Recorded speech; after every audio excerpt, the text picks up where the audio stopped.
start to decay when just your shadow half remains. The operation had complications,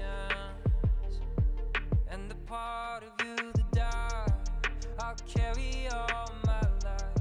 Lovers slowly decomposing, so it goes.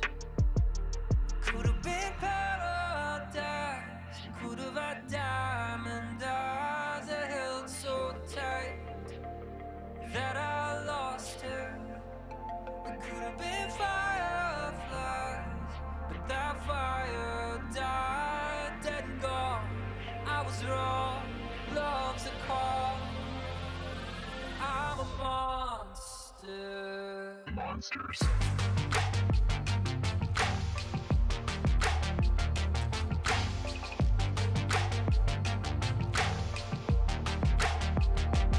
Monsters.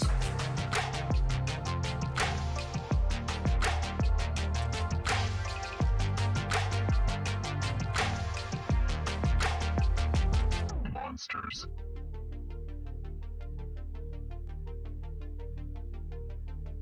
Hope lingers on after the one you love is gone. Thought I smelled your ghost in my winter coat, and our love became a void, another echo in the noise that can't erase what we became. It could have been paradise, could have been you and I played the fool, and you played the martyr. We could have been fireflies, but some fires die. I meant no harm, we were both wrong. Moving on. I'm a monster. Monsters.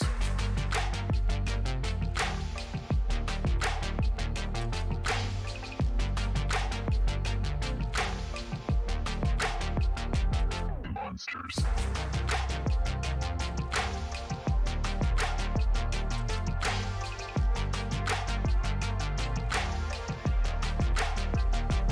Monsters.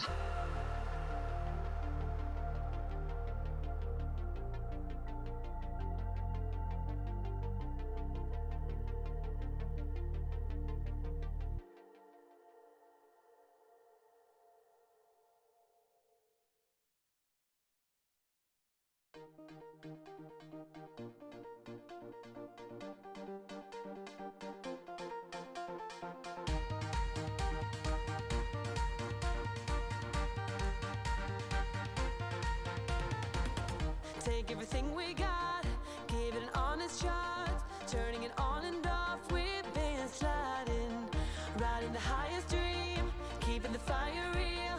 I call for you. Hold your gun, cut the wire, aim for fun, with a light your fire. I've been flying up the ceiling, taken by this feeling. Maybe we're invisible at last, fueling every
this feeling, baby, we're invincible.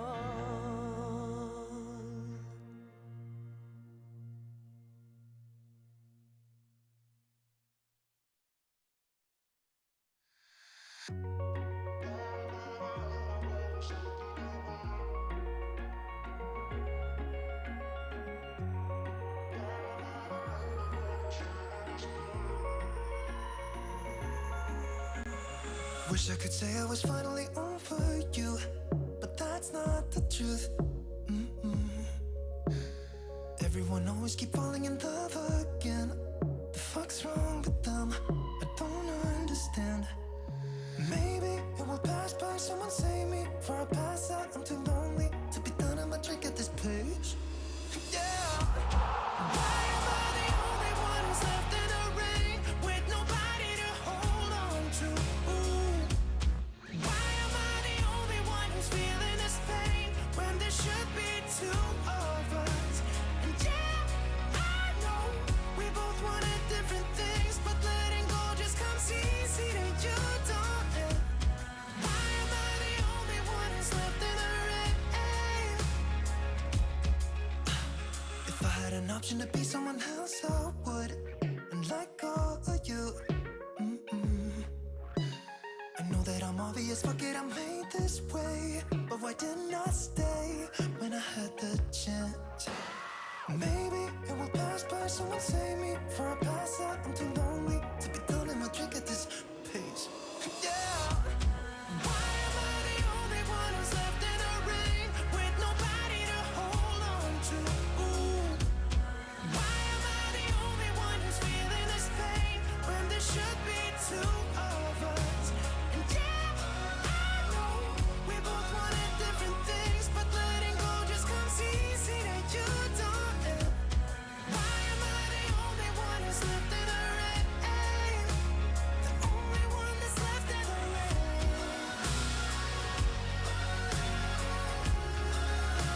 The only one that's left in the rain.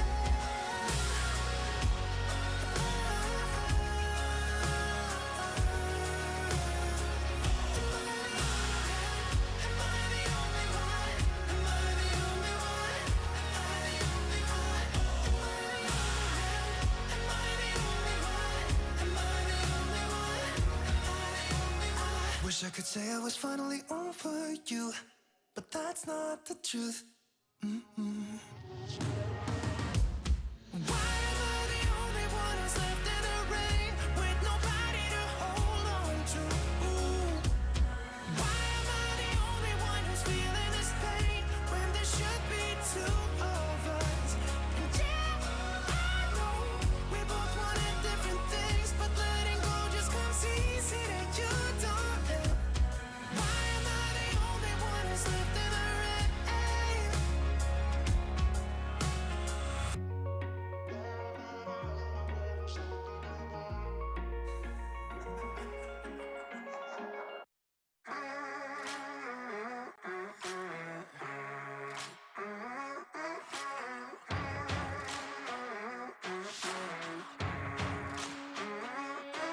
The storm is coming, but I'm prepared.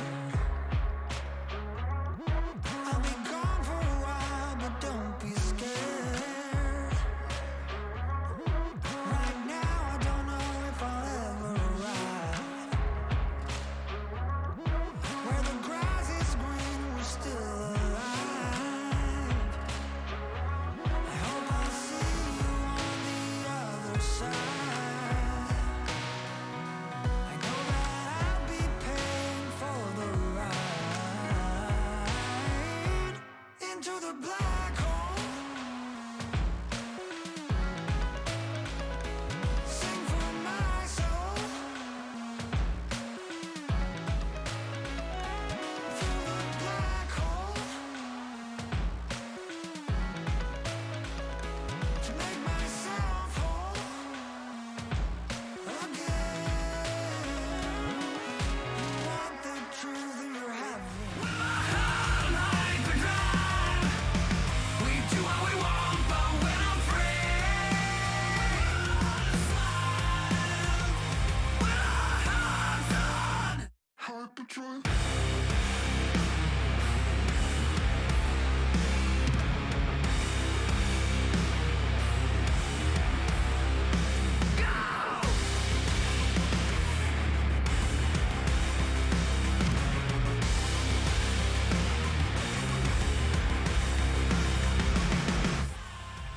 Hell, fuck me.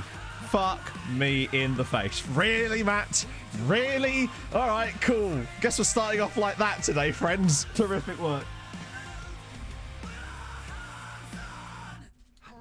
Oh, it's always a big surprise, isn't it? Will the camera be frozen? Will it not? One of these days, it's just going to cut to someone else's camera. No, my luck. Oh, there we are. I'm back. Let's pretend that never happened. Coming up today on Building a Nation with I can't even pretend. I can't even pretend to do an intro at this point. Oh, dearie me. Cheetah with the 7 months. Thank you very much, man. Let me just turn the music down a tad there, my friend. Listening to this sock intro, goddamn. Sock intro. Bloody sock intros, my friends. Also, Wallweeter, thank you for the 3 months, man, if you're still there. Those sock intros, I'll tell you what, they get me. Oh, God, I am the best ventriloquist that you ever did see, my friends. Also, Valinsky, 6-hour video ranking The Simpsons. I must know more. I must know more about this. Oh, dear. Yeah, it didn't go well last time, did it, really? I mean, we weren't that bad. I think we should have just stuck with our tactics and maybe we'd have got a better result. But we go again. We go again. We're going to jump straight into Dinamo Tbilisi in the Champions League right now. I've done a few of the games that were in the league off camera, but nothing particularly major has happened in that period. Other than Steven Cordoba turned down a contract with other clubs because I'm trying to get rid of him before his contract expires. But he's like, no, I'm going to go for free because he's a bell end. So, yeah. The free's the best part of the show. Oh, dear. Ranking every Simpsons episode ever. Oh, I mean, that's a long time. 6 hours is a long time for anything, quite frankly. Hey, Vindictus. Yeah, so the problem with it's quite simply that I check it right before I go live, and then I switch over to the starting screen. But if we get a camera malfunction during that, I have no way of knowing. So every now and then we're presented with a lovely surprise that is my face randomly frozen in time like I've been looking at Medusa. You know how it be. Exactly. We don't need the Europa League. The Europa League can suck my dick. It's all about the Champions League. Hey, morning Orlando. Morning everybody. How are we all? I forgot to even say good morning. Good lord. What? How inconsiderate of me. No, we didn't, sadly, Blackpool. We lost 2-1 to Dortmund. Took the lead and then bash hit us with 2 quick ones, unfortunately. So now we've got to try and re-qualify for the Champions League again. Friendship ended with Europa League. Exactly. Oh, my goodness. So we've got Tbilisi, and if we get through against Tbilisi, we are playing PAOK, or... I don't even need to tell you the other team. We're playing PAOK. It's PAOK or another sort of team that you've never heard of. As well, we very nearly took the lead there, but not quite. Oh, my goodness. Hank Scorpio episode. For me, my favourite episode of The Simpsons is probably Cape Fear. The one where they have to go into witness protection. That one for me is a classic. It's just got so many funny moments in it. I'll always remember that one for me. But, I mean, that show's kind of gone off the rails a little bit. Didn't they just get extended for, like, season 33 and 34? I just can't believe it's still a thing. Ovalar, great finish, Fernando. Lovely old job. 30th goal of the season for Fernando Ovalar. We've been having loads of bids on our players, and only one player has complained to me about wanting to leave, and that was Dino Keita. Every other player, i.e. major starting players, has had massive bids from European sides, and not one complaint. It's actually legitimate. Check out my new hockey mask. Yeah, that was the bit that got me. Insane. Yeah, PAOK is Panathinaikos. I don't know if it is or not, isn't it? I could have sworn they were different teams. But regardless, don't they just... Look, there you go. It's FK Sarajevo was the other team. Never mind. Oh, Fulham gave me the best present, Orlando. Believe me, mate. Absolutely outrageousness. I can't believe it. We beat Liverpool away. Yeah, I was going to say, I thought Panathinaikos was a different team. Yeah. More Simpsons episode of Pokemon. Oh, that's a good question. I actually don't know. I honestly don't know. Yeah, I really have grown to like a lot of the stuff in this new skin, particularly the score bar at the top. There's just a couple of visual things I don't like, but I like the score bar. It does look nice for me anyway. Oh, yes, that's a good shout, Dom. I was going to check earlier, but I wanted to wait until we were on stream to actually look at who the other Norwegian teams got, because I wanted it to be a surprise for me as well as you. Everyone beats... But I know, Bag. Don't take away my glory, all right? We beat Liverpool. It happened. It doesn't happen to Fulham. We hadn't scored a goal there in 15 years. The last time we won there was because of an own goal, as Ovalar just misses it. Oh, dear. Oh, dear.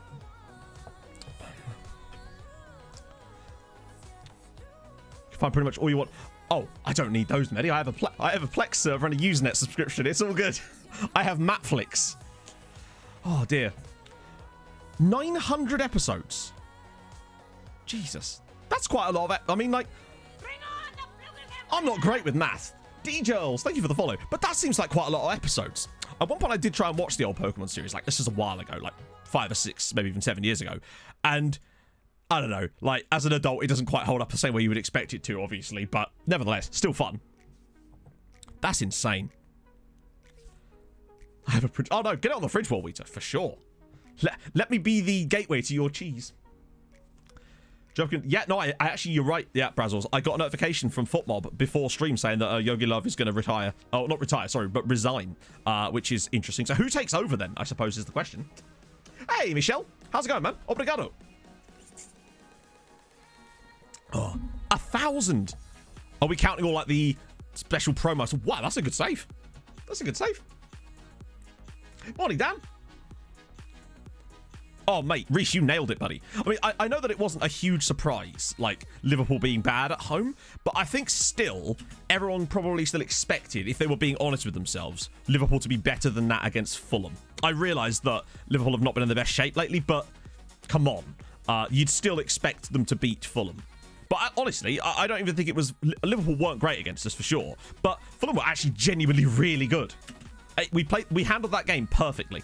I could not have been any more happy with the way that we played. Joachim Andersen and Tosin Adarabioyo were absolutely imperious.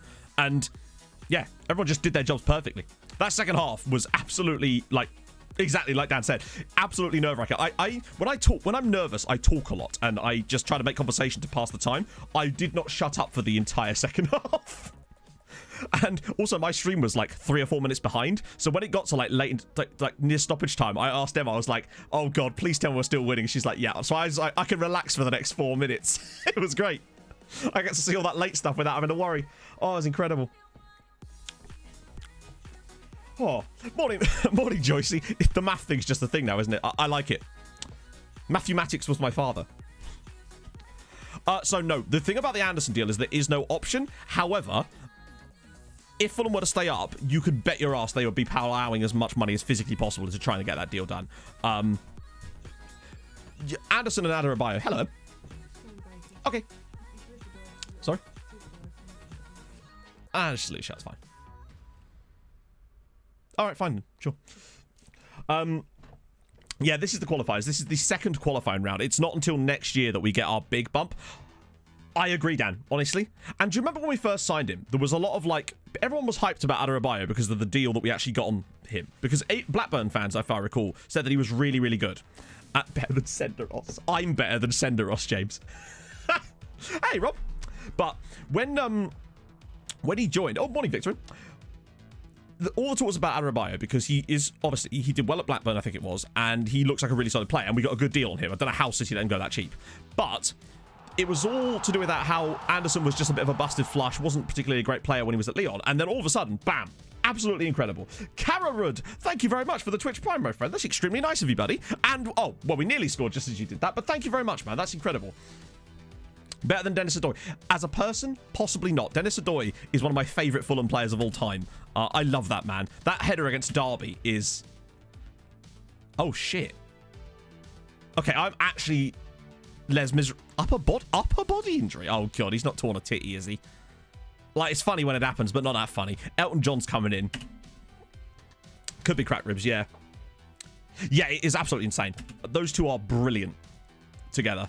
Not just those two, though, but I genuinely think that the partnerships beside them as well, with Tete and Aina and Anthony Robinson when they play, and Areola is commanding, and Harrison Reed is like a pit bull in that midfield. He is, so fun to watch him just tear around there, winning the ball off of people constantly. It's incredible. He's like the Ginger Kante. It's amazing.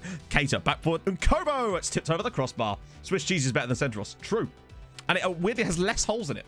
So, yeah. Rafiq Kalish. I actually can't remember Rafiq Kalish. When was this? Birthday celebrations were fun. I mean, let's face it. After stream, I played Slay the Spire for a bit. Em and I ordered some stuff from the fancy pizza place. We finished off watching Ted Lasso, which was unbelievably good. I actually cannot believe how good that show actually is.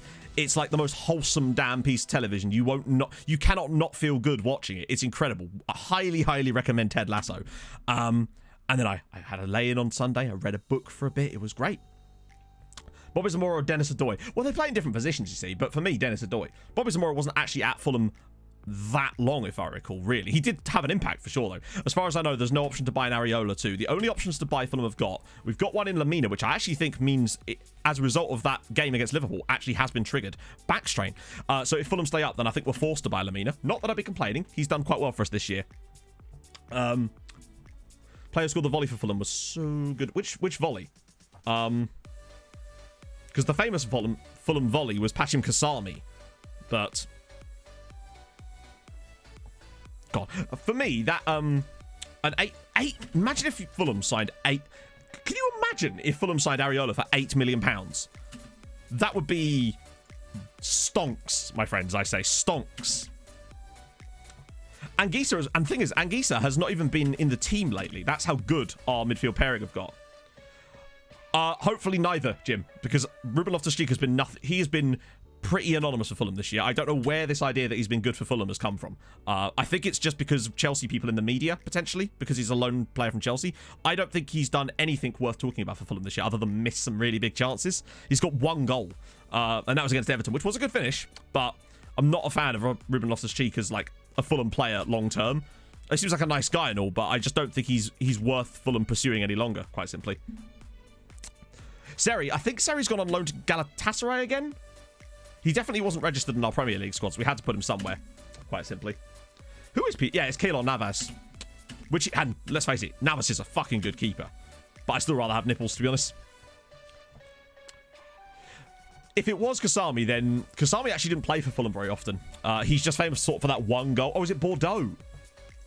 Luis Boamorte, what a man. Isn't he a manager in Portugal as well? For Hurahan, no.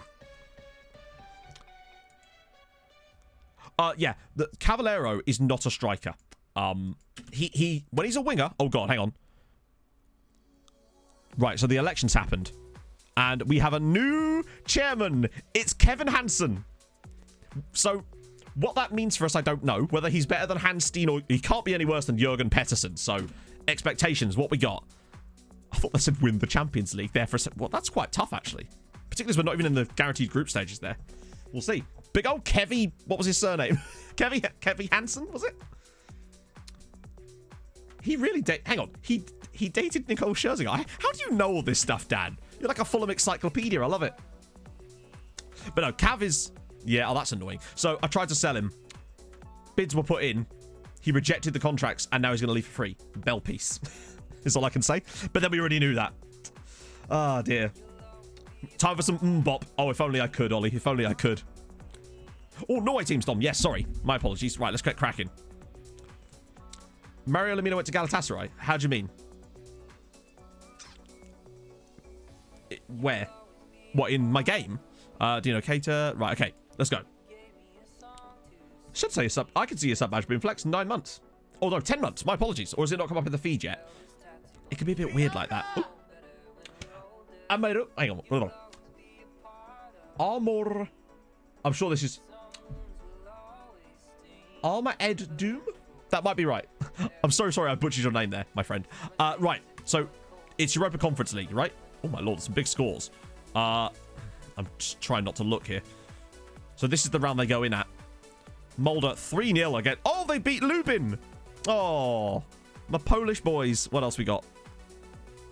Only the first leg. Bodder. Oh, really? Bodder playing Kilmarnock. That's weird. Yeah, I saw the Big Kev thing. So Bodder getting a 1-1 draw away at Kilmarnock isn't actually that bad, to be fair. And is the other team, do they go in a round later, if I remember? Oh, no.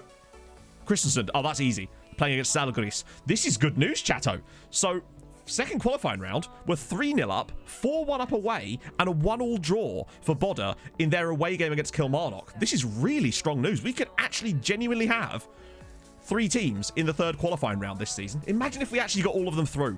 God, I wish Starbait were in there. God, I wish. Oh, yeah, last year, but obviously he's at Fulham now because he scored the winner against Liverpool at the weekend. Oh, dear. Steve Malbronk was a bit of a Fulham legend in his own right as well. What a man. That's huge. Oh, no. Seri was at Galatasaray, I think, last year maybe as well. Seri, I'm fairly certain, went on loan to Galatasaray from Fulham at some point. It might have been when we were relegated last time around, I think. I don't know. We had to loan him out again, though. That's what I was thinking of. I definitely wasn't thinking of Lamino. I had no idea he was at Galatasaray. HJK winning. Yeah, well, we can't have everything, can we? Malbronk was excellent, yeah. Malbronk, the wardrobe, Boa Morte. Oh, poor Papa Bouba Diop. What a legend. Okay, they're starting a bit more now. Now, the reason I'm not looking at transfers and stuff is because with our window being so small, we're just going to kind of blaze through the transfer window in the summer and go for it in the winter one. That seems to be our new strategy. I'm bored. What should I do to not be bored anymore? I don't know. I guess it depends. It's all about finding the right save for you. I don't know what types of saves you're into, Spursy boy, because like I would find those saves quite boring, but not everyone is me. So it's all about. I always feel like, and I always say this a lot, I know, that it's about a hook with a certain save. You'll find that one player or signing or match or something will hook you into a save and make you invested in it emotionally, and it takes a little while to get that, I find. Hammer Boatza. Oh, God, yep. Fulham and mostly Watford legend. Oh, yeah. Sorry, how do we get to that new page again, Wasse? So it's on... We go there, and then we go... Where is it? Is it on Teams? Here. And then... I just filter it by Noi. There we go. The one downside about this is obviously we can't see the scores. So I like both screens, but this one's useful at a quick glance. Morning, Budos. It's alright, you didn't miss much. We got absolute. Well, I say we got battered. We didn't get battered, but we didn't win. The record sale probably... Oh, no, not even probably. It's Valgeir. It's Valgeir. Seri is talented, but I think you have to question why it is that he was linked with all these massive moves, then went to Fulham, failed, not through entirely his own fault because Fulham was shit, but still hasn't really recovered from that since then. Something's obviously a little bit amiss there. But yeah, the record sale from this league is Valgeir. Not just the record sale from this league, but from us as well, which was a while ago now. Cheers, game. Well done. GG. So yeah, this was in 2025, so it's actually 4 years ago now, or 5 really, when we sold him to Shanghai Shenhua for £35 million after paying 115k for him. Outrageous. Oh, Brian Ruiz. I felt like he could have been good. He just never quite hit his peak, I suppose.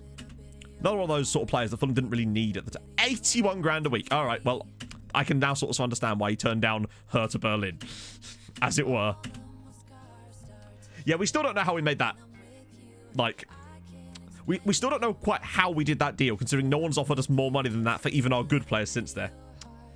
He may have lost his confidence from the relegation, but like,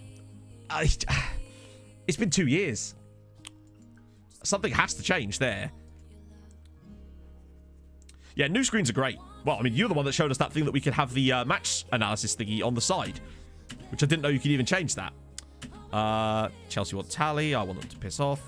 Oh, by the way, I should stress, we did lose a game off camera, 7-3 to odds, during which Nikolai Skoglund scored 5 times against us, doing a full-on Amin Sarr type of shite. I just couldn't believe it. So, yeah, that happened, which was just fantastic.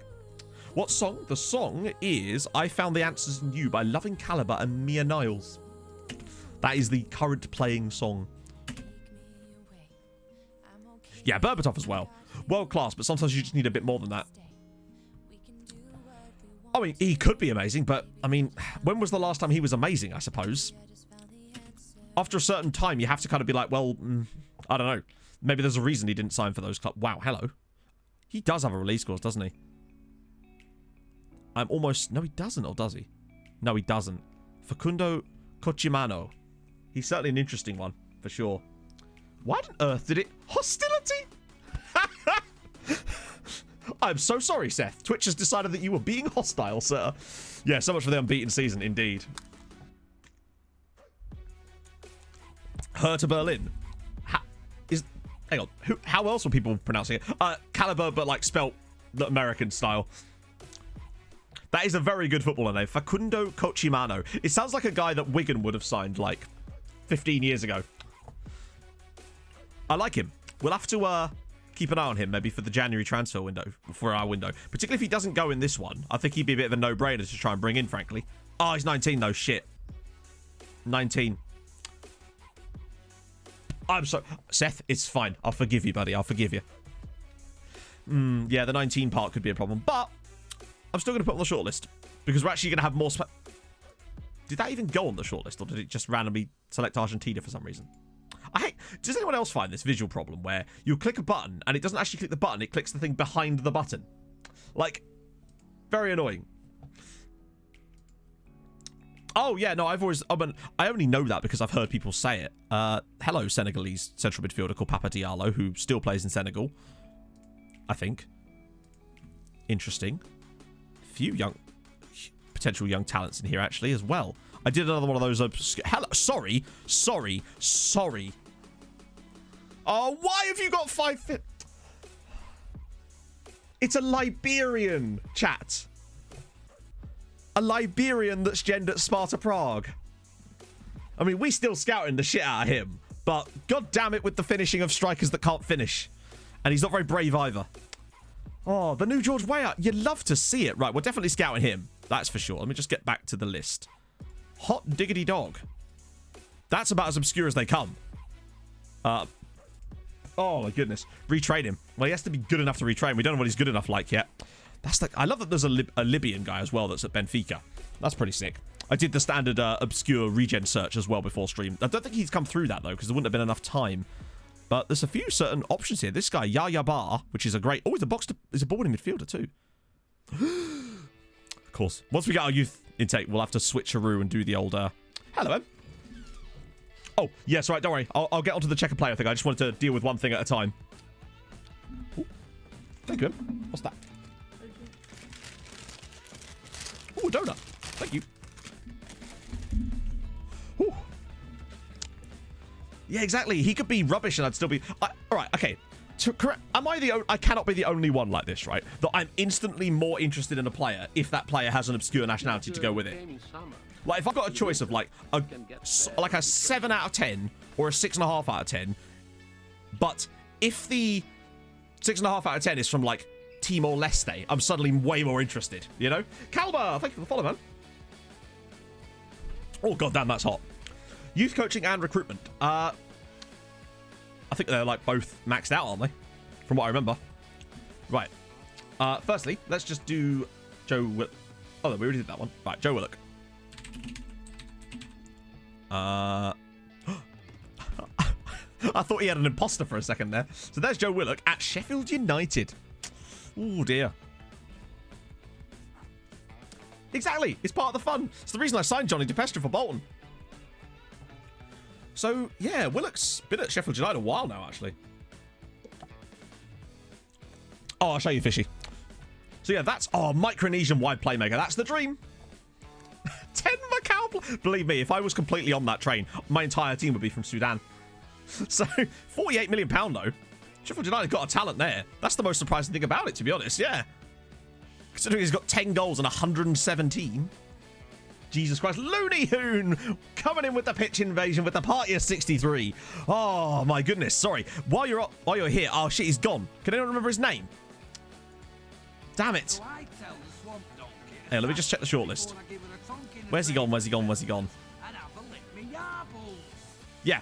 Looney's chat. We just found a Liberian striker that's gendered Sparta Prague who may well be actually quite good. So thank you very much for the raid, man. How was your stream? How's building a nation going over in... Is it Denmark still? Hang on. The DTS 51, Hunter, and Seth Joe Williams. Thank you for the follows, guys. Oh, my goodness. Wow. We just need to know more about him.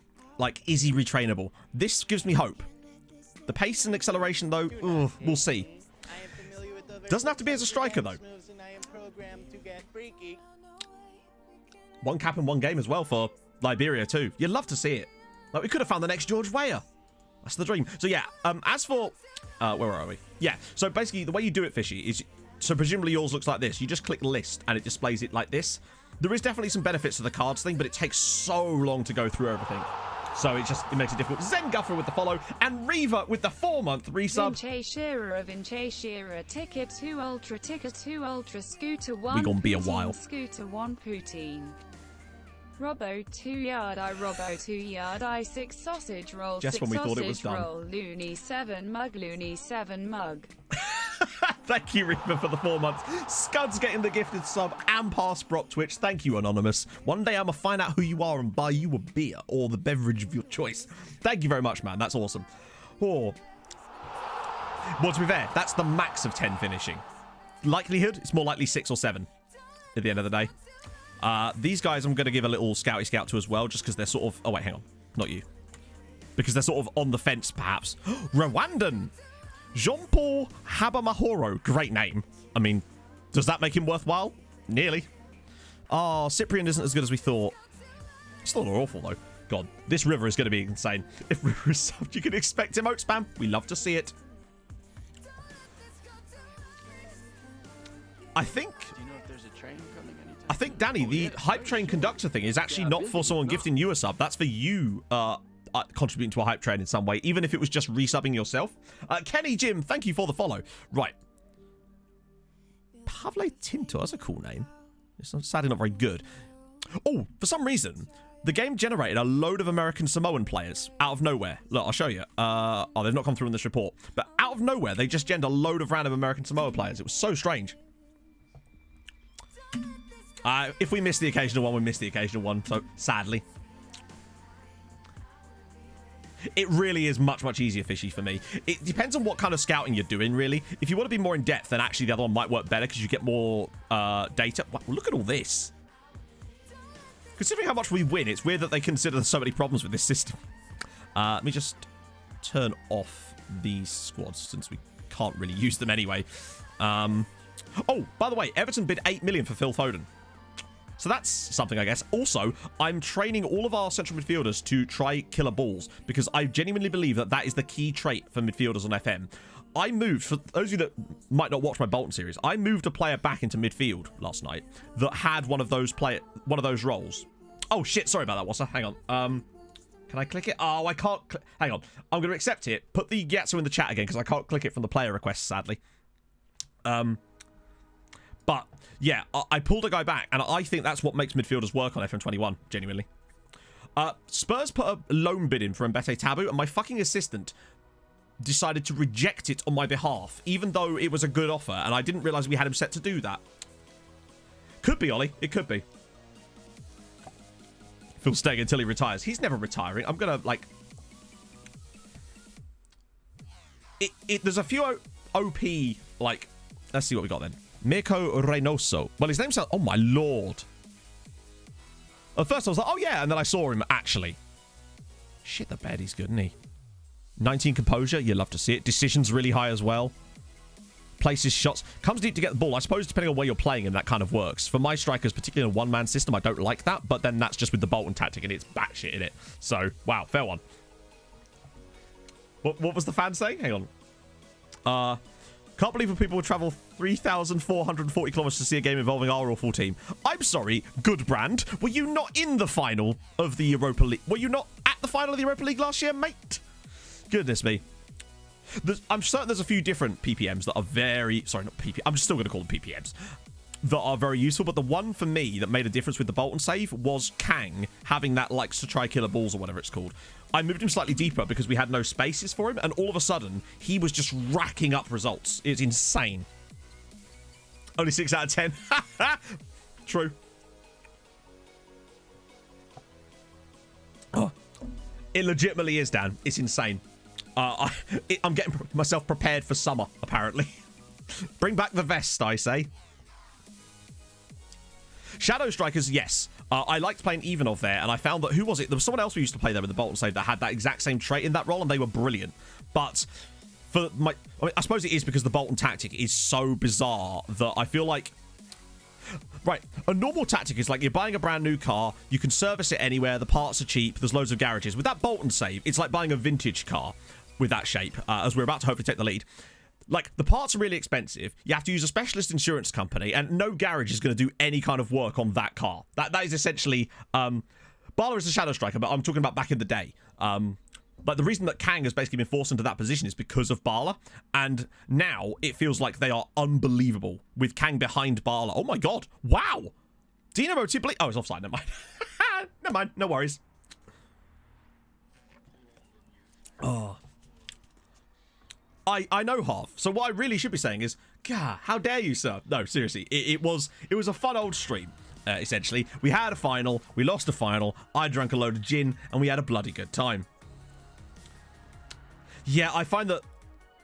So, here's a question for you. Does anyone know any more about this? Because I know most of you are more learned about these things than I am. When you go to train player traits on players, you have to choose a certain coach or member of your backroom staff to sort of ask them to do it. Does it matter which person you pick? And is it based on their attributes? That's my question. This is qualifying round. This is the second qualifying round. Interesting, Jim. I haven't actually seen any just yet. I did. The only time I've had a good Georgian player was on my Polonia save that one time. It is... where is it? The skin is Renzi. El Brutal.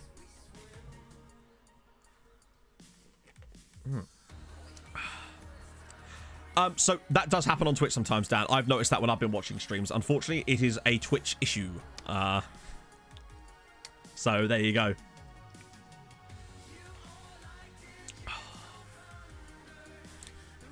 Good question, Matt. Pass. You'd love to see it. What are the changes, Mithro? Yeah, I never really thought about it. Well, I'm less talking about the actual training itself, more to do with the PPM stuff, because I'll show you what I mean in a minute. It's just, yeah, it's weird. Right, if we can actually take the lead in a minute, lads. This is quite a strong side we've put out against Tbilisi, and I'd rather we didn't lose, you know? And, oh, yes, Eric. Go on, son. 8th goal of the year for Eric Sandberg, too. Yeah, that's the thing, Dagpuss. I wonder if there's any kind of, I'm using FM Renzi Purple without the color panels. It's on his website. I don't think I don't have a direct download link. It's a bit niche, but because I didn't like the changes it made to the HUD, so to speak. So that's the one I'm specifically using, Jack Shaw. But it's definitely on his website. So I forgot there was multiple versions of it. But yeah, I wonder how much of an effect it does have with the coach. Which one do you ask? Fair Wallens. Honestly, focused the hell out of the Europa Conference League. We almost accidentally did this. And turning professional is so important. It's unbelievable. Once you turn professional, you can really start to get things going there.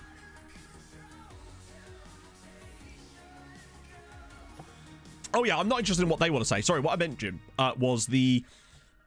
It's harder to explain without just, like, showing people, but, like, when you go into the training options and you'll say... Remind me after the match. It's just much easier to explain when I'm actually looking at the screen.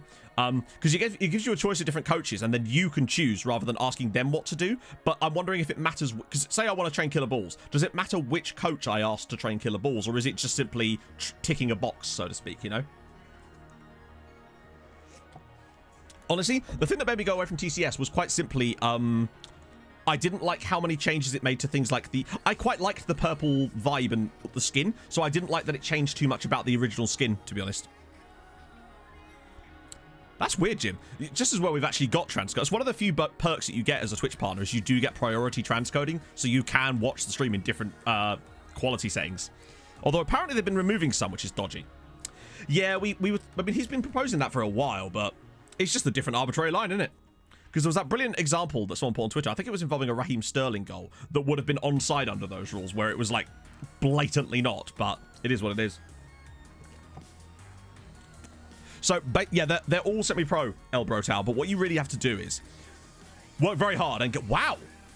Once you get that first, like, bit of money from a Europa Conference League berth, that's when the real changes happen. Because you'll get enough money then in the bank to be able to ask the board to turn pro. So you go to Club Vision, you can ask them, but you need like a couple of million in the bank. So really, just if you could just get one season of the Europa Conference League group stages, it's probably about enough. That's all we did. And we got very lucky with that in many respects, but that was what really was the turning point for that save. I didn't see the Havertz goal, no. I don't know what I was doing, actually. trying to remember. Genuinely trying to remember. That was a good finish. Tbilisi have been surprisingly good, actually. That's a great finish from Nelson. Like, as considering the normal sort of scorelines that we smash past these sort of teams in this round of qualifiers, the fact that they've even kept it down to as little as they have is actually quite impressive. We put 9 goals past Milan, for fuck's sake, and yet Tbilisi are like, no, we got this. Yes, indeed. Probably, probably playing Slay the Spire. That would have been a bit earlier than that. Watching full a bit Liverpool. Not last night. Although, maybe I will again. Why does the game consider them to have not had a single shot? See, this is what I mean about the thing I don't like about this skin, is that this is not in sync with this, and it makes it very difficult to see what's going on a lot of the time. Renan Nelson is absolutely superb. Ovelar's had a bit of a pot. Look at these three. Look at these 3 players. I don't think I've ever had 3 players that are like maxed out nearly like that before. It's usually one guy that drags everybody else up. And Jordanov isn't that far off of it either. Let's get Dino Cater on for a bit as well. Also, Pinedo. Actually, screw it. We'll get Pinedo on for a little bit as well. I like him. I think he's the future of this team. Hey, we'll all get a loved one at some point, oh my word. Don't worry. Hang on in there. Oh. Yeah. So who do we think is going to replace him then? Good. The issue with that, Misha, is I'd have to pick a time when both squads are somewhat, like, equal, so to speak. Like, we'd need to pick a point when, like, I could do that, but it would have to be maybe after I'd won the Champions League with both, so that it kind of, they're a bit more balanced. Because I once did do this. I did Portsmouth versus Red Star right back in the day, and I had Mick manage Red Star, and I managed Portsmouth. It was a really fun little video we did. Yeah, we were quite good. We actually probably could have had more goals on the night, in fairness, but we are through. That's the main thing. We're going to play against probably Pauk. He's not interested, really? Who are you managing, Ollie? Because we didn't actually have that much of a difficulty getting him, from what I remember. What I would say, though, Pauk only beat FK Sarajevo 1-0, which is surprising.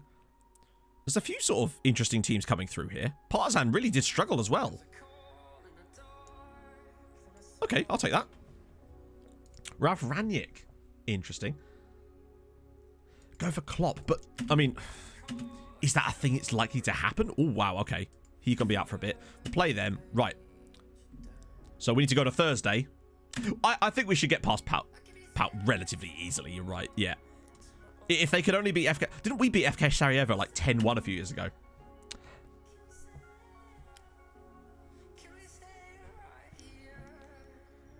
It gets... Oh, yeah, PPM. Good shout, Jim. Right, so what I mean by that is, when you go into here to discuss new traits, you can choose which member of your backroom staff you're asking. So say I want, I don't know, Ovelar to play shots. All of these have the exact same menus in them from what I can tell. The only difference is who you're asking. Now, all you're doing is telling him to... So I wonder if it matters which coach you ask to do this, given that all you're basically saying is start him working on X, Y, or Z, essentially. Yeah. That's... I just wonder if there is actually a difference in there, or whether it's just, you know, at the end of the day, it all just comes back to ticking a box on, like, a piece of code. Or whether the attributes and personality and stuff of that coach, the relationship with the player, maybe has an effect on it. I don't know. It's one of those things I'd like to think exists, but I just kind of wonder if it maybe doesn't, you know? Oh, one day for sure, but do you really reckon he would go this soon? I know it's not going well for him at Liverpool at the moment, but I don't know if that's a move that they would make soon.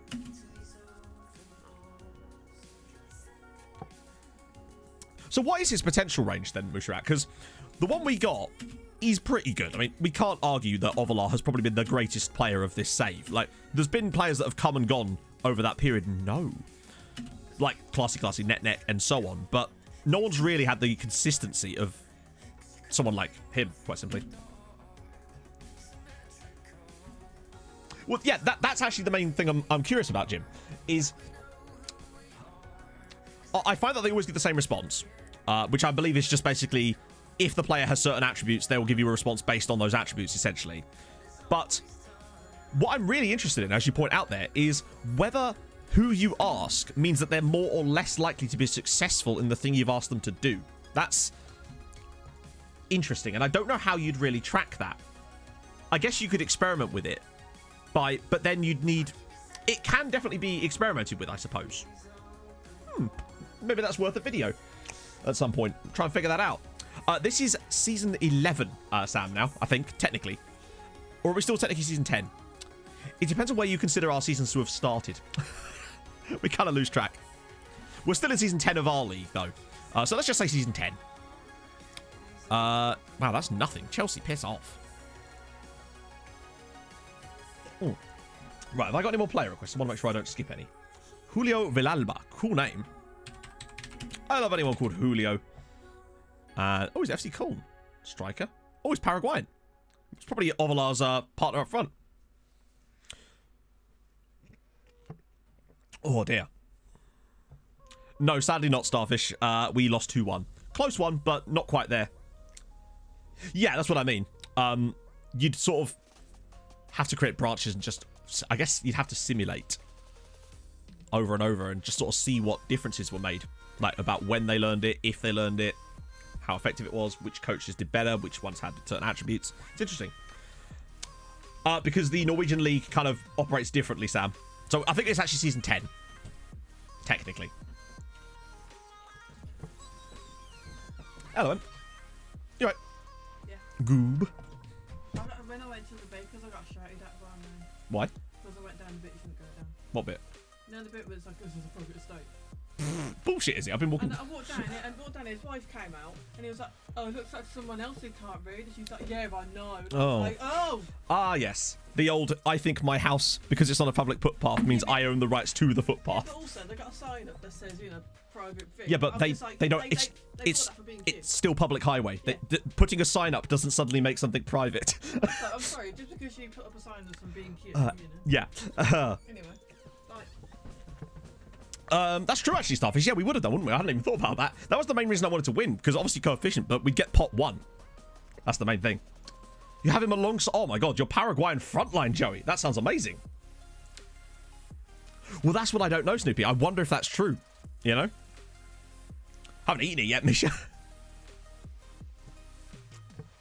Yeah, so we're in season 10 of our league, but... because obviously our league is a summer league, it gets a bit confusing with the Champions League because we're only just entering this year's Champions League, which I think would be... I honestly don't know anymore. PSG can piss off. Thing is, right, as much as we're getting bids and he's saying preferred destination this and preferred destination that, at no point has he... Look. No complaints whatsoever. I don't understand why. The only player that's complained in this entire period, oopsie, pardon me, was Keita. Everybody else has not batted an eyelid at all these big bids. 160 is pretty solid. I reckon, genuinely though, I think this is the guy. This right here. I think Marcio Pinedo is the guy that's going to take this team to the next level one day. Not yet, but he's going too soon. Because to me, he's not that far off the levels of some of the players we've got in front of him. And because it's a regen, we don't know what his max PA could be. And I suspect that he just seems to be developing really, really nicely. And when I put him in the team, he does things. He's consistently, like slowly but surely, starting to find some form in our team when he gets game time. And I'm excited about Marcio Pinedo more than anybody else. And I think if there's anyone that could possibly displace Ovalar eventually, it is him. But we'll see. He's still only 19, of course. So there's plenty of time to go. You want to see the Foden beard again? All right, then. I'll just leave it on that for a second so you can bask in his glory. Do not empty your dog here. Empty your dog, as if you haven't saying that.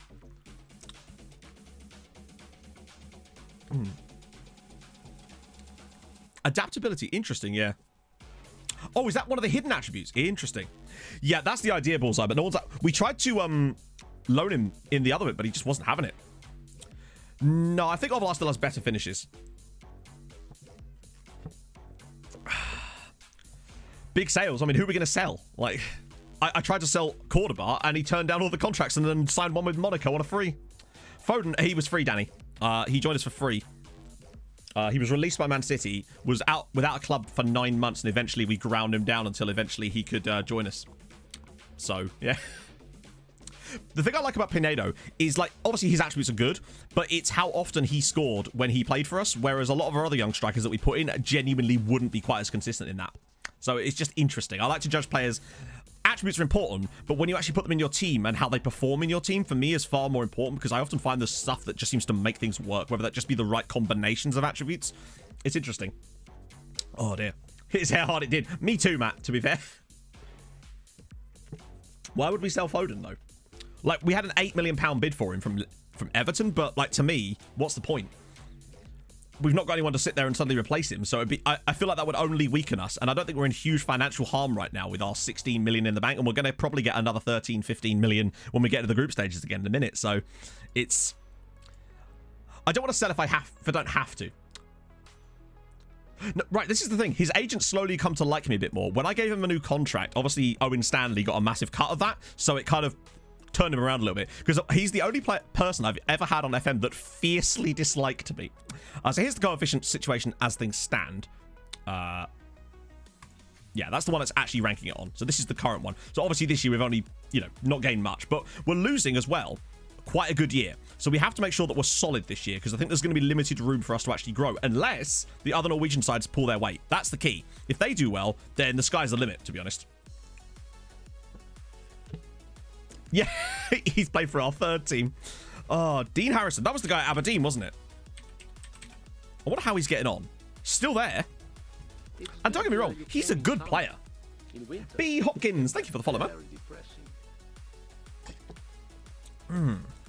Wow, 200 appearances for Aberdeen now. Wow, he's not... When did we try to sign him? It must have been a while ago, actually. That's consistency right there. He's not bad, though. Like, 6'4", great heading. Marking's not awful, I suppose, for Aberdeen, though. Great tackling, great aggression, great bravery. Acceleration isn't that bad either. Jumping reach is solid, 6'4". He's a really good centre-back. Honestly, Misha, if another Norwegian side manages to win the Champions League before us, then we've done our job successfully. Let's put it that way. He's such an egomaniac. Should we just change his name to FFC Dan? Dylan Hopman. That's Homan, Matt. Get them in the end, eh? Hey! AFC what? God damn it, AFC what? I must know. Legal. Thank you for the follow, man.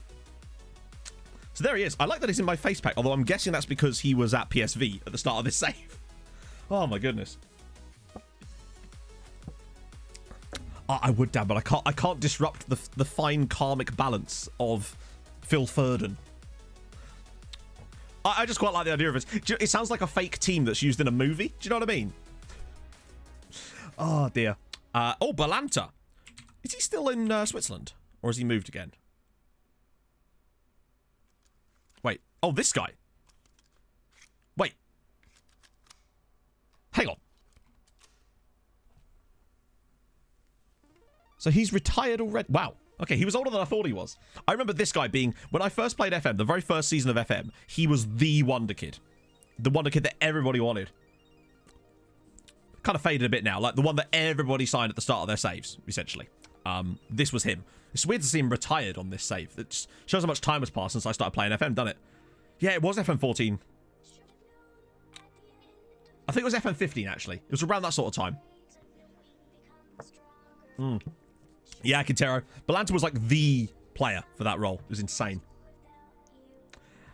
They've done okay, Motti, as far as I know. I've seen them in group stages of various competitions. Weren't they in our group a few years ago? Or was that with Bolton? Andy Mann. Do you know, sometimes when you need to call on Andy Man, it just isn't quite there for you. Right. Oh, was there a Hulk mode? Let's crack on with the Hulk mode. Let's click that. Click that. Sort that. Sort that. I'll reject you. I'll give you points back for that one, Ollie. Start at River. Yes. Yeah, start at River Plate. Who was your favourite, like, actual legit wonder kid? The Andy Man can. That's true. Because I don't really have one. I guess the only one I could say that I've ever had that much experience with, besides Ovalar, is probably Luka Jovic when I had him at Red Star, because he was at Red Star when I started the save. So for me, he's probably the only one that I've ever, like, had any experience with, because I choose to not sign the others for obvious reasons. Oh, that's right. Yes, sorry, Motti. That's why I knew about them. Yeah, they actually won the Europa Conference League. That's what it was. FC Copenhagen won the Europa Conference League. When's our next game? Right, okay. So I will rotate for this one, just so we make sure that we can get past Pau. It shouldn't require that much. Plus, it's an opportunity to see how Pinedo does when he's placed in up front here. Oh, that's a defensive system. No, I avoid Wonder Kids too for obvious reasons because it's just boring for me. Plus, if I signed every single Wonder Kid, every single save I did, it would get boring to watch as well. Whereas the reason I like to go for the young regen players is because of the uncertainty of their quality. Even if they are rated 5 stars, that can mean anything, particularly with the quality of these scouts in the lower leagues. It's always just a fascinating one. A real life Wonder Kid. I don't know, Starfish. Which guy was that? I'm trying to think which one. Oh, we mean Alberto Cherry. We did, but that wasn't me signing him. I didn't know he was a Wonder Kid at the time. I just signed a player because my scouts recommended him to me. And it turned out, I think Ben had him on his save at the same time. Yeah, FC Copenhagen. I forgot that they'd won it. Yeah, it was Alberto Cherry, the Italian striker. He was at Parma, I think in real life as well, which might be why Ben had him on his Parma drama save, potentially. Yeah, that's why he had him, actually. Of course, yeah. Carlos Daniel Hidalgo. That's way before my time, Andrew. My first FM was FM 13, to give you an idea. Hello, Cambodia. I love saying your name. So welcome. Who would just sign Wonder Kids? Hey, if they're Chinese, then you're welcome to it, Boomflex, mate.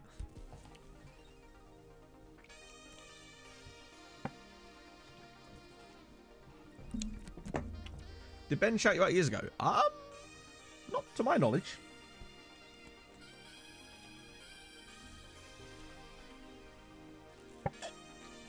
Morning, Pixel Venom. When I first started doing YouTube, I got shouted out by Mick, everybody's favourite, and a guy called Just Another Guy HD. They did these showcase videos with new content creators at the time, and that's where they shouted. I got a bump from that, which was very. If you're interested in that and how I actually came to be where I am in a way, the Scouting Center interview I did with Diz, I talk a lot more about that sort of stuff. Because we obviously had a long form content, so yeah, it might be one of those two then. Eternal Decay, either Mick or Just Another Guy HD. Oh dear. How do we have Foden? City released him, and then he had no club for 9 months, so we just picked him up, and he agreed to join us. Thank you for the follow, Nutter Nutters and Dirty Checkers. Oh, Keith.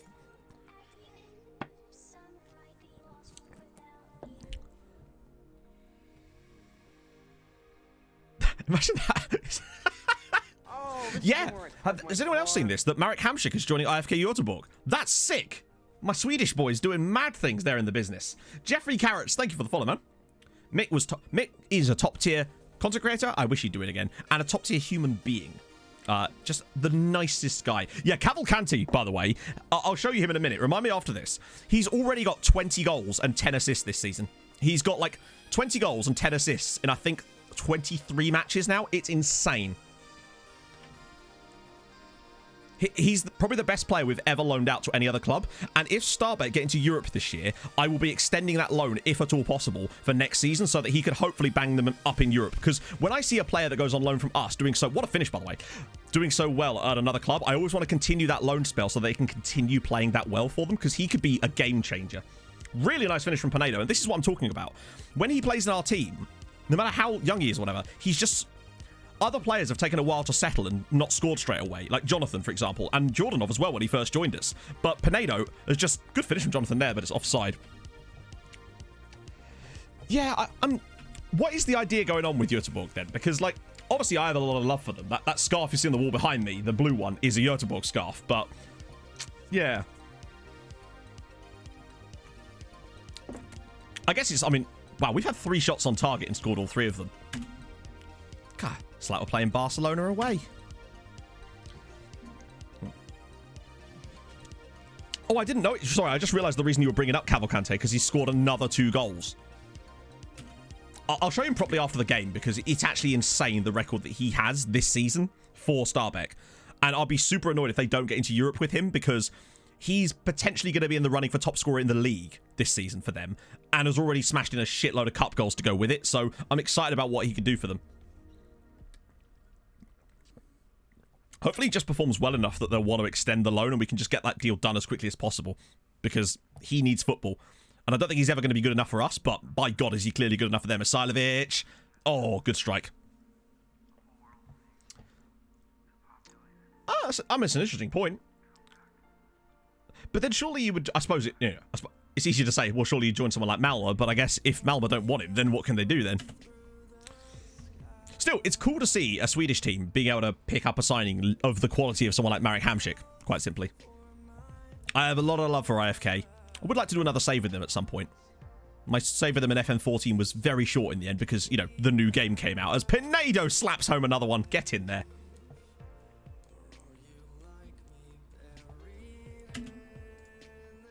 Here.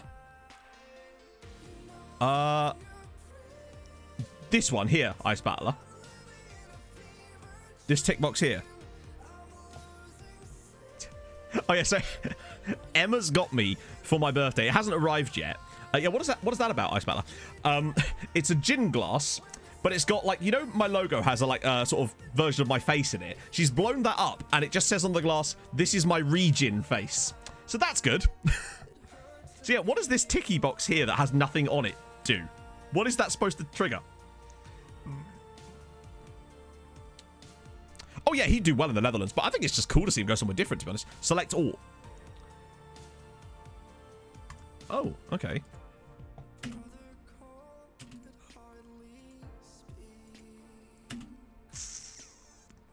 Interesting. I don't know then. Weird. Launches the nukes. Oh dear. You can hear them going up now. Yeah, Jari Litmanen was a pretty big name, but at the time, still.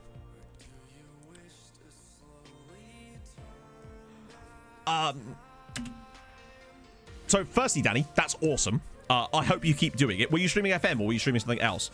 Secondly, like, there's an element of like, oh, you silly man.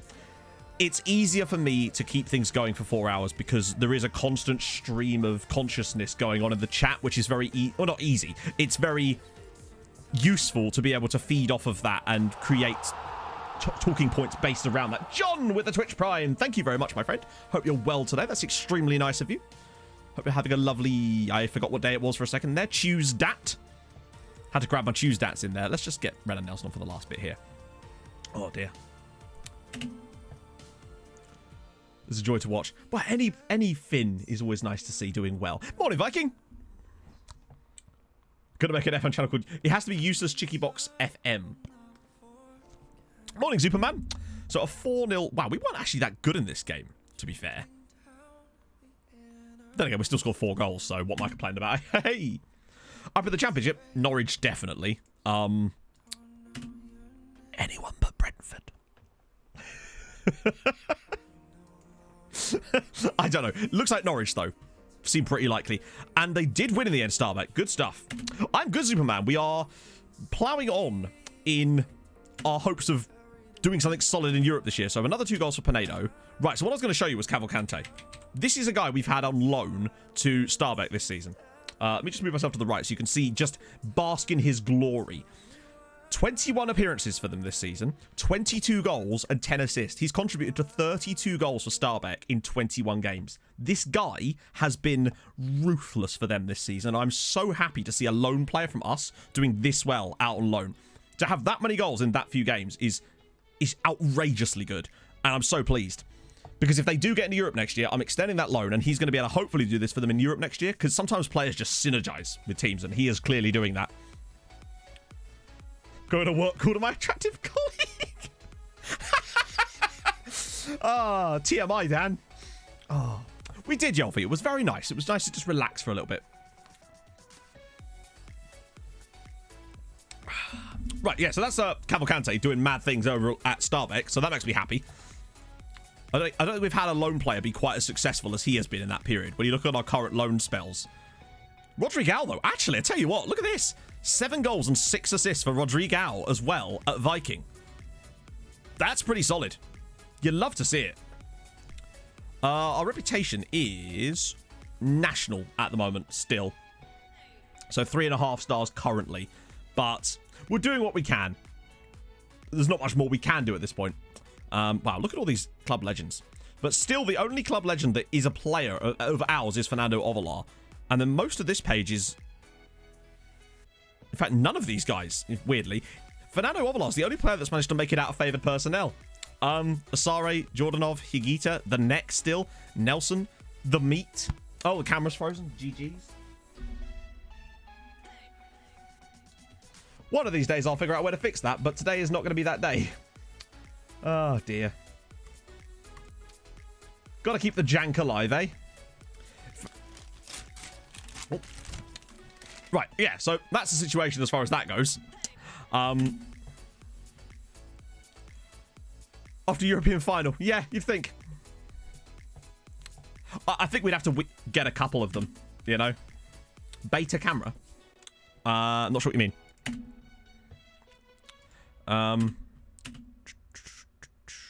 So, Pinedo, 9 in 11's pretty solid for him, really. He just needs to keep working on it. You're right, the work rate is a bit sus, but I don't think there's any training you can do that really works on the work rate as far as going it. So yeah, turning it off again. It's because the USB port's a bit dodgy, unfortunately. Oh yeah, the beta thing is from the old camera. That's what it displays when it thinks there's something there, but there isn't. That's from my old school camera, but back when I used to use the old... Oh, we've been seeded too. Go on. So really, watch us get young boys again. Endurance does it. Oh, excellent. Okay, we might try that then. Because he's so good in other areas. I'm going to eat my donut while the draw's happening.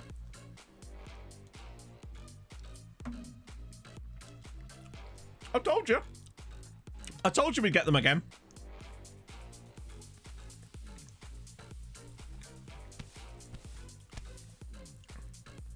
$30 million. Well played.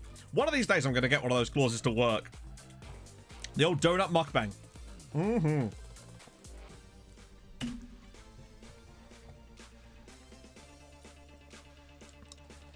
Every year we seem to play against young boys. I think we've knocked them out. It's not got a filling. It's just a normal donut with the chocolate on the top.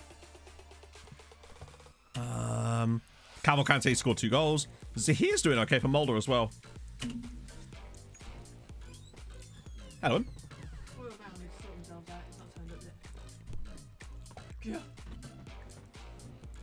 Let's just stall that. And reject that. Left-handed FM is quite difficult, to be honest with you, friends. Here's an idea, Matt. Just hold the donut in your other hand. Nope. Oh, great. Oh, now you complain.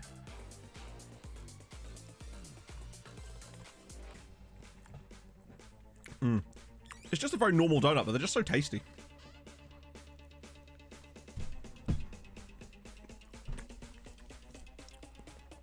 Oh, sorry about that, Jim.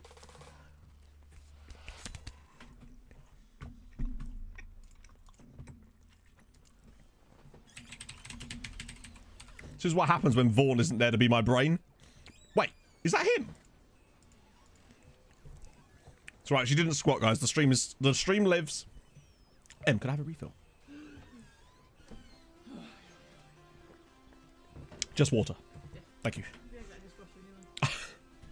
Oh, so that's Carlos Fierro. It's weird seeing him retired as well, to be honest. I mean, his career. Can we see his career stats? Yeah, we can. Cool. Let's have a look. Oh. Holy shit. He'd, like, never even played outside of North America. That's insane.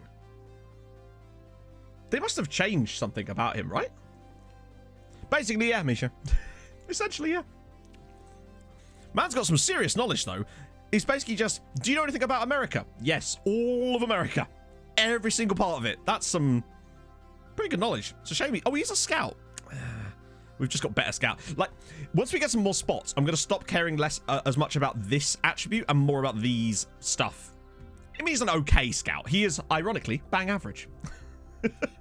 He's not horrendous, but we've kind of reached the point that we don't have any room for a start, but we can actually start prioritizing knowledge over the actual pure attributes now, which is quite useful. He can't do Canada. Get rid of him. Useless. David Vinyas. Let's see. Centre back at... His head feels squished. Am I the only one that's getting those squished head vibes? Knowledge is power. France is bacon. This is true. Morning, Slimeball. Shortlist him. Do we even have... I don't think we even have a shortlist for staff. Point is, like, even if I shortlisted him, I wouldn't remember that he was even on a shortlist because I've never once even looked at squishy head. Oh, dear. That's it. Those automatic sliding doors will get you. Absolutely. Right, let's... It's fine. We'll send the Sandy round with his crowbar to tenderize the meat, although it didn't happen. All right, meaty boy. What's going on? There we go. Talk to Big Daddy and then everything's good. I was worried that Sandberg might have to beat his meat for a second there. It's the Ferdinand haircut. Oh. Hey, I am the boss. M is actually my boss. This is true. Mr. Diz with a gifted sub to Superman 11. How's it going, Diz? I am the fight. Yeah, so if you think about the crowbar as like a series of boss fights, Kent was the first boss, and then it turned out that if you beat that, you got prestige, and then you'd have to deal with Sandberg. But turns out if you beat Sandberg, there's one final boss that you can unlock, and I am that boss. Just saying. Oh, for sure, Yolfi. I honestly now believe that we will stay up, based on what I'm seeing right now. That, for me, was the final sort of nail in the coffin as far as... Or like, the nail in the perfect work of art that is actually the way we're playing at the moment. I just feel like even if we just are consistent, like PPG, if you extrapolate our PPG since, like, November when we started playing like this for the rest of the season, I don't see how we get relegated in that, quite simply. But we'll see. You know, things can change. Injuries, other matches, teams could get better, all sorts. Oh, I am great, Diz. How's it going, man? For sure. I'm actually wearing a skirt, chat. You just don't see these things because, you know, what a man does when man is streaming is man's own business. Wow, that was 28 million for Renan Nelson. Numbers are back up, gotta say. Yeah, it was huge. Like, that game was insanely stressful to watch, but I am... It's definitely one of my favourite Fulham matches to watch for a while. Ooh, okay. It's incredible how this guy just... I get maybe it's the crossing attribute that they didn't like and why they didn't play him, but it's certainly interesting. Kenny Tete is great because his delivery... I don't know if you guys saw... I don't know who actually watched the Liverpool game, but there was a ball that he put in the first half for Josh Maja, which Maja absolutely ballsed up. Take nothing away there. But it was... Oh, look. Here, look. Told you, a lot of American Samoa players are generated. You should see a few more in here as well somewhere. There's a few more coming in the next lot. All of a sudden, it just generated a load of them. But the ball he put in was absolutely perfect. And that's what he gives that our other fullbacks just don't. I really like Bobby Reed. I like everyone in that squad, really. That they're all just pulling their weight. They seem like there's a real element of togetherness, particularly when you consider how many lone players are in that team. Like, a lone player is our current captain. And I'm completely okay with that because he's been brilliant this season. Like, if we stayed up and secured a few of these signings permanently, then my God, it would be... I feel like it would take me back about 10 years to watching Fulham, and it would be so nice. Like, the last, like, few seasons that Fulham have been a Premier League team has always just been anxiety the entire time. It's insane. Essentially. Suddenly a big fan of... Is he really, Musha? I bet he wasn't a big fan of Fulham when they were winning at Goodison. Not really, Maris. We've gone through to the... We're just doing Champions League qualifying stuff at the moment. Catching feels for a home. Oh, mate. And he's a sexy man, too. He's got that Viking vibes, I've got to say. My heart does a little bump. Not many people like Serbians. What are you talking about? Mitrovic is great. I love Mitrovic. Like, the guy has put his... He wears his heart on a sleeve. He's a great player and has been an absolute legend for Fulham over the last few years. His goals have basically taken us to promotion twice now. Huge amount of love for Mitrovic. How do I feel about Joachim Anderson? I love him. I love him. I feel like I'm like Emma Thompson talking about Joni Mitchell in Love Actually. Except instead of Joni Mitchell, it's Joachim Anderson. Honestly, I feel like a lot of the players that Fulham brought in, a lot of people didn't rate, and now they've just clicked together. Yeah. Like, Parker has done a sublime job. And I cannot wait to hopefully stay up and just see that Jamie Carragher clip going round and round and round.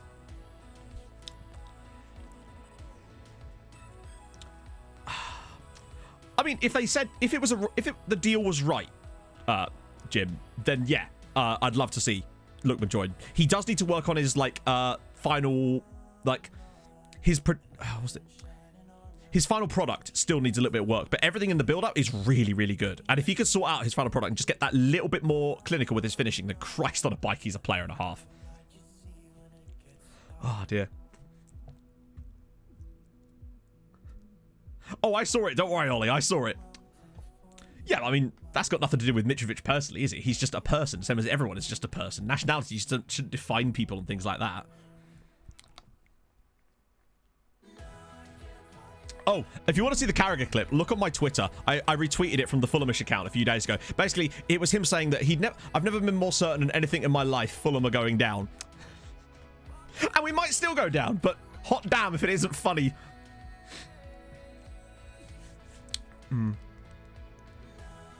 Oh, yeah, no, I could completely get that, Musharak. We've beaten both of them. That way they can equally be in love and hate us at the same time. It's perfect. We've actually got, I think, more away wins than home wins. No. He said this a while ago, but nevertheless, you know. Lemina's been okay for Fulham lately. Like, legitimately, he's keeping Frank Anguissa out of the team lately. It's insane. I mean, I can understand why he thought that. I think there's a difference between thinking that they'll go down and making such a broad, like, quite hubristic statement, I suppose, is more what pissed people off, I think, about it, and why it's more funny now. Everybody thought Fulham were going to go down, but people were just saying, like, yeah, I think Fulham will probably go down. It's the, do you know what I mean? It's the, you're setting yourself up for a fall when you say things like that. Matt Bolden, thank you for the follow. And also, JC is here now. I'm glad you're here, thank you for the follow, man.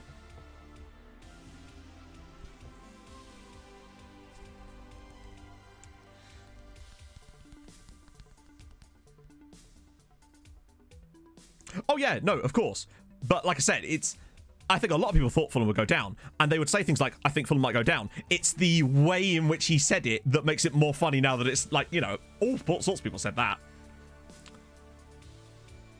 Can't win anything with kids. Maybe, yeah. Oh, just wide. JT, thank you for the follow, man.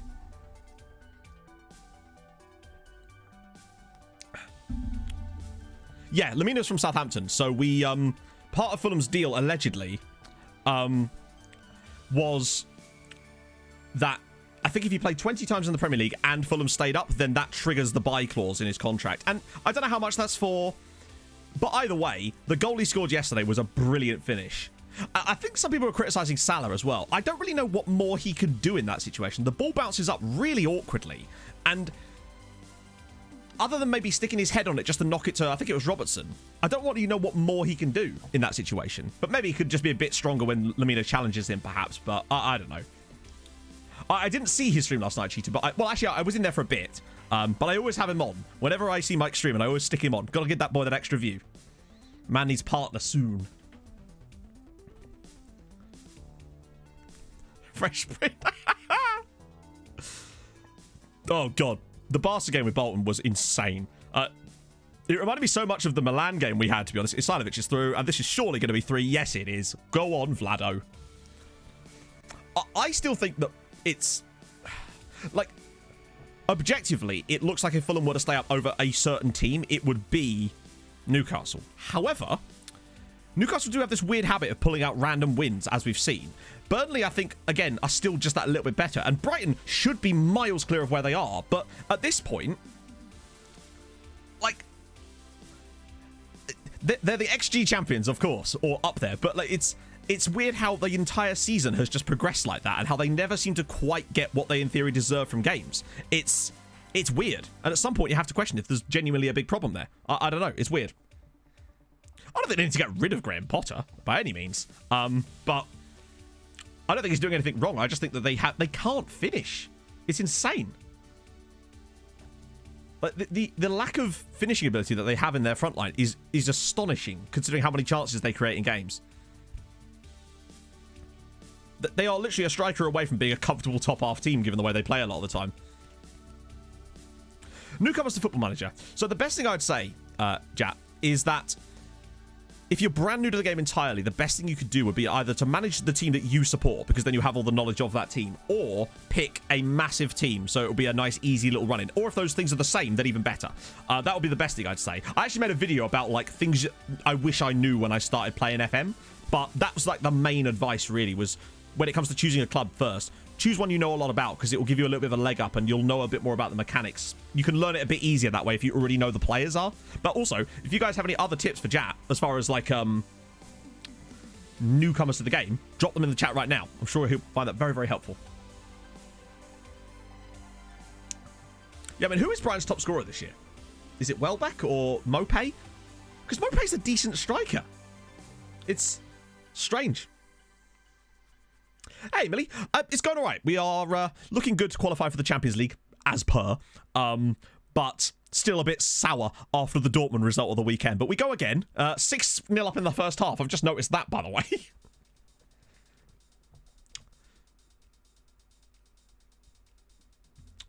Yeah, I feel like creatively they're clearly doing the right thing. Been sacked twice. It will happen. And you're just going to have to get used to that. But that's fine. Being sacked is part of... Oh, go on, Kobo. Surely not another. Oh, my God. We're 7-0 up in the first half. That's the other problem as well, I suppose, is that you are more likely to lose your job, but then it'll also be easier for you at the same time. Low expectations means that you will probably not get sacked as easy, but you also might still find it difficult to get any kind of success and maybe have... I don't know. Depends on how you define fun, I suppose. If you define fun by winning all the time, then perhaps there's that, but then not everybody does. Yeah, that's another thing, exactly. You can kind of do as much or as little as you want regarding FM because the assistants can do so much stuff for you, and it's probably best to delegate a lot at first so that you get used to one mechanic at a time, essentially. Anonymous with the gifted subs to Mr. Wipeout and Lathrok. Thank you very much, Anonymous, you absolute legend. Thank you so much, seriously, that's so nice. You're all lovely. Oh, dear.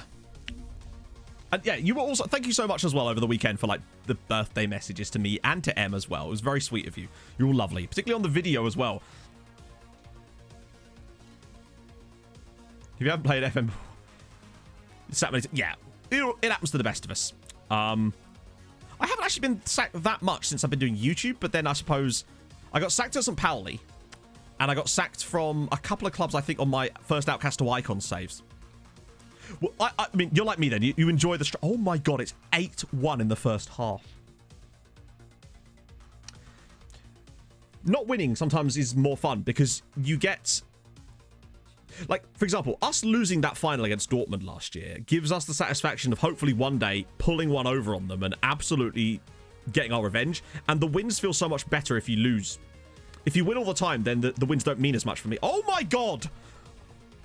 What is going on in this match, by the way? We're 9-1 up at half-time against PAOK. I told you these guys were absolute shite. When they only beat Sarajevo 1-0 over 2 legs, I was a bit concerned about how bad they were. This is insane. We've scored 3 goals in first half stoppage time. Oh, dear. I've never been sacked from a board takeover, thankfully. Look at this. 45th minute, 45th minute, 45th minute. It's 9-1 at half time. Have they got great players? I mean, oh, they might do. I mean, one, but that doesn't feel like an excuse to me. Jesus Christ. Oh, God. I think this is bullying at this point, really. This is insane. It's just kind of, it was going under the radar. No, believe me, if we were on very attacking, we'd have scored a lot less goals. Because I find very attacking is basically useless most of the time. Look at the referee. Yeah, who is the referee? Imagine if it was the referee from the final. So the reason we're still falls through the qualifiers is because we have yet to get enough coefficient to actually get up. So next year we won't be. But this year is the last year that we are being forced into the earlier qualifying rounds. Christ. Yeah, we might as well press him too. Sure, why not? Wait. Hang on. Hang on. Hang on. No. Hey, isn't that the referee from the Europa League final? I swear to God, that's the same guy.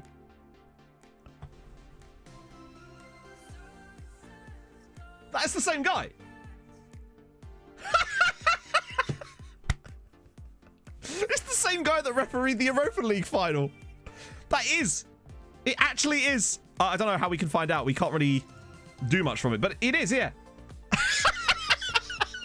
What are the fucking odds of that? His name's Paolo Valeri. I'm certain of it. Oh, God. Yeah, where's the shit list? Because Vaughn put him on the shit list. So we'll definitely know if it's the right guy. I can't remember the command for the shit list. But he's definitely in there. We'll know for sure. That's insane. It's the guy... That is absolutely incredible. That the guy that refereed the Europa League final, and was, by the way, appalling in the final. Yep, Paolo Valeri. He's in there. That's the guy. Incredible. What are the chances of that? Wow. Yeah, I think we're right on that, to be fair. I mean, that being said, we've gone 13 minutes without a goal, so it seems unlikely that we're going to... I don't know. We need at least one. I want to score 10 in a game. And Kobo... Oh, dear. Oh, incredible. Millie with the 1,000 bits? What's... Do I have TTS on for bits? I don't know. I don't think I do, actually. What? Well, I will read this out because I feel like this is important. Fiona! Hope you and Emma had a great day. I think Speak for All has been providing with all entertainment community. Cornerstone. Oh, Millie, thank you, man. That's extremely nice, buddy. What a lovely guy Millie is. Seriously. That's so nice. You honestly don't have to do that, man. Like, I've just really enjoyed streaming for this past year and building this little... I don't know. I hate saying that. I always feel like when I say things like the community, but there is genuinely a community, and it's nice, you know? You all guys are also welcoming when new people join the streams and get involved in the chat. There's no, like, animosity or clickiness. It's great. You're all very welcoming, and when someone does come in to try to be a dick, you don't let them take over. You just let me or the other, the mods deal with it, and, yeah. Yes, I am, Jim. As of the start of the pandemic, essentially, I was kind of forced into it, but now, obviously, it's better now. Oh, dear me. Jack Nation and Lefty, or Leafty, thank you for the follow, man. Whew. Okay. But, by the way, Leafty, that tactic probably needs to be updated because it's not actually the one I'm using right now. So just as a side note, we actually aren't going to score in the second half, are we? Millie was being nice again, I know. Yeah. Bastard! Yeah. You lovely man. With your niceties. Let's bring on Pinedo. Yeah, we're obviously going to rest players for the second leg. That makes a lot of sense to do. And Leaky, thank you for the follow. Yeah, it's classic FM in it, though. 9-1 up in the first half, and then not a single goal in the second period. That's insane. We'll just lose this. Oh my god, we're actually going to lose the second half. I'd 9-2 be us right now. Young boys are so afraid. Imagine if Hammerby. That would surely be a really big moment for a club like Hammerby, right? It is a bit embarrassing for us to lose the second half here. Is that enough to put them through? Oh, Larry with a late penalty. It's on the line. Yeah, literally, since we realised that Valeri was the referee, it's all gone tits up. We didn't score a goal in the second half. That is absolutely I'm the Pope. I probably should at least, you know, we did still win by 7 goals, I suppose. Ed, 999, thank you for the follow, man. Right, what was the actual score? Oh, it doesn't show the head-to-head. So who actually got through out of those two? Oh, wait, that was the first leg, Matt. You absolute dunce. It's good. Well done, Matt. In summer, in winter, it can get bad. Yeah, we kind of do need the coefficient points, so we can't really do reserve team at this point because we make, particularly as we're going to get less and less games at this point, we have to make sure we get as much coefficient as possible. So, if we lost the second leg, I mean, at that point, I agree, Jim. I agree. Just pop them on the list the second time. Zlatan FC going to go through? Well, maybe. They did draw 2-2 in the away leg. Right, okay, let's just check on the... Actually, no, let's go to Friday, and then we'll check on it. See how we get to. Right. Classic, classic, classic. Stall, stall, stall. Fuck you.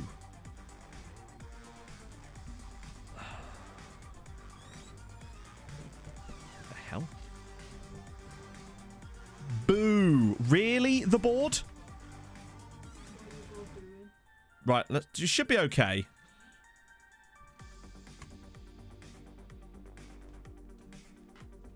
So, meet the new board. Same as the old board. Arseholes. The problem now we've got... Do we have a clause in his contract? We don't. That could be worrying. because you know they'll just do that same nonsense again. Yeah, it's like, if they can be convinced out of it that easily, then why were they willing to do it in the first place? How much money do I need to have in the bank to stop them from doing that? Yep. Do you reckon we're just going to get progressively worse boards every single time? It does feel like every time we've got a new board, they've pulled the same shit. Yeah, this is true. Maybe they don't inherit the lake house and they want to build their own lake house. Give me more anxiety. Thank you for the follow. When I see things like that from the board, yeah, I do be getting more anxiety. Oh, we can't lose Nelson. Right, I've done that one. Let's do Eduard. Wonder where he's ended up. God, there's so many vowels in his name. Dortmund. Okay. Fair one. Tax dodging. I believe. Yeah, you're right. Just purely Wonder Kids. You love to. Wow. Hot diggity dog. Armored Stew. Thank you for the follow, man. Hello, Vaughn. It does. Do you know what it is, Vaughn? It's like that new guy. He's just gone to prison, right? He has to go and assert his dominance by going up and beating up the biggest guy in the room. And that's what the board are doing. The problem we've got, Yolfi, is that we can't really afford...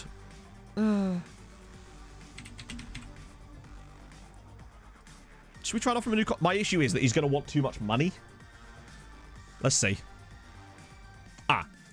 So yeah, that was a non-starter anyway, sadly. Oh dear. I mean, it would have been the biggest transfer ever, but like, what would we do with that money? Most of the players we sign aren't costing anywhere near that amount of money anyway, or would... Our record signing is £11 million, and it was Renan Nelson. No, he doesn't have a boat clause. We had to trigger it, because otherwise his contract would have expired. So there was a situation where he wouldn't sign a new deal, and it was like the last 6 months of his contract, and we still had the clause, so I had to trigger it, otherwise he would have potentially left for a free transfer. This feels like a no-brainer, right? Surely that has to be done. That, for me, is like... He's not going to play for us, ever, but he's pretty solid.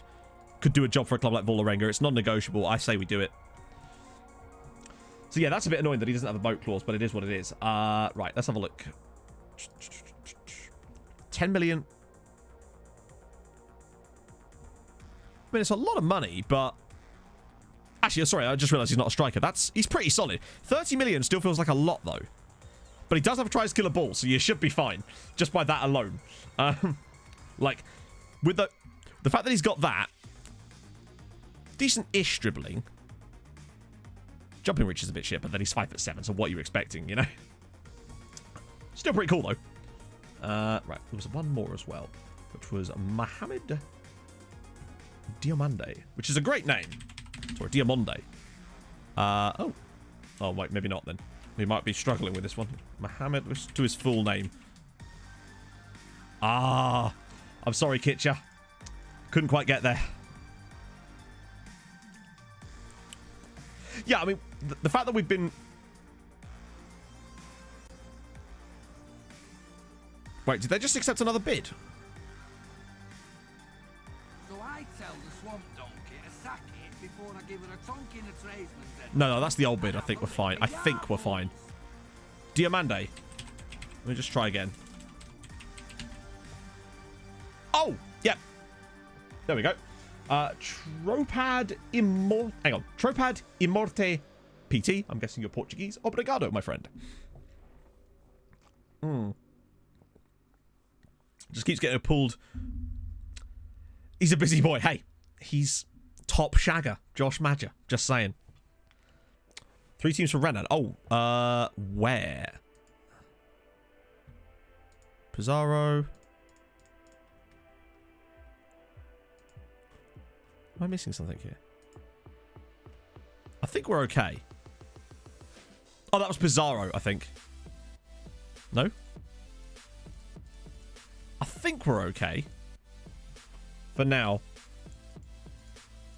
Which email are we looking at here?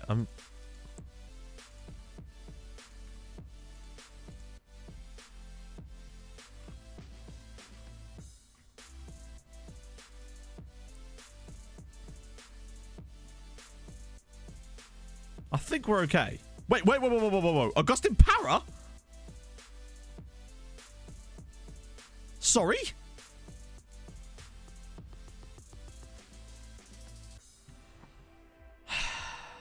Fucking hell, man.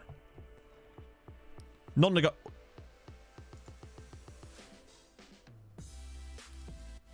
When? Where?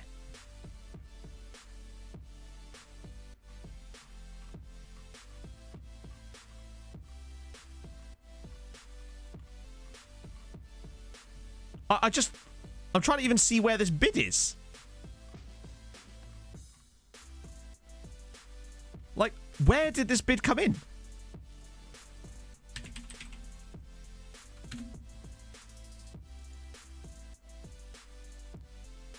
They fucking snuck that one by me, didn't they? That was a week ago. They just snuck that one by us because it was in a batch of other offers. Dickheads. So that one, we didn't even get the news article. Arseholes. Good. So that was our, you know, best left back.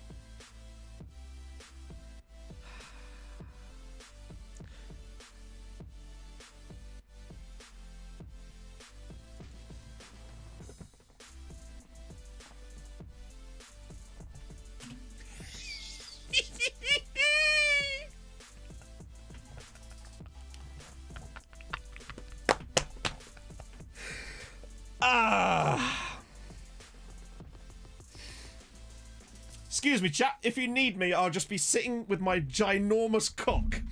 It's fine.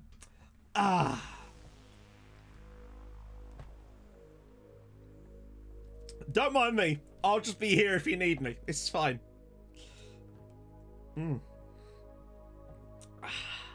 All good. Oh.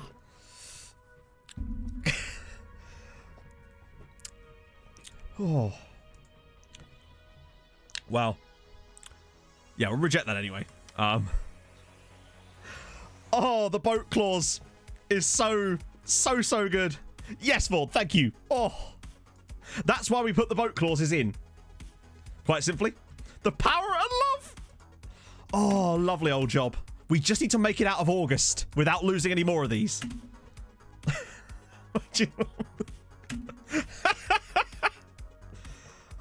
No, we didn't, Scott. So the way they snuck it through is they snuck it through in a batch of different bids. You know when you get multiple bids at the same time?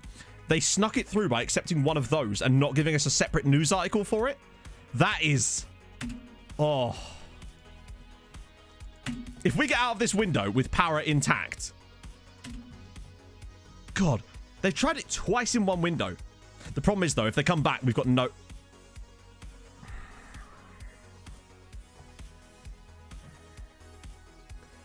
These guys are actually the worst. They are actually the worst. Why? What possible thing do you have to gain from this? Fuck me. Can I maybe talk to him?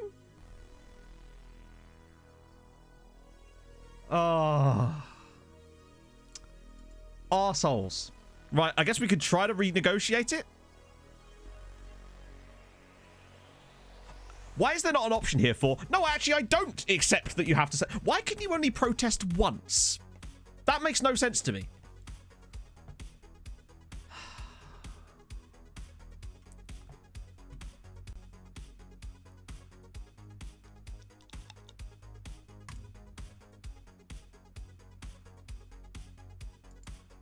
Right. Can I then botch the deal? Right. Hang on. It feels like they said I was allowed to, and yet where exactly am I allowed to... I just did that. Where exactly am I supposed to do that, then?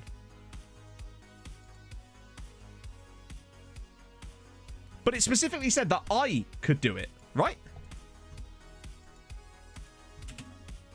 They do it. Oh, right, well, that's pointless, then. We're going to get fuck all out of this, then. Brilliant. Absolutely brilliant. I can't wait for them to get 45.5 million for him. Dickheads. At what point, like, how... Bearing in mind, I've been turning down bids of him this entire period, and he's not complained about wanting to leave once. Fucking hell. Watch them come back with a lower deal. Ouchie. No, but like, I don't believe that it should be able to... Sorry, what I mean is that I think you should be able to protest every time. That doesn't mean they should accept it every time, but the fact that you wouldn't have the opportunity to protest the second time is ridiculous, because why would you not then protest the second time? He won't reject the contract. Come on, it's PSG. They'll offer him about 100 grand a week. Right, when is our next game? Yeah, we probably should go about full... Well, it looks like it's probably Renan Nelson's last game for us, apparently. We were going to make a shitload of profit, but fat lot of good that does, you know?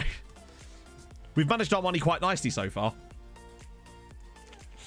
Well, that's fucking annoying. At least it wasn't to Spurs, I suppose, but...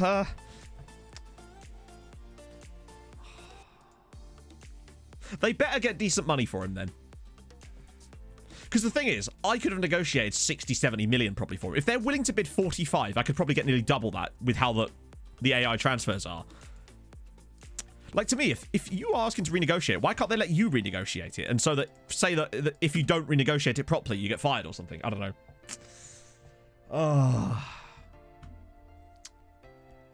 Well, oh well. This is what I mean, though. Adversity is strength. So we'll have to build on this. At least we kept Para for now. We're going to have so much money and nothing to do with it. Like, we're literally going to have so much money.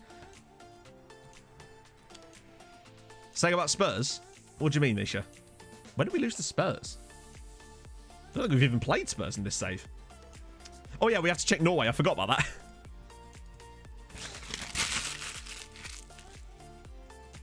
Nailed it. Oh, God. It means Fulham. What about Fulham? What's that got to do with this? Oh, imagine if he fails his medical. Imagine if he fails his medical.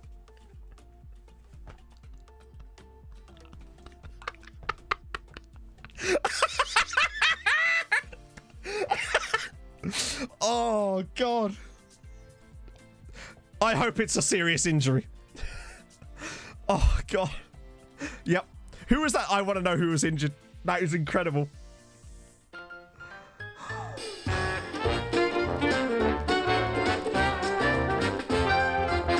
What the f was that? Oh, that was weird. Can you imagine if he failed his medical? Oh, if we kept him because of this, that would be outrageousness. Right, off you come. I want him to be out just long enough so that he doesn't miss too many games for us, but just enough so that he misses the rest of the transfer window. Oh, that would be so goddamn good. Offer him somewhere else. Why would I want to do that? I want to keep him. Also, what I find most of the time is if you do offer them somewhere else, unfortunately, they always seem to just accept the first offer most of the time, even if the other club offer more money. That seems to be my experience with it, which is frustrating, but it is what it is. Yeah, our fax machine's broken. It's fine. Isaac Asare slaps us in front. Oh, I did it, didn't I? At least I didn't make 3 this time, Ice Battler. At least I didn't make 3. I used my crowbar for different purposes in this one. I've poisoned his lasagna. Oh, wow. Imagine if he actually stayed.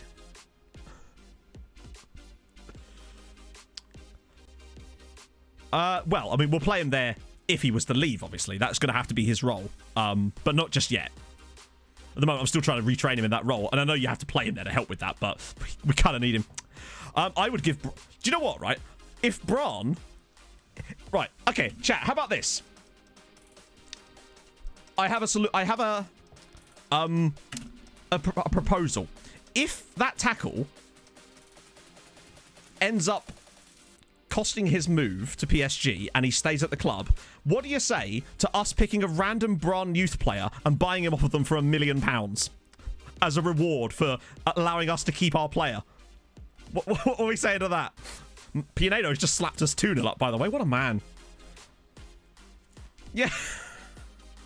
Yeah, just give him like £1 million. We've got the money. Buy one of their youth players off them for £1 million. They get the cash. We get to keep our player. It's also something we could potentially use later down the line to start funding some of the clubs that are in Europe. Yeah, we've got to make sure that the deal is done and the window is out. So we're out of the window and Renan is officially stay. If he officially stays, then that's what we're going to do. I'll let you guys choose which player we buy off them, obviously. We don't want to take an important player. We only want to take some, like, 16-year-old worst player in their youth academy for £1 million. The board will hate it. It'll be fantastic. The ultimate way to F over the board as well. But that does actually give me the idea of a way that we could potentially inject money into other European sides. Other Norwegian sides later in the save once we're, like, flush with cash. We could start doing stuff like that just to give them a little bit of extra. What a finish! Yeah, it'll be like not even a one-day injury. It'll be. Oh, imagine if it's like a broken leg or something, or like it's a 16-month cruciate ligament injury that we like. It means the deal falls through, but it also means that our player is fucked. Oh yeah, we choose the player with the coolest name for sure. No, it was lower leg, I think. I swear. Oh, it's upper body. You're right. That's concerning. Yeah. Upper body is likely to be nothing. Spinal injury. Yeah, he's broken his neck. Torn pec. The problem is I don't know if those ones would be... What upper body injury would even keep him out? That's the problem. Torn pec's 5 to 6 weeks usually. Kang tore a titty on my Bolton save the other day. Broken heart. Yeah, I don't know what because you don't always fail a medical if you've got an injury. So I guess we'd have to figure out what would cause him to fail the medical. Watch it be like nothing. It'd be like a 3-day injury. I honestly don't think I've ever had a player... I don't think I've had a player break their ribs for a long time. Injury of a month plus. We've got to hope. Punctured lung. Ovalar's injury was torn abdominal muscles, and he was out for 3 months when he first joined us. So that's a potential one, I think. Great head. See what I mean about Pinedo? The guy's a god. Yeah, torn pectoral is 5 to 6 weeks, so that could work, maybe. Broken rib would obviously be... I think that would be good. Sure, why not? Isn't power on the left? Oh, it's the yellow card one. Oh, well. Hey, Will. We're a bit... on tenterhooks right now. So I should just explain what's happened to someone that may have just... If anyone's just joined the stream. The board tried to sell one of our best players from us to PSG. I said no. They then did it again anyway. I've now asked them to renegotiate the transfer, which they are agreeing to do, but they'll do fuck all with it. However, the player in question has just got injured during this game, and we kind of hope that it's a bad enough injury that he fails his medical and is unable to complete the move to PSG, and we get to keep him. That's the situation right now. We're going to be so disappointed when it turns out to be a nonsense injury, aren't we? It's going to be appalling. We are in, technically, Season 10. Oh, good save. I don't know what I would... Also, if you just joined, we're going to buy... If the deal falls through and we actually manage to keep him through this window, we're going to buy a player off of Bran who injured him for £1 million just to give them a bit of money for allowing us to keep basically one of our 3 best players, essentially. Yeah, the board will go for a lower fee. Oh, bruised hip 3 days, yeah. Or it'll be like... Oh, shup. Yeah, he's got severe chafing. He's got nipple rash.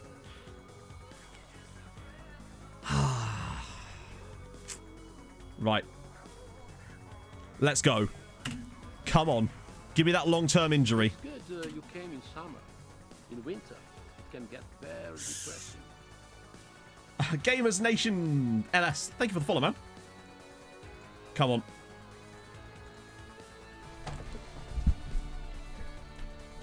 He's broken his spine, chat!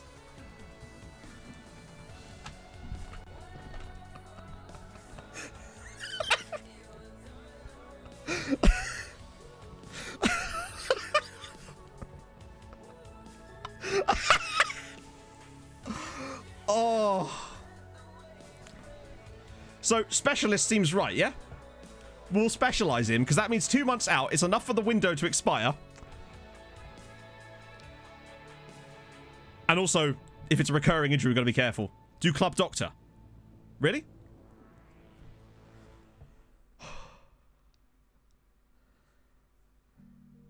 Hey. He's broken his spine, chat, Matt says as he jumps around the room with glee. You're right, okay. To be fair, we'll probably be okay for now. So. You're right. Now watch him not fail the medical. Yeah, let's just save the game here. Let's just make sure. Well, that's the thing. I don't know why we'd want it to be out longer, but... Well, we'll have to see.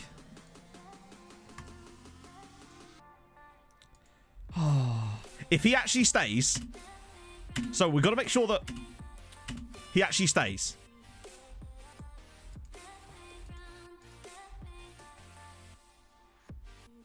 Negotiated. Can't help but notice it looks the same, the board. Also...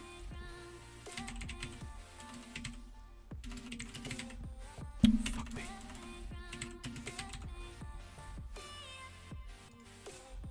I hate the way that they automatically do this. Because it then encourages more clubs to put bids in. Yeah, I feel like if I'm PSG and my player I'm about to buy has just broken his back, I'm probably going to go, yeah, we'll leave that one for now. Imagine if he still goes.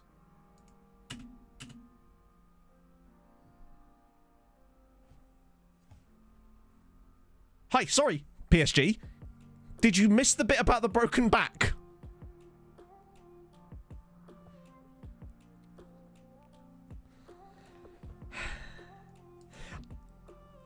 To be fair, they haven't actually gone through the medical part yet. That's just the deal side of things. So that's just the board, yeah. In theory, they should now... Yeah, exactly. That's just our board negotiating with him. He should fail his medical. There's no way you pass a medical with a broken spine. Right? Yeah, that's not happening. Well, the thing is, we can't just, like, this is the thing. People say, oh, you got that money, you can do loads with it. But you can't get a player unless the player exists. Like, that's the thing. Money doesn't make a player appear out of nowhere. Look at that. Okay, so Massetti's going to go to Vålerenga, which is good news. Doesn't need a spine to sit in the reserves. This is true. This is true. Thank you, whoever clipped that as well. That was incredible. Right, come on.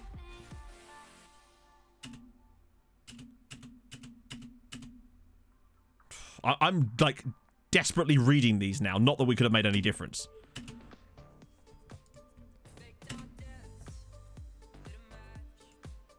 This is incredible. Well, that's the...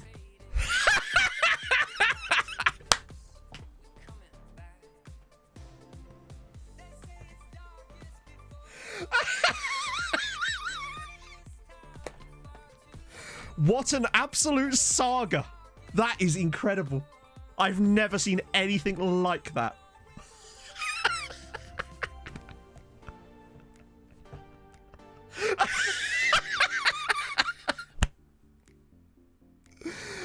Oh, I'm clipping that. Somebody clip that. Jesus Christ. That might be the best thing I've ever seen on FM. I actually can't believe that. Just incredible. Oh, I'm Langy. Thank you for the follow, man. If his personality is set to Spiderman. Oh my god. Like, we've had the boat clause, and there was me thinking that was the most creative thing we've ever done. That, for me, takes the biscuit. That is just... that's 7,000 IQ. Shit right there. You found paradise at Tromso. You had a good playtime. You made a good living. You enjoyed playing at the club and didn't want to move. You didn't need a friend like me. Now you've come to me and said, Don Matteo, give me a transfer. But you don't even ask for his respect. You don't offer something that would keep me at the club. You don't even think to call me God Manager. Damn right. Oh, Jesus Christ. Right, I'm going to have a quick pee-pee because that's how excited I am about what's just happened, chatto. Thank you for the follow, Mad Baboons and No Sky. I'll be back in a second. Eloise, I will explain everything in a sec, but if chat wants to fill you in, I will absolutely let them as well. But I'll be back in a second, friendos. Good lord.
Okay, so let me just take you on a little rundown of what's just happened for those of you that may have just joined the stream. Our board, as is their wont, every summer. Oh, good lord. I mean, I would put it on Reddit, but the thing with that is that I don't know if the Reddit's the right place for that, because I love the FM subreddit, but I don't think they take too kindly to this type of stuff because it just looks like promotion, and that's not what I want. I'll make a little thing and put it on Twitter later though. Here's what happened. PSG put a bid in of X amount of money for our player. Our board, I think it was 42 million, 45 million it was. No, sorry. They put a bid in of 30-something million pounds. I then had to protest the board to get them to reject it, basically. PSG then came back with another offer of 45 million, which the board then accepted beyond my control. I then asked them to at least renegotiate the deal to try and get a bit more money, since we were going to lose one of our best players, essentially. Really, really frustratingly, because he didn't even want to leave. So then I'm like, fuck it. They're going to renegotiate the deal. We don't know how much money we're going to get. So whatever. I'm going to play him in the next league game because it'll probably be the last game he plays for the club. In that league game, he then gets an injury. It says upper body injury, and we're like, oh my god, could this make him fail his medical with PSG? Well, after the game, we find out that he's damaged his spine and will be out for 2.5 months. The board then renegotiate a £52 million deal with PSG. He goes for his medical and then fails the medical and will now stay at Tromsø. We've done it, chat. That's essentially what just happened. Oh, that is incredible. Right, yeah, sorry, I got a bit confused by that. So what I'll do is I'll go and... Agreed. Right, okay, the question now becomes, chatto, who are we getting from Bran? I also said that if we, Eric Bakker, didn't he play for Villa? Yes, he did. I don't think we can. We don't need to, because we're not going to be able to sign that player anyway. We want to sign a player that isn't, like, in their starting 11, because obviously that will make them worse. Right, so, under-19 squad. It has to be one of these guys, really, doesn't it? So, who has the funniest name out of the... Obviously, we can't sign these guys. A. Jenkins, thank you for the follow, man. Worst jokes they have... Well, we don't know the quality. We said it would go for the funniest name, so which of these is the funniest, I suppose? Salthammer? Oh, I'll tell you what. Torstein Salthammer. Let me just use my... Oh, I don't have one. Hang on, we'll dump the nationalities in. They're probably all Norwegian. So I tell the swamp donkey to sack it before I give it a tonk in the Okay, there's a Lithuanian lad. I think Torstein Salthammer is probably my favourite so far. Torstein Salthammer. That's pretty good, isn't it? Particularly as Salthammer makes it sound like you could hurt someone with one. God. So surely this is the guy, right? I'd say that's the one. As a reward, imagine if they'd rejected it and negotiated more money. Oh. Your first name's Torstein, Viking. That's a great name. Make the transfer... Oh, I can't. I've already gone past it now. About Tree Fitty. Sell on clause. No, because we'd never sell him, so that would be pointless at this point. Oh, and the salt is extraordinary. Right, okay.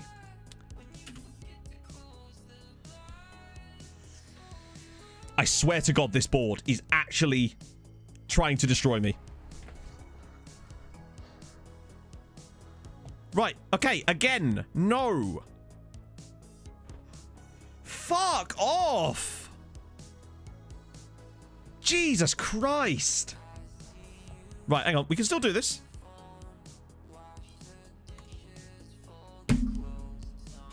Fucking arsehole. Seriously.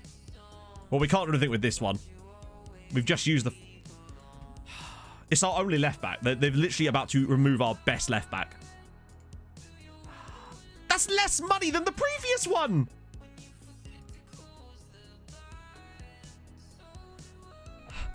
It was 28 million the first time, wasn't it? Oh my god. Awful clauses, yeah. Jesus Christ. This is insane.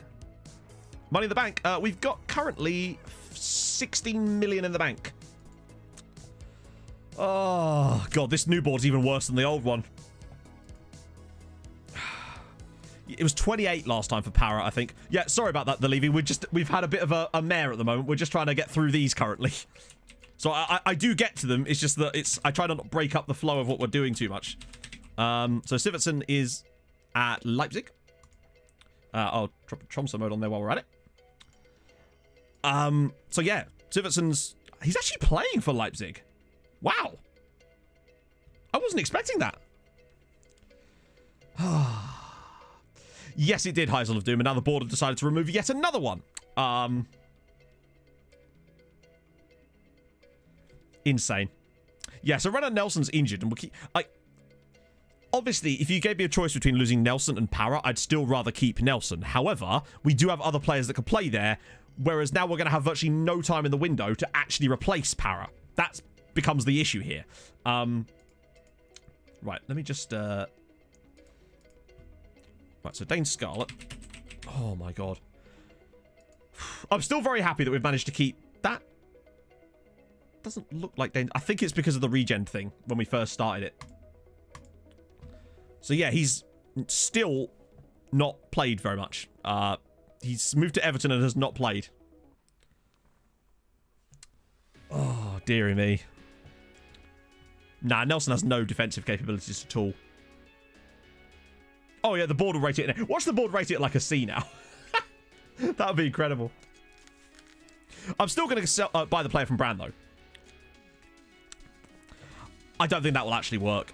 Not enough to the point... Hang on.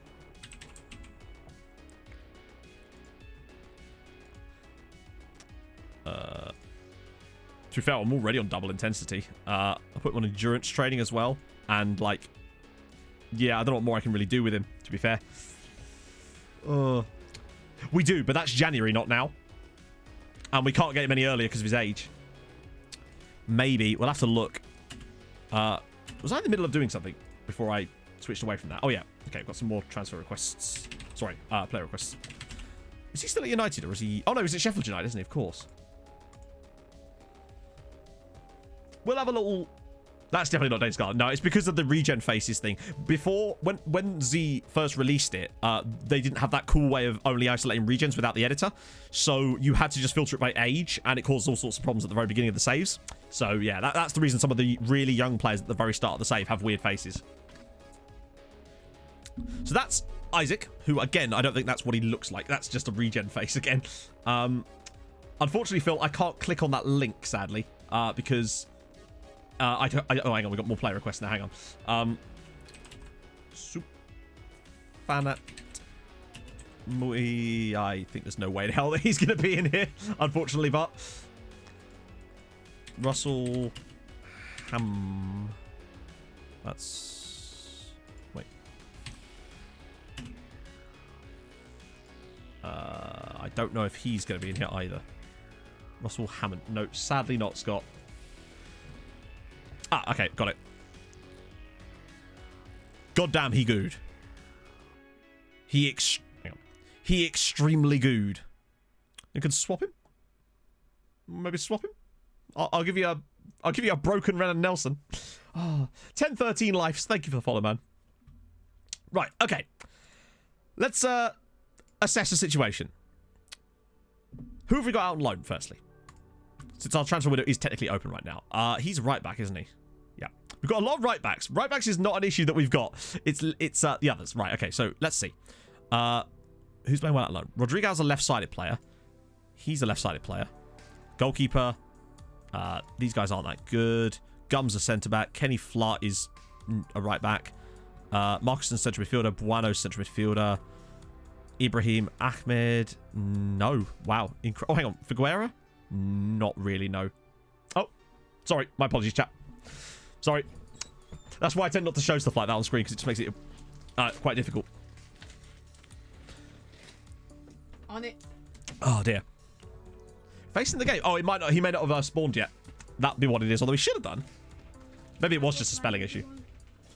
Yeah, we're going to have a look, see what we can find out. How's the fridge? That's a good question. Hang on. Sorry, we will get to this in a second, chatto.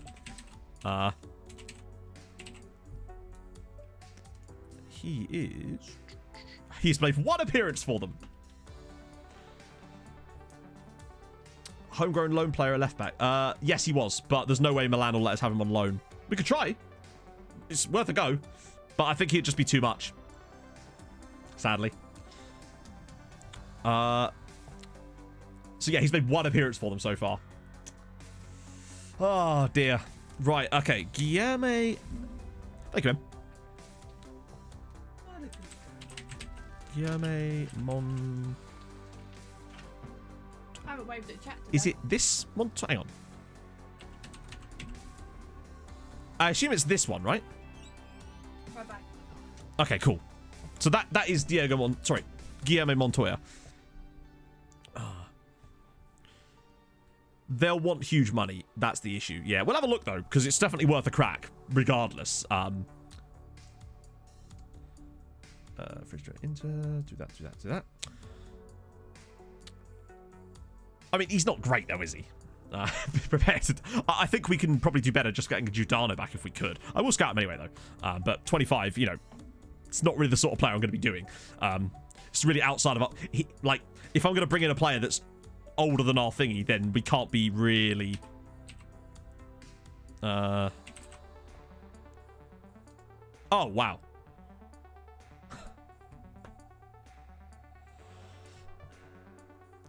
Well, that's a no-brainer. Although, actually, this might be easier. This might be easier because he's not playing. Maybe.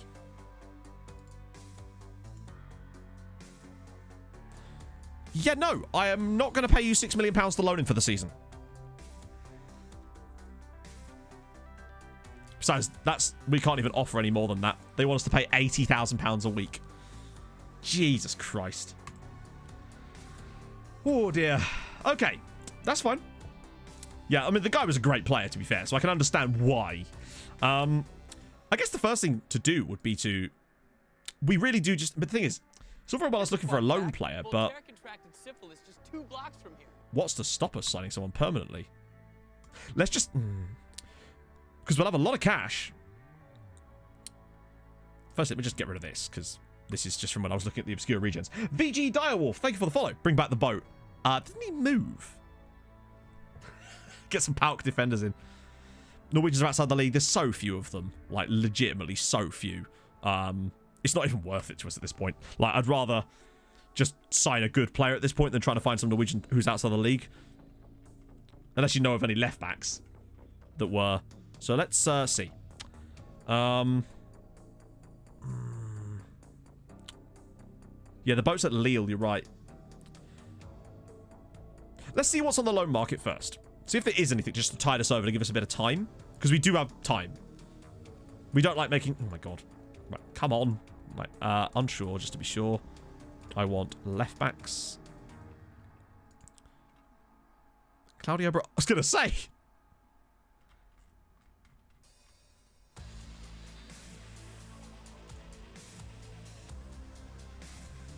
What about this guy?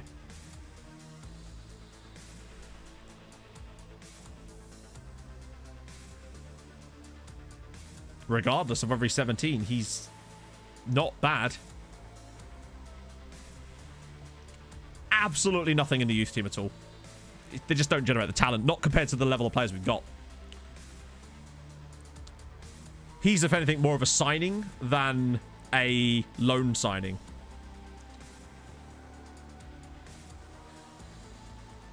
Like, honestly, he's more of a replacement for me than he is actually a loan. So I know he's available for loan, but to be honest, I'd rather buy him than actually just loan him.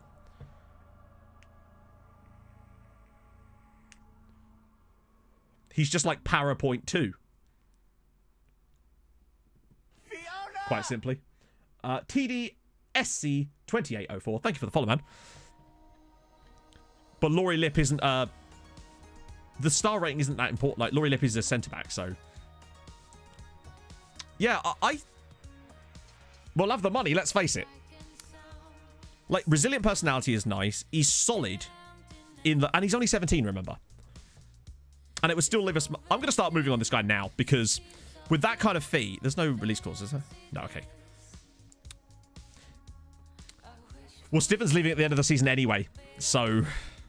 The leadership's a bit poor, but only his off the ball really worries me. I mean, these are obviously fine. We can get the improvements.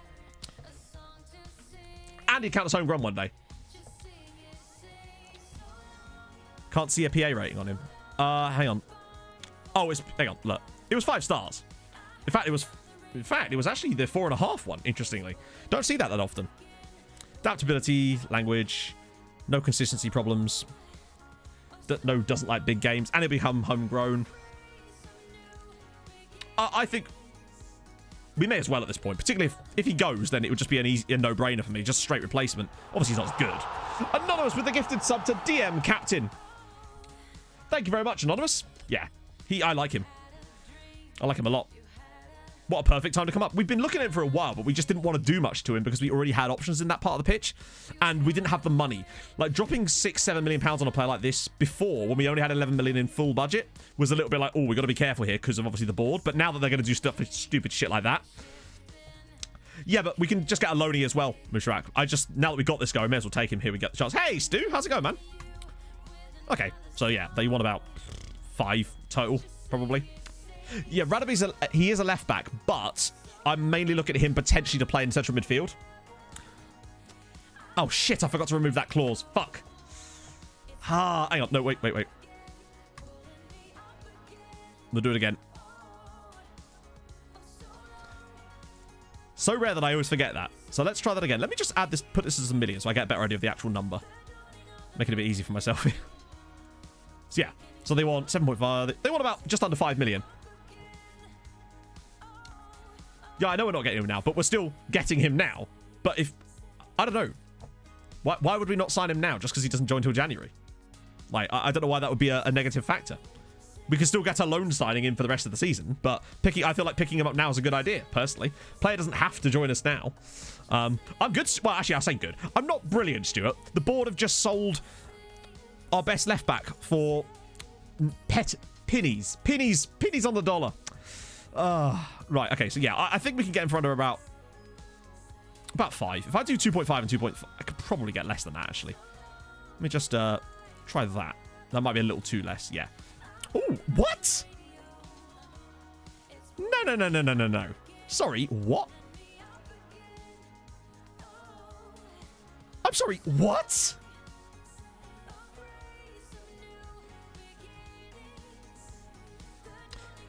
Clubs will just randomly do this sometimes. Like, that rule of thumb I use almost always works until 90% of the time, and then randomly a club will just do that.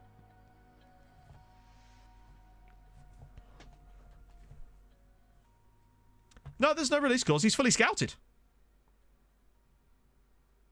That's, Oh, yeah, no, I'm still going to do it, but it's just weird how occasionally... The rule of thumb is, quite simply, that you offer them an amount, they counter with another amount, the actual amount they'll take is usually midway between the two. But every now and then, a club will just demand more money than you actually originally offer. It's still a good deal, but it is weird when they occasionally... The same thing happened with Manny Farmer and Wolves, where the AI just went completely nuts, where he'd been relegated, wanted to leave, had asked to leave, wanted to join us, and then they still somehow were able to demand more money. I mean, they're not always 5 million minimum. We literally signed Para for less than that, I think. I'm fairly certain Para was pretty cheap, wasn't he? Actually, no, Para might have been expensive. One of these guys was quite cheap. Yes, he was 8. But you can get players for any amount. There's no, like, hard limit on the amount that they cost. They just cost how much they cost. That was just a weird one. Strange. Anyway, regardless, let's have a look at the loanees, the actual loanees now. There's Jack McDonald. I know that says 69, but obviously that's to do with the actual signing of the player rather than... I'll tell you what. That's, How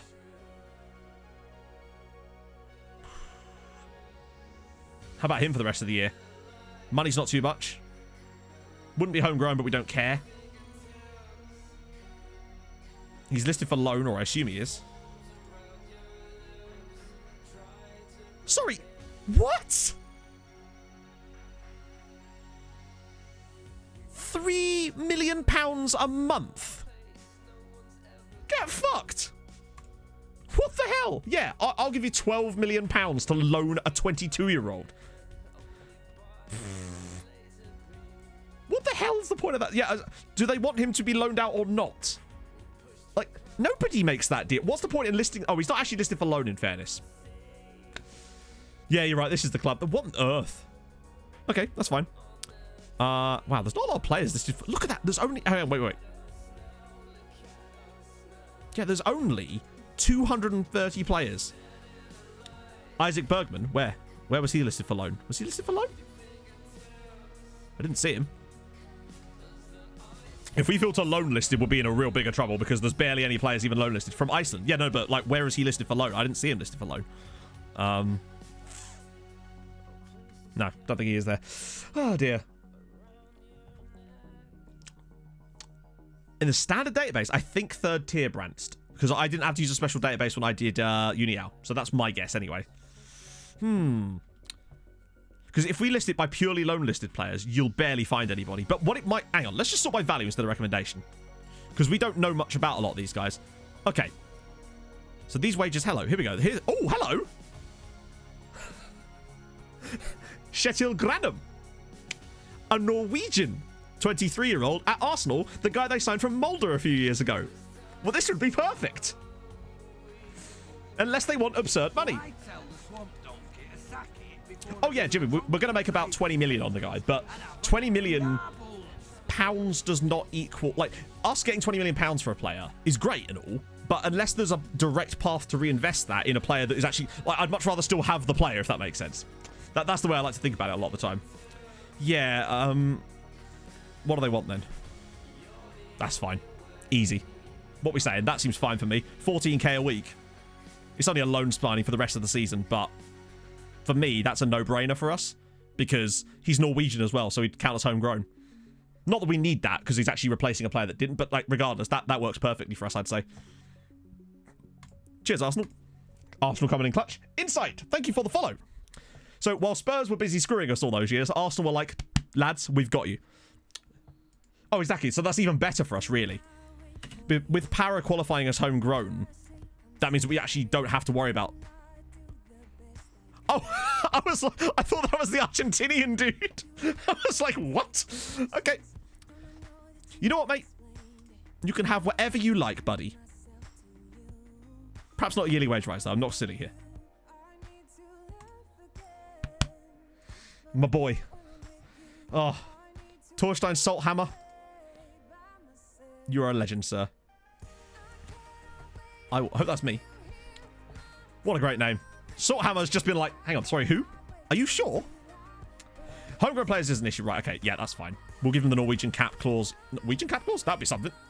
I hope I confirm that. We'll have to go back in a second to check, because it seemed to, like, grey it out. Well, we'll run the thing. But I can't do that now. Yeah, not 15%. Right, so 8k, that's fine. We'll replace that with Argentinian clauses.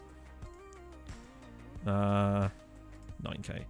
We obviously want to put a boat clause in here. Actually, I might just give that a bit extra here, because he is unlikely to play for Argentina soon. I'll give him a relegation release clause 2 of 0. Good. Good. Oh. Well, I didn't want to sign the guy that injured Nelson because he's a starting player for Brann, and I don't want to harm other Norwegian sides. I want to help them. Plus, I don't think it was that easy to figure out who it wasn't, to be fair. Fair one. But Rodak's a great keeper, to be fair. Yeah, we're going to get the Braun board by their own lake house at this rate. Nah, it's not really the way we scout, Jimmy, because it's just...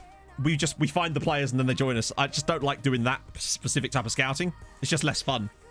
Not to say there's anything wrong with it. I just don't enjoy that type of scouting very much. Yeah, that'll be fine.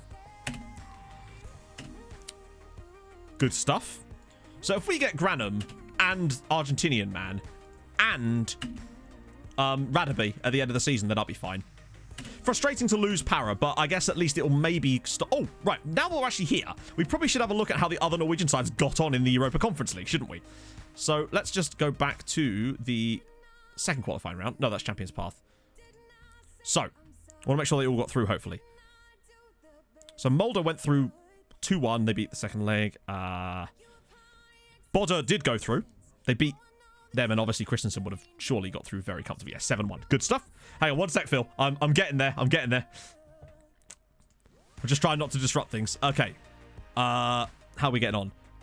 Ooh, 1-0 down to Bannock Ostrava. Not ideal. Christensen 2-0 up against Maccabi Haifa, though. Good news. And Bodder 2-2 against Dundalk. Okay. Okay. That's interesting. Sorry, Phil, once again, I can't click things in player requests. The link doesn't show up as a link for me, so I can't really do anything on him, essentially. Veteran Court.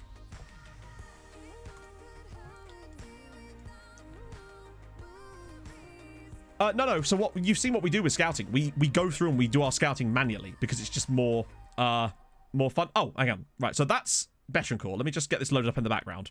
And that's Phil Foden. Lol. There he is. It's better than my Phil Foden, is what I would say. So fair play. You've done all right on that one. Let me just get... So yeah. Looks like one of those region faces as well. In a way. So yeah, no, when we do our scouting, we literally go to the scouting page, get our special filters up like that, then we'll just filter by and we'll do the scouting manually based on what our scouts actually know about. That's just the way I like to do scouting, because it's just... I find that you take more control of it there. You can, but I'd rather not just be like showing people's players as reach, because that's how I leave things on the wrong screen accidentally. That wasn't really what that was for. But I mean, you can. You're welcome to. Watching me now go in January anyway. Also, it's just occurred to me, right? We probably should look for a left-sided player as well, given that Renan Nelson's now going to be out for 3 months or whatever. So that's Gab. Oh, is he Hungarian? Yes, he is. And a damn fine Hungarian he is too. My God. 13 in... Not bad, not bad. 90. You think he'd have more goals for his country, but I guess Hungary is pretty stacked, I guess. Right. Let's just try to... Right, okay. So yeah, we probably should have a... Oh yeah, we have Izailovic, true. So actually, I'm going to try him here today. I want to see how he actually functions in this role. Because we can bring Jordanov in. Because he does need to start learning that role. He's getting there, but it's going to be a while yet before he... In fact, while he's doing that, I might just get him working on his crossing. I know that'll probably take up more time, but I do want him to have a bit more crossing knowledge while we're at it. Oh, dear. Right, then. He's slowly getting his position sorted. Mulder. Mulder were beaten by... Were they beaten? I don't know, actually. Do not hate me. I am familiar with Adam, thank you for the follow.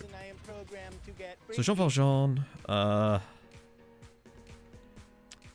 we'll have a look after the match for maybe a replacement. Actually, we don't really need a replacement to Renan Nelson, because the whole point of Izailovic was to actually kind of play there, so we should be okay. We have strikers for a reason. And I think that Izailovic could genuinely be lethal there. Cardin, thank you for the follow, man. Technically, Tromso's main rival is Bodder, but we don't really have a direct rival in Norway at the moment because none of the other clubs can be consistent enough right now. Yeah, this is the 3rd round, I think. There's one more after this, I think, and I can't remember who we might play. Oh, it's Hammarby, isn't it? Likely at the moment. Yep, sadly we did the land. We got screwed on the board by Para. Sorry, we got screwed on Para by the board. We nearly got screwed by the board heavily on Renan Nelson, but he got injured in a match and failed his medical and therefore isn't going to be leaving. Dortmund is the biggest rival. I have nothing against Dortmund. It's mainly the referee that I disliked. Oi! Fernando Avelar, 31 goals. Maybe, Dan, maybe. I actually can't remember if we did or not. It seems like an issue I probably would have had. Let's face it. If there's an issue to be had, stands to reason I've probably had it.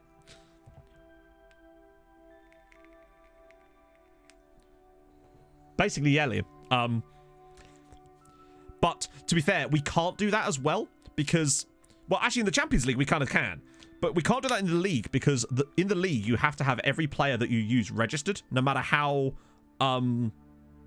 like young they are. You can't just have like one of the things I really like is about most leagues is that there's a rule on like under 21 players or under 19s don't have to be registered. In Norway they do, so it's a problem. Oh, Pauk are looking like the first leg. Quite simply, they are looking like exactly the same team as the first leg.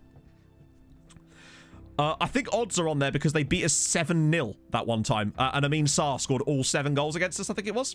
Yeah, this is Champions League qualifying. Don't know what the keeper's really playing at there, but there you go. I think it is an accurate representation. As far as I know, Jimbo, yeah. That is how it goes. So it's a 25-man squad. Every player must be registered, which means that you can't really rotate that much. I mean, you can, but only to a point. So you've only really got enough room for like 2 11s. And if you have any injuries and with goalkeepers and stuff, it makes it very difficult to rotate, for example. Take players out on a weekly basis. We can't. Because we have to submit our squads, and that's it. No, he did score. He definitely scored more goals. He got, I think, 13 in total. It's just more than half of his goals that year were against us. That's a great finish from Sandberg. Dave FC, thank you very much for the follow, man. Oh, sorry, Dave RFC. Thank you for the follow. I always bugger that up. The Border are actually our biggest rivals. This is true. So last year in the Champions League, we got to we got into the groups. We were knocked out. We came third in our group, which is how we got to the Europa League final. So we got knocked out of our Champions League group, but then we lost in the final of the Europa League by beating Milan 9-1. Was it Gritchen Luck? Yeah, I don't think that's in here this year, as far as I know. Diogo Brito, thank you for the follow, man.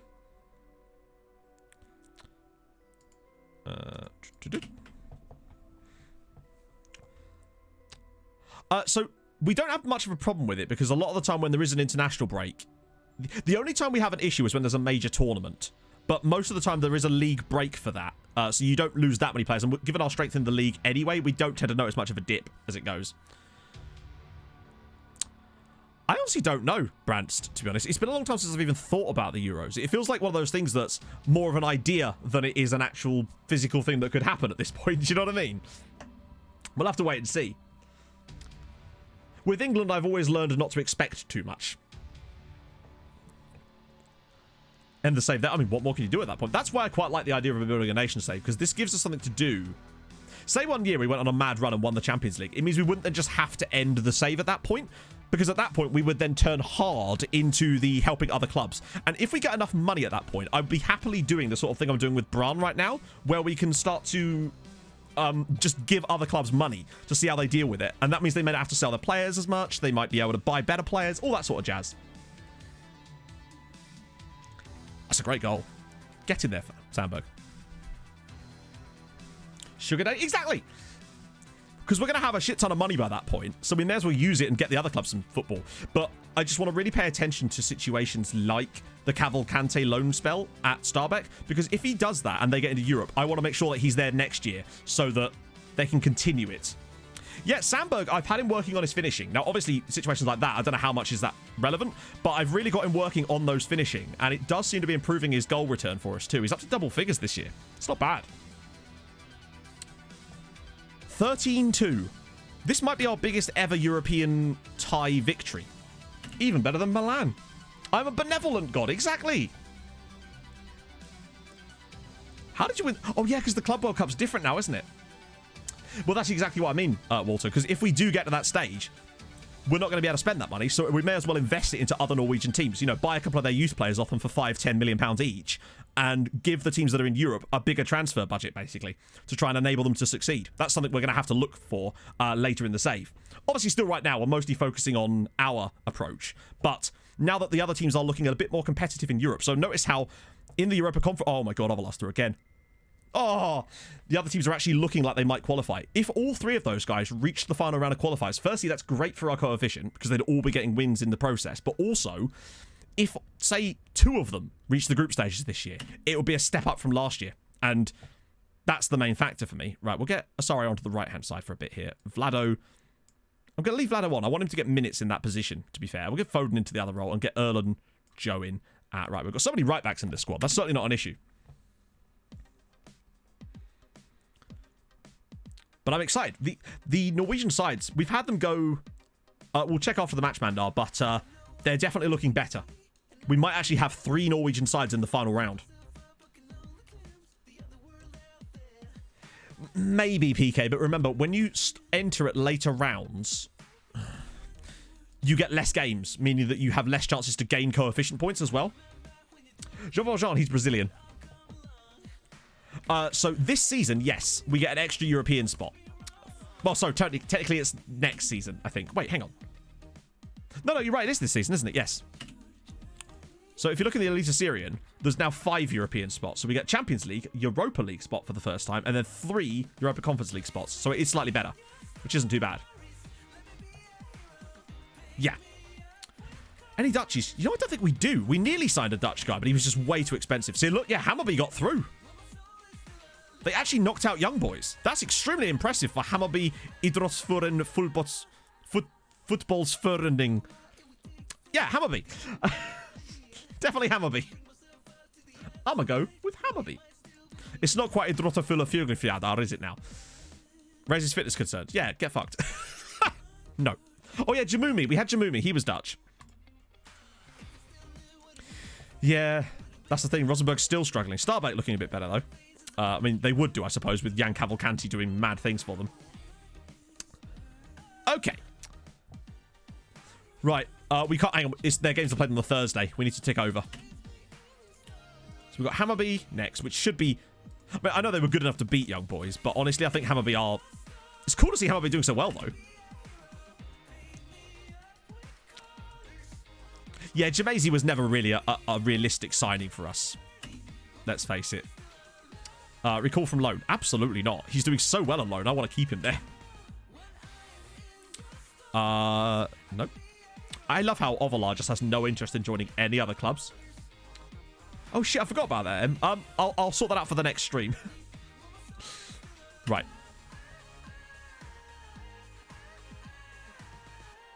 Right, okay. Are we on Friday? Right, okay. We're Friday now. So that's fine. We'll keep the same squad because it's the only player that's unregistered anyway. We may have to register the other guys. Okay, here we go. Moment of truth, friendos. Come on. Bodder are through. Christensen are through. Mulder went out! On away goals.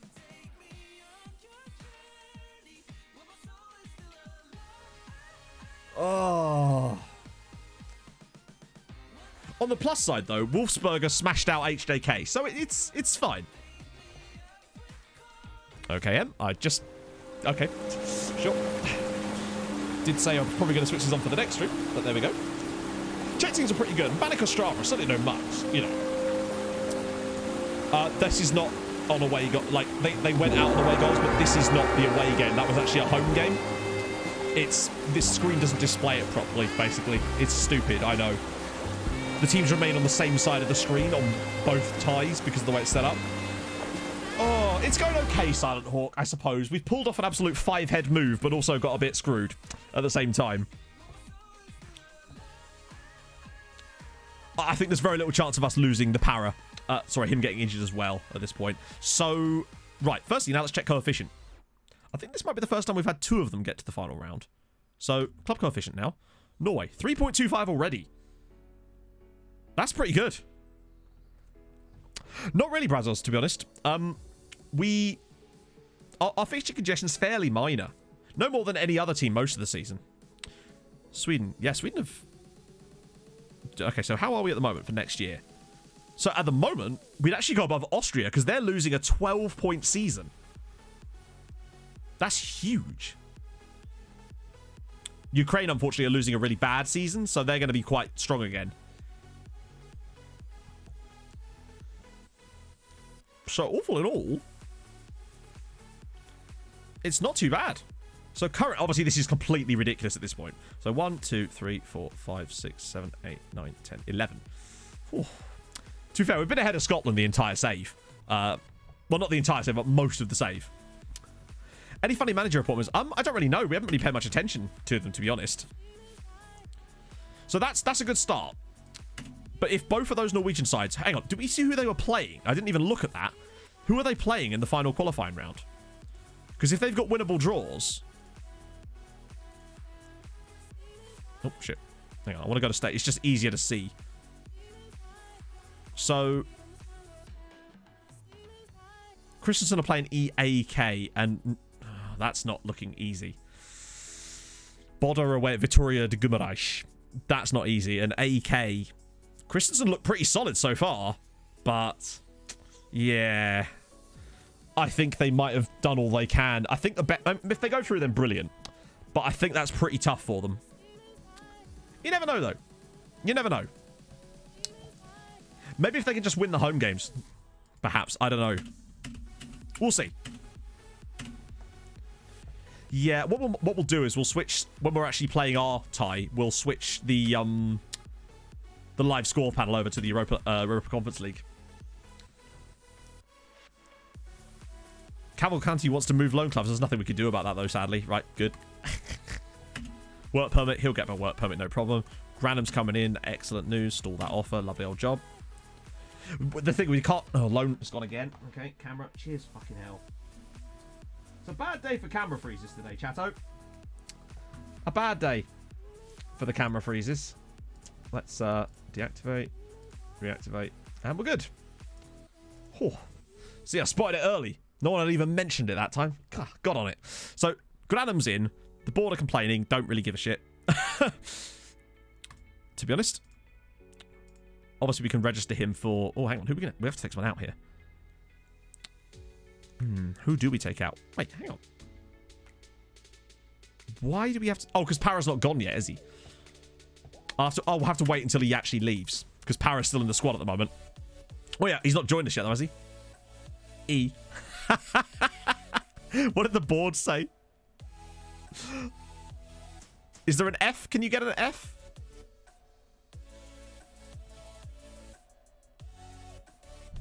I love how they only rated him a D. Bearing in mind, I've made actual good signings that they've rated lower than that. Or equal to. Oh, God. Right.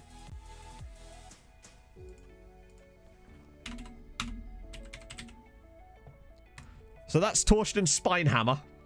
I can't give him a face right now, but I will do the reader and refresh so we can get it. So he will get a face just by virtue of that. Oh, Lord. Yeah, he's shit enough, I feel like. Bran, enjoy your £1 million. You deserve it.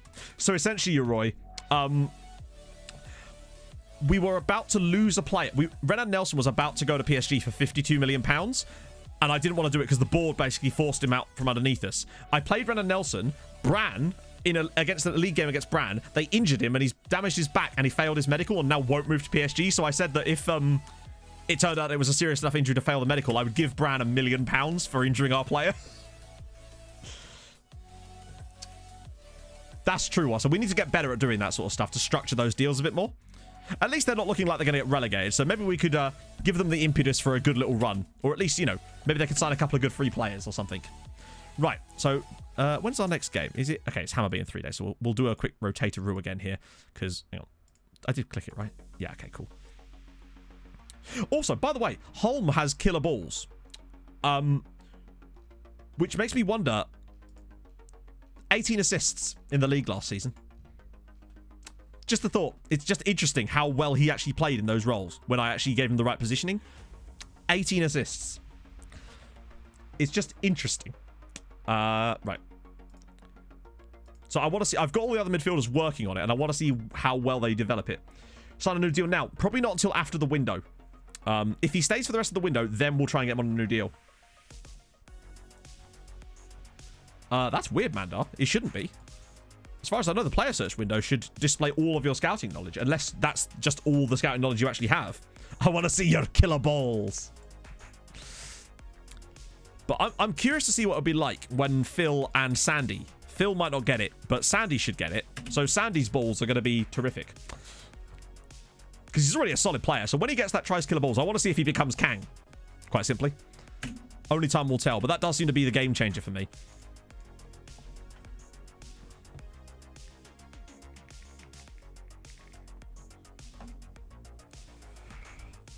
No one wants Sandy balls. This is true. It's just uncomfortable, you know? Makes the beach a bad time to be, you know? Oh. The moment this stream finishes later, chat, I'm going to go straight into the clips and try to find all the clips that relate to that incident with Renan Nelson. Because I have to make that into a Twitter video. That was one of my favourite... That's better for me as far as entertainment value and just amazingness than the Ovalar injury. Don't know walking around. Yes, you did. Indeed. You absolutely did. He's broken his spine, chat! He says with glee. On the boat. Cooper, take off the Susa07, thank you for the follow, man. What happened with Renan? So, long story short, PSG put a bid in, £52 million. The board gonna sell him out from underneath us. I then play him in the next league game. A brand player puts a tackle in on Renan Nelson. He then gets injured with a broken, damaged spine, fails his medical, and then doesn't get to move to PSG as a result of it, and we get to keep our player. That's essentially what happened to him. It's a bit longer than that, because there is some more nuance to it than that. But nevertheless, that's what happened.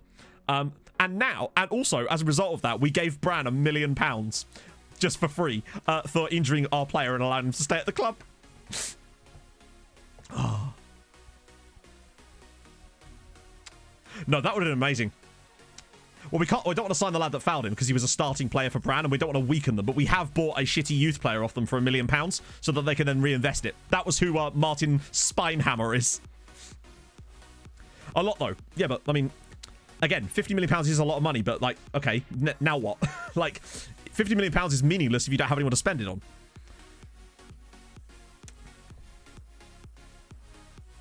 Oh, thank you, F. Susan. That's very kind of you, my friend. Obrigado.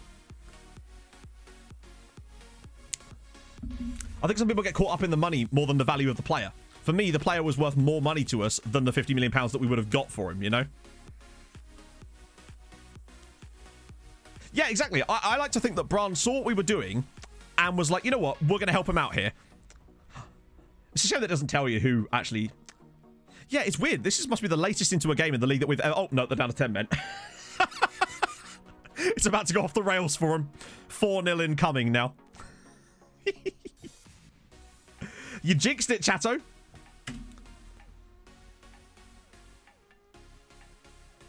Jesus. But did you win the league? Or did they have a better goal difference than you? Let's make some subbies. They've done it for the integrity of the lead, exactly. Yeah, imagine if Para gets injured. Wait, he's not playing. God damn it. Oh, they probably won't spend it at all. But at least we gave them the opportunity to do it. Remember, we've rotated the squad. I should have played him anyway. Yeah, I don't want to bring on too many players. Yeah, maybe Kent did do it. Maybe. You just never know. Oh, PSG's goal difference is always, like, obscene, in fairness. Yeah, are we actually going to drop points against the big sad here? Although what I'd say is they're actually not doing as badly as they normally do when they get promoted. So, fair one. We've only had one shot on target. They've arguably been better than we have in this game. It's actually quite poor from us, to be fair. Yeah, I'm going to have to make a proper little video out of this. When FN throws up situations like that, it's just... that. As much as it was a bad situation in many ways, that's why I love the game. We actually drew with them. We actually drew with the big sad, who were down to 10 then. Fair one. Fair play to those guys.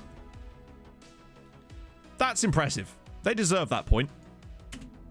That was a bad game for us, but it was a completely rotated team. But even so, that was really poor from us. Look how far behind we are in this league. I bet we still have the top goal scorers, though. Yep. Just Mr. Nordheim here with 53 goals. Don't mind him. Yeah, PSG will do that, unfortunately. Lampard, uh-oh. Yeah, I bet you are, mate.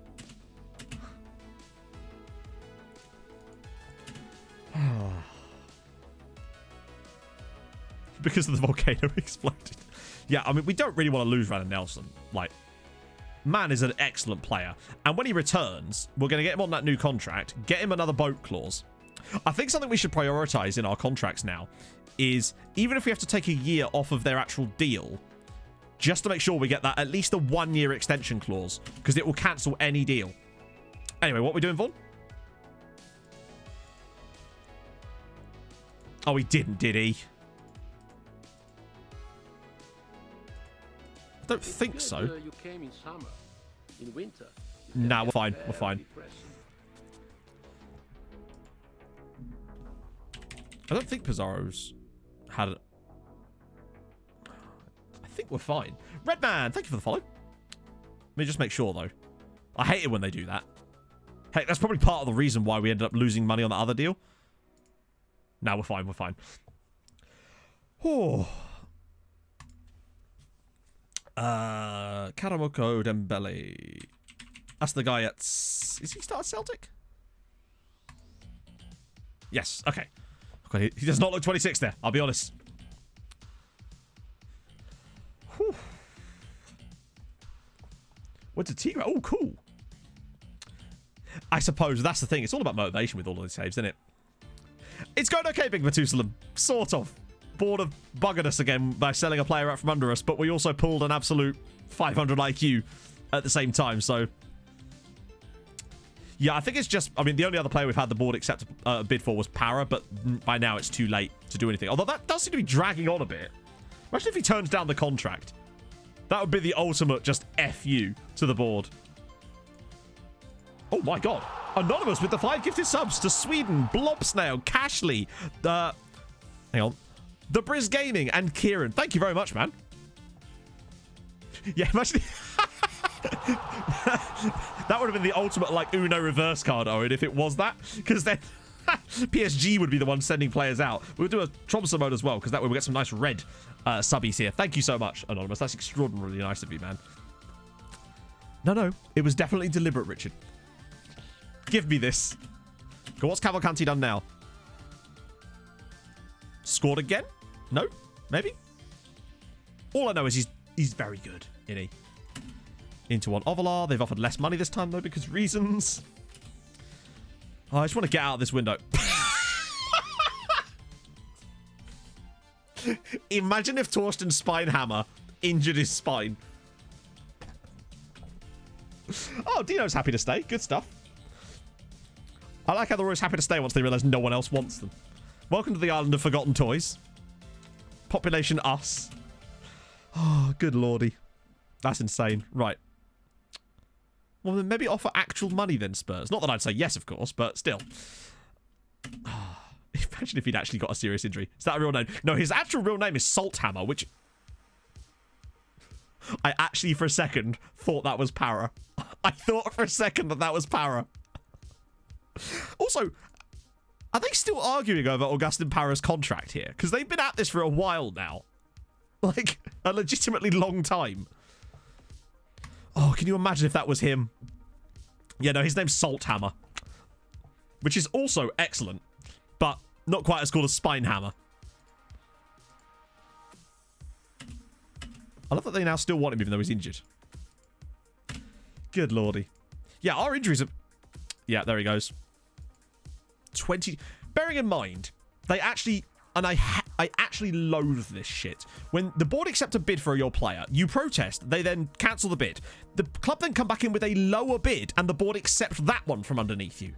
That, to me, is just broken. There's no reason that in any negotiation setting that you would ever, with a brain, agree to a deal like that. But there you go. So Augustin Para's out. We've got loads of money for it, but there you go. £37 million. I guess that would... I would like to think that would stop them from selling players from underneath us, but you just don't know these days, do you? We're going to have like £50 million in the bank soon. It's been great, FSUSA. I'm from the UK, but I do love a bit of Norway. So it's been going well-ish so far. He does a bit, Richard, yeah.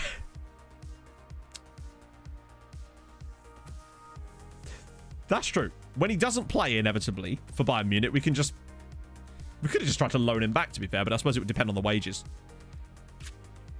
So Albert Braut Shorland has been smashing the myth of Vålerenga, as always. Right. What I do need to do, though, is register our new man. Now that we've got slots. That's the Champions League, isn't it? Wait, no. Yeah, it is, yeah. So. I'm still going to have to hang on, I'm going to have to register Granham anyway. We need to do that. Oh, no, that's fine. That's fine. Yeah, that's what we needed to do. But we've now got a spare homegrown. So that's cool. Yes, he's a regen. Yeah, I'm sorry, Torsten. Imagine if Torsten Spinehammer complains. Oh, dear. This guy keeps... Yeah, I mean, he's pretty good, isn't he? Like, fair one. Hang on. Pernal Joseph, a St. Lucian centre-back at Manchester City. That ain't bad. That's pretty cool. Obviously, no chance for us, but that's pretty cool to see a St. Lucian at Manchester City who actually is capped by St. Lucia. You'd love to see it. Well done, Pernell. Fair one, mate. Okay, we'll just ignore this for now. So, is that... The Argentinian guy, is that actually done? Oh no, we're still waiting on the work permit. Jesus. That's taken ages. Right. Okay. Big stuff now. Let's do it. It's like... Okay, well, that certainly helped, didn't it? Literally just playing him there for one game has all of a sudden just completely revolutionized his ability, apparently. Honestly, no, Snoopy, at this point, because we're trying to make sure that we save most of our business for the winter transfer window when we've got more time. But we can... Remind me after this match, though. We'll have a little look at the actual... Oh, we can't be doing that. Put Elton John in. We'll have a look at our shortlist, just in case there is a player on there that I've totally forgotten about. So Cordoba's going to have to be a left back again. Wait, hang on. Where's... Oh, yeah, we couldn't register Granham for this round because he wasn't here in time. It's fine. We should be fine without him. For this round, anyway. Remind me after the match as well to look at how much money Para's going to be on. Like, we've made £20 million on the deal, potentially rising to a little bit more, but it is frustrating. Yeah, no, Luke's been offered out multiple times. I've even got my assistant doing that thing where they constantly offer them out. Spurs actually put a bid in, and then my assistant fucking rejected it. Because, unfortunately, when you set your assistant to loan them out for... I literally said sell for any value. Spurs put a loan bid in that had a buy clause, and the assistant rejected it. Oh, dear. So that's annoying, but it is what it is.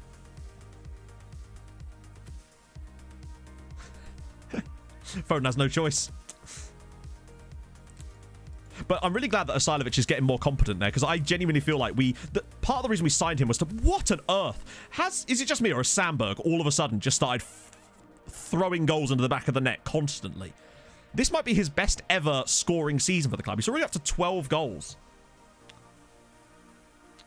Yeah, it must... I think it readjusted it because of the change in position, potentially. Look at this for a strike from Sandberg. He is having one this year. I've been getting him to work on his finishing, and it really does seem to be working for him, because he is just scoring so many more goals this year. To have 12 goals already is nuts. In fact, that must surely be comfortably his best ever scoring season for the club. He did gen as a striker, but a striker that couldn't finish. Just because he was genned as a striker doesn't make him suddenly good at being a striker. There's a reason we retrained him. Yeah, now that he gets a good... I want to see how Asilovic does over, like, a full season of actually playing there. I want to have him work on his crossing now. If we can get his crossing up to, like, 12 or 13, then he's a legitimate threat. I mean, he's a legitimate threat anywhere, but I'm excited. And after we've... I just love him. I think Asilovic... The guy could play basically anywhere. Having a guy that we can play on the left side or through the middle is so important for us. Ovalar, loads of space. Oh, look at this from Fernando Ovalar. 33rd goal of the season already. Fernando Ovalar is an absolute machine. He must be getting close to 300 goals for Tromso in this save by now. Surely. He just seems to bash in 50 a year. Just every single year. So reliable. It's incredible. It's going to take such a long time before anybody is able to replace Fernando Ovalar in this team. Because think about it like this. Now that Asilovic has moved back to the left-hand side, Jordanov is now back up front with him. Which means his ability to score goals is just going to go back through the roof again. Ovalar's fake. No. Ovalar's a real player. He's a Paraguayan... Well, he starts at Sierra Porteño? No. Porteño. I can't remember the name of the club. To be honest. But no, he's a real player. Which intake? I think it was like season 2. Maybe season... That's it. Cerro Porteño. Porteño? I don't know how to say it, but that's the club that he genned at. Yet another goal for Eric Sandberg. Yeah, I think it was second season that Sandy came through. Hang on. We'll just look. So, yeah, 2022 was the first season he was at the club. And he'd already forced his way into the first team. He was starting to get a few games towards the end, and then he just flew. Last year, he managed 9 goals in the league. This year, he's... God damn, he's got 6 in 12 in Europe. Though we have been scoring a lot of goals in Europe, so I guess that's part of it. But his finishing has really been... I suppose it's probably around about the same time that we changed it to an advanced playmaker on attack, though. So that's probably allowing him to get further forward. And I think that was a good decision. Because technically, with a player like that was a sort of reformed striker, if you like, having him make those runs occasionally forward is giving us a little bit of an opportunity to use some of that striking ability that he did once have, or like certainly look like he might have, as Jordanov's now through and it's 5. So I think that was a good idea, just to allow more goals out of him. And I think once he learns that tries killer balls thing, I think he'll really start to rank more assists up too. So I'm excited. Because it seems that players will play those killer passes whether or not they're in a playmaking role anyway. Kang has been smashing that just by playing as a Met Salah. He's not even playing as the playmaker in that system, so it's impressive. I'll definitely take it. I am excited, chat. Plus, we're 5-0 up. What is it about us and first halves? Who's going through? FC Copenhagen as well, looking pretty solid. There we go. Coming in the VODs. As in, who coming in, Wassa? I was about to say they'd have been deleted, but of course they won't, because they'll be on YouTube now. Thank God. Oh, also, I'm so sorry that the Europa League final stream took a while to get up online. So Twitch broke the interface that allowed you to export the streams. Or rather, I thought they did. So when you pop it up, you go export, and you change the text, and you give it a title, and then you click export, and it goes. Except, when I pressed the button, nothing happened. So it turned out, though, what had actually happened was not that they'd broken the interface. Sorry, not that they'd broken the actual thing. They'd just broken the button. So when you pressed it, it no longer closed the dialog box. So there I go over to my YouTube account for Straight Red Card. And wouldn't you believe it, there was 39 different versions of the stream had been uploaded by YouTube. So I had to go through and delete those. Took a lot longer than you might think, because it has to, like, process something, as Eric Sandberg has now scored a hat-trick. So yeah, that's why it took me a little while to get the stream up, because there was 39 different versions of it that I had to delete. 6-0 up at halftime. Sandberg has grabbed himself a hat-trick. That might be his first ever hat-trick for Tromso in his career. Surely. I get the feeling that Sandberg's going to basically play his entire career for Tromso and is going to be a club legend with like 600 appearances or something. He's one of those players that I just feel like it would be so harsh to ever replace because he is that good. I think Hammarby are probably going to regret... They're probably thinking, hang on, so this is why young boys threw that match, so that they didn't have to play against Tromso in this round. As in Kobo's through now. Can he square it? And Jordanov... And, oh... Yeah, so essentially every time because obviously in my frustration at the button not working, I just clicked it a few times thinking like, what the hell's going on here? And then I tried the thing a few times just to see if refreshing it would work. But every time I clicked that button, it exported another version of it to YouTube. So I ended up with 39 different versions of it. That's essentially what happened. Our youth intakes are in February. Usually. 3 goals. Well played, lad. Very well done. Extremely happy with that. We'll get Jean Valjean a little run out too. Get him some fitness levels back too. Angry pressing intensified. In it though. Oh, see you later, Maris. Always nice to see you, my friend. Oh, it's 7. And Juan Mudara with a lovely little assist there for Isailovic. Who needs Renan Nelson when we've got Isailovic? Except, of course, we also have Renan Nelson. Oh, dear. Most of our youth intakes have been trash, Jimmy. We got a few good youth intakes right towards the start, but now it's obviously as we've improved, there's going to be a little bit less, but we just haven't had any genuinely good players. The last good player I think that came through was probably the Fridge. Simply Gerard, thank you for the follow, my friend. It's going okay, Zombiecraft. It's been a bit of a weird one. The board have been on an absolute mad one today, but we've been combating them. Quite nicely, I'd like to say. Or I say we, Bran, have been combating them as Jordanov slaps home another one to make it 8-0. Oh, dear. This is the last qualifying round, Juicy Lou. So this is the playoff round, which is why it's very, very good that next season we won't have to bother with this, because it's, yeah, finally going to be in a situation where we'll have enough coefficient to not have to worry about these rounds. Oh, you found it. Nice. Yeah, I feel sorry for them too, Excelio, to be fair. Also, it was really nice to see Pine back streaming at the weekend. Sorry, you just reminded me.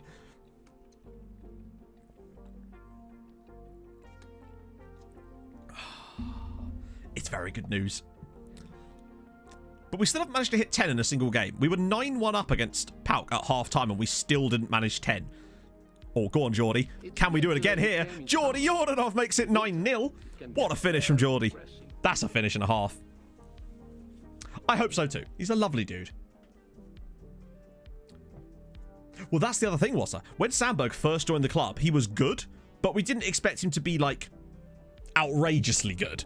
And then all of a sudden, he just started thrashing goals in for our under-19 side, even though he wasn't a good striker, and, yeah, became what he is today. Subi William, thank you for the follow, my friend. No, for once, we actually didn't stop at half-time. Oh, go on. Finally give us 10. Finally. Give me that 10th goal. I want it. Oh, Sandberg, go on. We've never hit 10 in a match before. Jean Valjean! Yes, we did it, Chateau! It's Tromso 10, Hammarby 0. Jean Valjean smashes in the goal, and we finally managed to score 10 goals in a game. Wow. My birthday party. There was no birthday party, Big Methuselah, obviously. But it was fun nevertheless. James Coulter was okay as well. Yeah. 10-0. Jean Valjean, the right back, slamming it home. We've finally done it. Oh. I love that we're celebrating a 10-0 victory. Jesus Christ. So I think we might just sneak through to the next round of the Champions League. Hot diggity dog. Hat-tricks for Sandberg and Jordanov. And I imagine there were some assists in there too. Yeah, 4 assists on the night for Oscar and Kobo, who actually were man of the match despite not scoring a goal. 3 in there for Asilovic as well. You'd love to see it. And that, to be fair, Diet Cat Milk, it's only the first leg. So there's still a chance yet. More like hammered by, indeed. Oh. That's insane. Yeah, I mean, Sandberg, or the reason Sandberg has improved, the thing is, it's quite simple with Sandberg. He was good when he came in, but it's his development that is absolutely filthy. Like, when you have a player that's developed as much as this guy has, there's only so much you can really say. Like, it's as simple as that. His development has been absolutely astonishing since he joined us. Oh, this is the original Sandberg. Oh, here's a good idea then. So this is him now. And this is old school Sandberg. When he first joined the club, this is what he looked like. Like, don't get me wrong, he looked okay, but we were also a much worse side at the time. There was nothing in here that suggested to me that he was going to become the player that he is now, i.e. this guy. It's just club captain by the age of 22, I think it was. And Norway caps for days. He's been absolutely insane. 40 caps for Norway. Diet Cat Milk with the 3-month resub. That's amazing. Thank you very much, man. No away goals could be. They could. They could. Yeah, we haven't even played the first leg yet, Diet Cat Milk. That was just one leg. So let's just see if there's any update on most games. So yeah, Ovalar now has over 300 goals. 304 goals for us so far. And Sandberg has 231 appearances for the club at the age of 24. Check Para's wage. Good shout. It's probably like 50k. 38k. Insane. Marcinho, thank you very much for the 3-month resub as well. That's very nice of you, man. Yeah, I think Sandberg is going to need a new contract soon. Or does he have a clause? No. But I'll sort that out. He deserves a new contract. Could loan him back, but remember, we don't really need to at this point. Not with the guys we brought in. 4 assists for Oscar and Kobo. Yes, please, lad. What's his record like this season for assists? 11 and 11. Not bad. Jordanov's 1 goal away from 100. Yeah. Oh, how do you see how much so if you want to see the player progression, you go into development and go to progress and then go attributes and then you can select the amount of time you want to cover it. So you can see that on Kobo actually hasn't gone up that much and his determination has fallen by 3 since he joined us. So that's the difference between a player that has that like next level ability to grow and like a good player. This is like, it's fine. But yeah. So if you look at the original picture, Diet Catmick, you'll see why he was called Longface. Like before we gave him his regen face. Been working on making FM kits. Yes, Millie, that would be extremely nice because we haven't actually had any new kits throughout this entire save, have we? I've been just using the default ones the entire time. And they looked sexy as fuck. Hence, I mean, I bought one. But yeah, that'd be awesome. Let's see. So Ovalar's development, if I recall, it's like it developed really nicely at the beginning.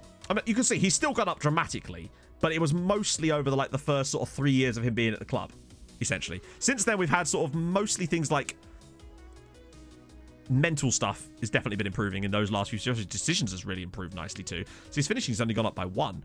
Good balance, that's a big change for him. His vision's really, really improved. His passing's going now. The penalty taking too. So he's developed quite nicely too. Yeah, I think it depends on like the training schedules and all sorts of things. Some players, like for example, Oscar and Kobo just hasn't really developed that much since he's joined us. He's still excellent though, so it doesn't matter. But not every player is going to be. So for example, my Bolton save, Hung, I had him on defensive positioning for 1 year, and he's gone up by 5 in his marking, which has basically filled in all the gaps in his talent, and that's why he's now my first choice player. God, look at our budget now, 32 million. We are going to be having a lovely old time in January. Work permit granted, as per. Excellent stuff. He'll join us in January as well. So that means in January, we're getting 2 excellent fullbacks straight off the bat. We're getting our South African guy, Radaby. Honestly, Exodia, I just change it to something else that they're a bit... Oh, my lord. Oh, wow. Shit. That's genuinely not good. The meat is now going to be out for a long time. I'm obviously specialist. Wow, Jesus Christ. Okay. Oh, we were just starting to be a bit more confident in our centre-backs depth. But now, I mean, Pizarro is going to be thrown into the first team. But after that, you do see that there's talent here, but they're not really ready yet. The meat has been firmly tenderized. Who's the wrong player? Oh, yeah, sorry, yeah, you're right. Who hurt his meaty cock? I might just dip into the transfer market briefly. Just have a quick gander, see if there is anyone that's, I don't know, really good. Unfortunately, actually, we do still have a squad slot available, so let me just set that to like 25. See if there's any absolutely dope-ass centre-backs. Because we do still have a foreign player squad ability. Let me just see if I've got any recommendations on players already. Other than players that are already at, like, Dortmund. Not really. So, tackling. Got Shakhtar, Romanov. Daniel D'Onofrio. I honestly don't know Basil Brush, to be honest. That's just how it displays. I think it might be the skin, potentially.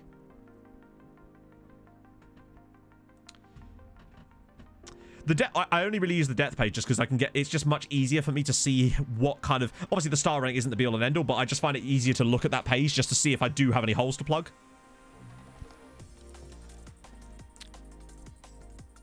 Guy at Dortmund. Oh, wait, hang on. This guy here, San Lorenzo. Problem is he's 20, and if I'm going to sign a player that's not going to ever count as homegrown, they need to be an absolute world beater. That's kind of my rule with that, because otherwise it just fills up spots in our squad on massive money that we don't... Like, let me just sort my ability and see if there is anyone that stands out here. So, for example, he's 23. Oh, wow, 5'9". Yeah, no. He is... No. A centre-back with 9 jumping reach. He's not even super quick. I mean, he's not slow. No, it's not the default skin. This is the Rentsy purple with no colour changed banner skin. We got there in the end. Did that just change? I hate the way it changes your bloody filter as well.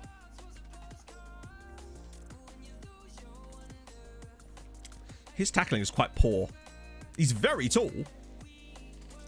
But with only 12 tackling and no real way of training it, aggression's very low as well. I don't like him. What about Lil Nils? The Dortmund guy is rated well, but that's probably because, like, there's no way we signed this guy. Aggression 9. Doesn't want to sell. Wage demands. Not for me.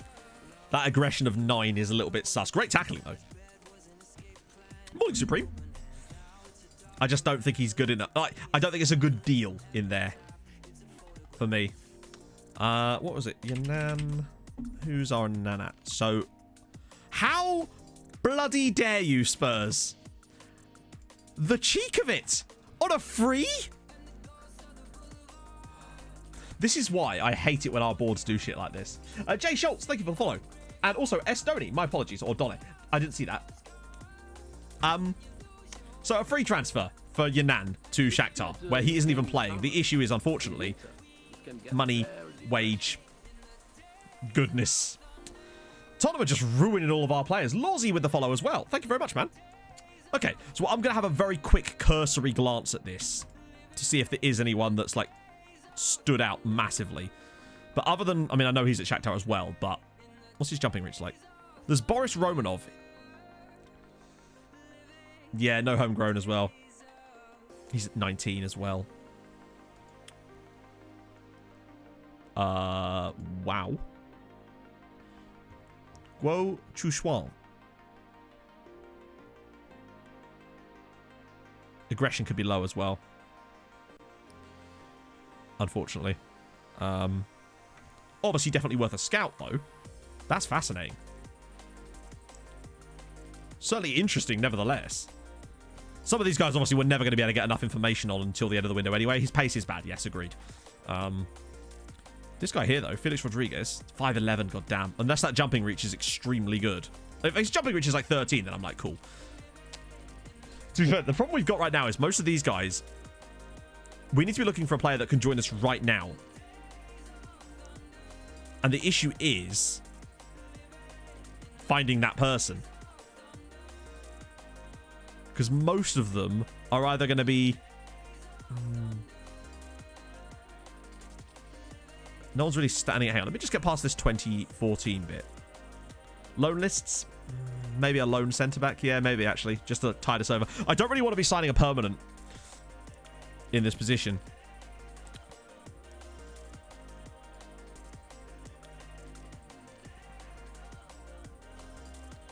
Who's the best lone centre-back? Pablo Roux? 6 foot. 14 jumping reach is pretty solid. Aggression's a little bit eh. So he'd slot in. We just compare him to, say, Charis Barbis. Aggression's better, but he definitely lacks the technicals and the jumping reach, to be honest.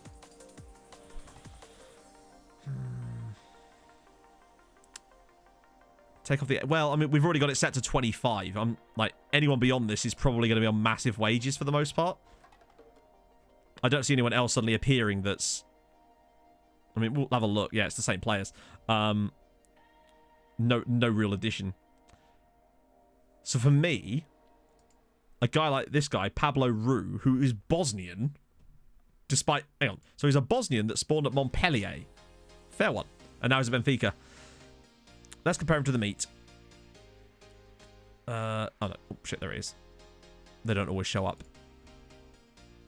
So actually, technically better. Worse in the air. Undeniable. Let's just do a comparison. A proper attribute comparison here for centre-back. Because this would just be a loan for a bit. So heading-wise, Tally's definitely better. Barking-wise, Tally's better. Tackling, tiny bit worse. Aggression, Tally's better.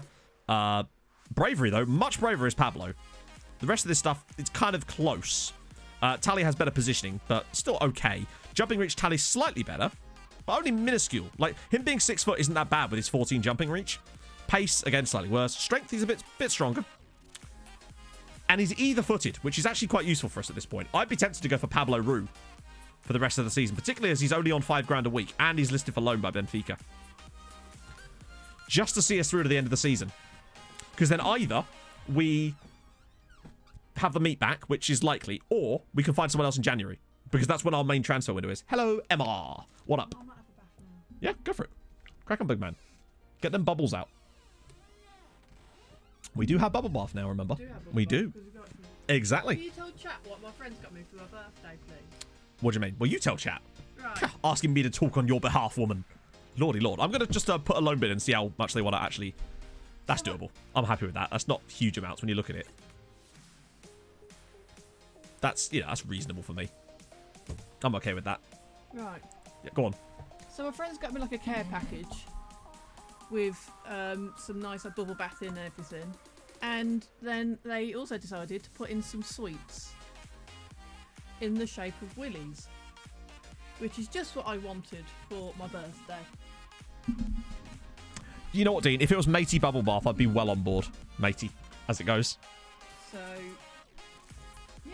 Yeah, an acceptable loan fee. Mawam included. There was some Mawam, was there not? No. No? No, I got Oh, goodness sake. Everybody loves some cock sweets, mate. Oh, tell you what, right. They weren't even nice. It wasn't even a good tasting penis. Yeah. It's the least they could have done. But my other mate got me like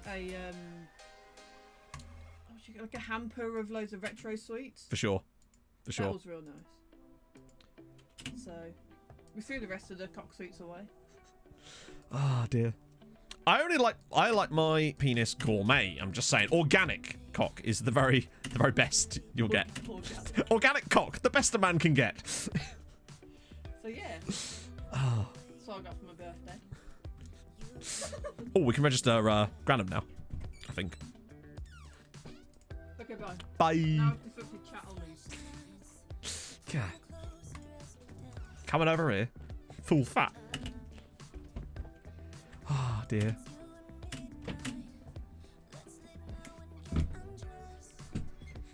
It's all the sauce. Exactly, it's all about that sauce. It's all about that man gravy. Anyway, Brazio, thank you for the follow, man. Hairdryer, yep. Fucking enormous hairdryer coming through. Ah, dearie me. Right, okay, Sandberg, no for the last bloody time. Sam, 1-2-1-2-1-2-1-2-1-2-1-2-1-2-1-2. Except that's not true, actually. I've got to get this right. I'm sorry. 1-2-1-2-1-2-2-1-2-1-2. You're welcome. Thank you for the follow, man.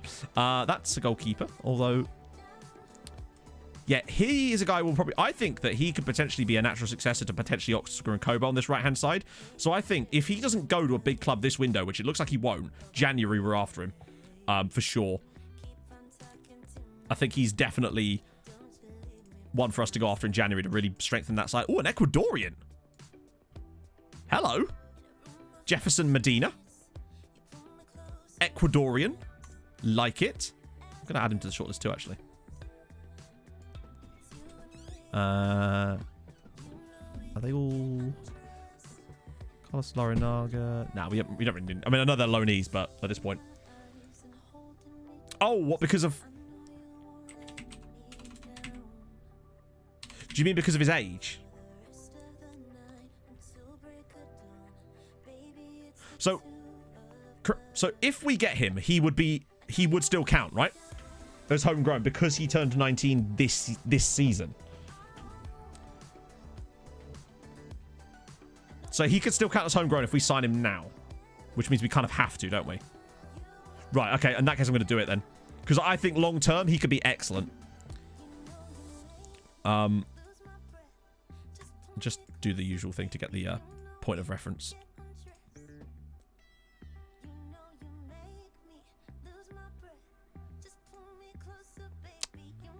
Yeah, cheers, Scouts. Terrific work there. Well done. Brilliant work. Oh, yeah, I'm still going to get him. But, like, really? When was this last scouted? Less than a month ago. Cheers, trolls. Jesus. Like, what a poor assumption. All right, let's just go back in again. Wait, what was his name?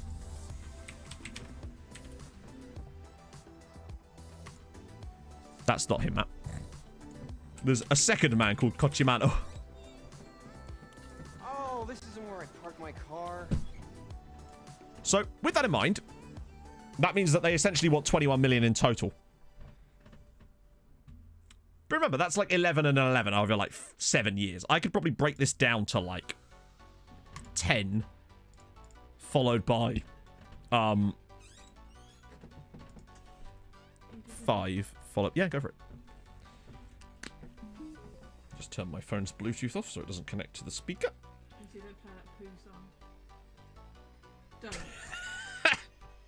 Don't give me ideas. Right. Maybe. Or he signed a new contract in there, but I think if he signed a new contract, it would just be like dead no. So we'll do that. And then I'll shove in like... No, I'll probably put another 5 there. And then we'll do another of like that. I don't want to go off this screen right now, but I'm guessing... Let's see if this is workable.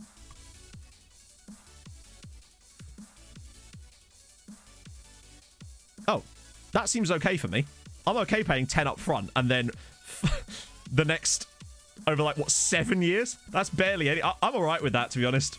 I think he's legitimately excellent. I think long term he'll be the perfect final option for that right-hand side. I feel like we'll still make money on the deal long term because we're paying that extra 10.5 million over like 7 years. So... I'm going to do that. Well, now, it depends how much he wants in wages, of course. That's going to be an issue, but I'm okay with that. They've literally, yeah, it's the exact same amount, I think. They've just shuffled it around a bit to give us an extra... I mean, I'm fine with that. We've got the cash. But yeah, maybe he did something... Hang on, it's just... Maybe he did sign a new deal. I don't know. Yeah, he must have done. Hang on, let's see when the contract started.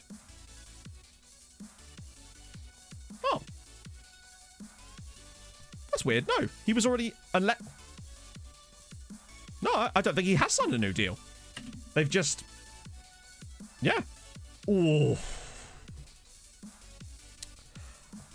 Maybe so, Wassa, but even if we did, the amount that we would be losing him for feels like another one of those 30, 40 million pound transfers anyway, so I feel like it would still be worthwhile. This is going to be a bit difficult, though. But luckily, we've got intensive language course. It's a good start. Look at this. Estimated wage. I can't wait for this to be massively overblown. Okay, that's fine. That's fine. That's not. Now we know what the upper ceiling of what I want to offer him for the wage clause. Because I feel like Argentina caps are... Oh, wow. Look at the amount of money we can now offer in wages. I don't want to, but it's nice to know that it's there. I'm going to dump in. We'll never get away with a 3-year one. We could try it, I suppose. Let me just dump in a relegation release clause too, because why the hell not at this point? Let's just see. If we get away with this. Because he's very good.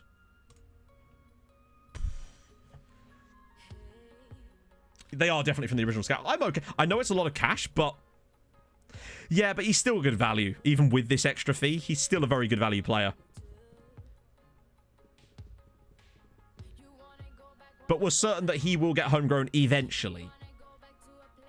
It'll take a few years, but as long as we know that he's going to be a homegrown player at some point, then that's fine. Okay, good. In that case, we have to do this now.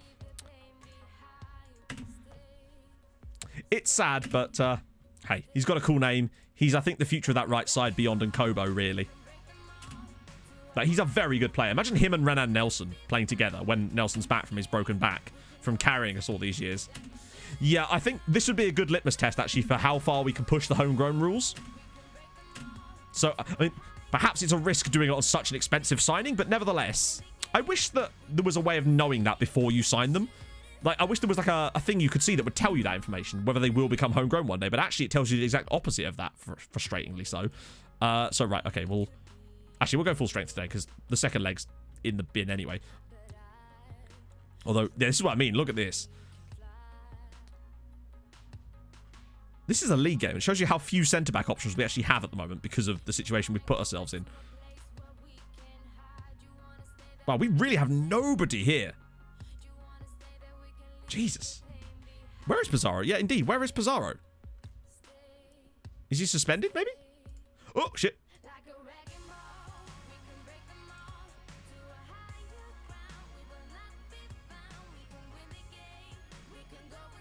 Oh, yeah, he got injured, didn't he? Yeah.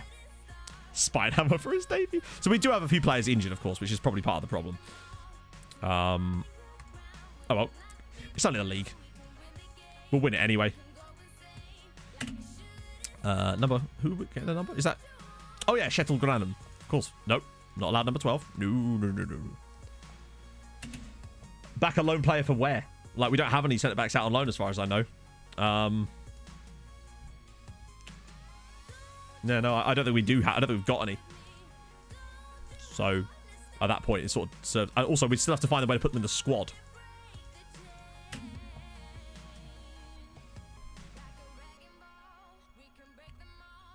Yeah, so we're going after that. Oh, there's Laurie Lip. True. Is he even on loan, though? I think Laurie Lip's just not registered, isn't he? We'll have to look. I don't think Laurie Lip's actually even out on loan, is he? We'll have a look after the match. But yeah, so we are going after that Argentina guy because it's the last chance we've got to sign him. Because if we don't sign him until next window, we won't get him. Or rather, we will, but he won't count as homegrown. Yeah, Pizarro will be back soon anyway, so it's not a big deal. No, we actually haven't gone unbeaten. We've won basically every game this season, but we still managed to lose 7-3 to odds. Just really, really random. One of these days we will get an unbeaten season, but because we have to rotate the team so much for European fixtures coming up sometimes, and because of the lack of ability to rotate you actually get with that, it means that you often end up playing some very weird sides that are just going to end up losing your games sometimes. Lucasis, thank you for the follow, man. Sorry, I didn't see that. My apologies. But it is what it is. No, we haven't sold Laurie Lip. He's definitely still here because he showed up in our depth chart when I was looking at centre-backs a little while ago. Oh. It's very odds, indeed. But that was half-time already. This is our full-strength side. Hang on, it's not switched our tactic again, is it? No, okay, good. I hate when it does that. I think that bug's been fixed now anyway. Lip is actually surprisingly good. Remember, Spurs wanted him for like 10 million at one point. It's just been about biding his time, maybe even for a situation like this. Our last couple of league performances have left a little bit to be desired. Oh, my goodness me. But look at this. Asilovic is putting up good numbers despite us being quite poor today and on the left-hand side. So that to me is a good sign that he's probably going to be quite good in that role. Cat Lego was quite literally only a player we brought in because we liked the fact that he was from Tanzania and felt that he might be good enough for another Norwegian side, but I'm honestly not sure anymore if that's true. Cavalcanti scored again for Stabæk, by the way. I will be surprised if he doesn't hit 20 goals in the league for them this year. It's insane. Cannot wait to see hopefully them get into Europe next year and him lead the way. Botswana, you're right, not Tanzania. Go on, Geordie. Here we go. Finish this off. Oh, wow. Good save from Jensen. Fair one. I mean, the reason that I would never do that, Bagpuss, is because I feel like you'd lose all of the emotional attachment to the players, but also because the AI would just destroy the team that you'd created. So by the time you'd built the other club up to be anything, the original club that you were with would have been back to being useless again. Not completely useless. Obviously, Tromso would still be a competitive side, but it just doesn't function like that. Oh, fuck. Vlado's hurt himself. Plus, I quite like the added challenge you get of actually forcing yourself to try to figure out creative ways to benefit other clubs.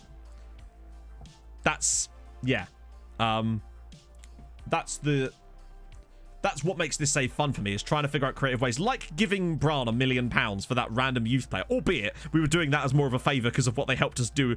I mean, they literally prevented us from losing our best player, essentially. That to me was worth way more than what we actually gave them for it. So, yeah, I'll take that.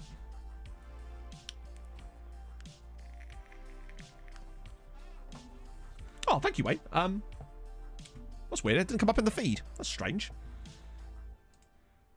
Streamlabs is having an absolute mare again. Imagine that. Would it look like we might draw yet another game here, by the way? Should have gave them £52 million. Well, that would be silly now, wouldn't it? Oh, Brahm prevented us from losing our best player because the board had agreed a £52 million transfer to PSG out from underneath me. Brahm then injured him in the game and he failed his medical and thus is now still at the club. Incredible. Hey, I've been giving Mrs. Spinehammer a good spine hammering. Oh my god, we're losing to Fredrikstad, chat. We are losing and Sadir Aboud has scored. Wow. We drew 0-0 against the Sadness, and now we're going to lose to Frederick. Look at 3 players at the back post just clustered on that one. Wow, we're actually going to lose to these guys. Incredible. Good afternoon, Skullsy. How's it going, man? This is actually genuinely quite surprising. We need to turn this around. I'm going to put it on attacking, I say. Go on, Elton. And... oh, wow. Nah, Solbacken's been gone for a while now. Oh, yeah, we got a 10-0 in the Champions League to Solbakken, maybe to make it 2-0. Oh, you meant the player, not the manager, and it actually is 2-0. Sadir Aboud makes it Fredrikstad 2, Tromso 0. Hey, Danny. We're doing our very best Rosenborg impression at the moment, apparently. Wow.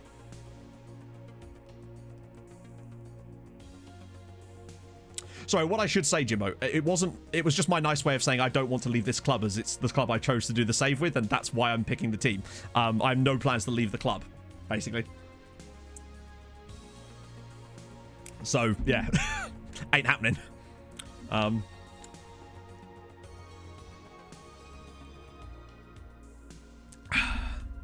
But I often do find still that anytime I leave a club, the AI do tend to still destroy them to a certain extent. They'll never perform in the same level that they were at before. Although, what I'd say is, the AI did a decent job in charge of Drottafjella Fuglefjärder when we left them. But that was, I suppose, because they were the only pro team in the league. So it kind of gave them a huge advantage that even they couldn't screw up. What have you missed? Oh, Danny. Oh, Danny. We managed to... We were about to lose a player for £52 million that the board had sold out from underneath us, and then he got injured, and failed his medical, and as a result was allowed to stay. We're going to lose 2-0 to these guys. Fair one. That was some good goal line defending. So, yeah. Fair play, Fredrikstad. Oh, no, I saw that shit on the line. I was just like, I'm just not even going to acknowledge that. Jack Mill, thank you. How are you, man? What was that name again? You mean Idrotter full of Fjöglefjadar? Oh, dear. Deary me. Wow, that was quite the block. Oh, God. Cavalcanti scored a brace again. Insanity. Okay, good. Right, so Pablo Ru's going to come in. That will just give us a bit of extra... Oh, shit. Oh, it's only a few days. Bloody hell. So, is he up to like 60 goals now? 57 goals. GG. Still rubbish, but... Oh, yeah, we'll get the Champions League draw for sure. Inquest. I mean, I don't think I am facing an Inquest, given that we've won 7 straight titles. Yeah, oh, yeah, we lost Para. Augustin Para has gone to Bayern for 28 million, sadly. I did manage to pull a boat clause situation, but they still managed to fuck me. In that, annoyingly, the board did that thing where the second offer they accept is lower than the first one.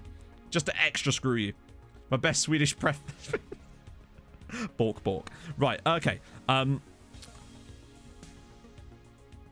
do I even unregister at this point? I guess Tobias Gulluckson. Because... Yeah, it's going to have to be. Hang on, is he coming injured?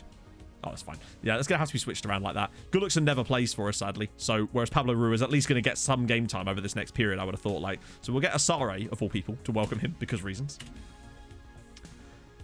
Which new eruption, Ragnar? Catch up with... Oh, God, well. Did you see last night's episode, chat? Because Christ on a bike. I think I finally found the key with that Bolton save. There was a hole in my boat clause, indeed. It sunk like the bastard Titanic. Huh? What? Oh, I thought that said unhappy promise not kept for a second. Then I was like, wait, what promise? Okay, there we go. Oh, other teams. Yeah, at the start of the stream, I was like, hey, we've got a new board. They're even worse than the last one. Incredible. Right, let's just see how our other Norwegian boys are getting on in Europe.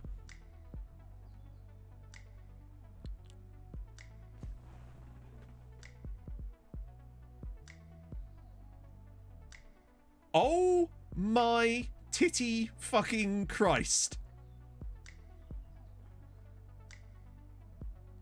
Just to clarify, those were away wins, right? And it's not just displaying this weird. Nope.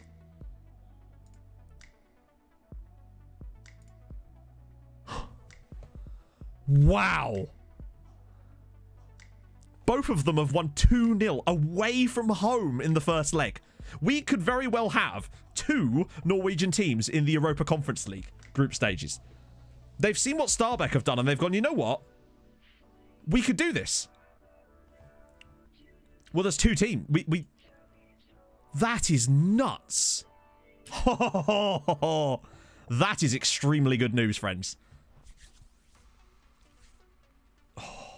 Yeah, and they've got Boniface as well. So, it's probably helping them too. How's Cavalcanti got up to now? So 24 goals in 24 games and 10 assists as well. Fair one. Chelsea still want Pizarro? No. That's awesome. Super happy with that. No, so this year it's still just the same. Next year is when it gets really good. Next year we get those teams in the Europa Conference League too. Just leave this for now. We'll come back to that. So Cuchamano is going to come in now. Which is going to cause a bit of a problem, but... particularly with the guy we just signed, so we'll have to sort of shuffle that around, sadly. We'll figure out a way to make that work. I'm sure we can unregister someone. Because he's going to want to be in this team. There's no way we can't exclude him from the squad, sadly. But the first thing we need to check... Oh, shit. Did not mean to do that. Wait, did he just register someone else? So he's in. I can change that in a minute, though. By deregistering...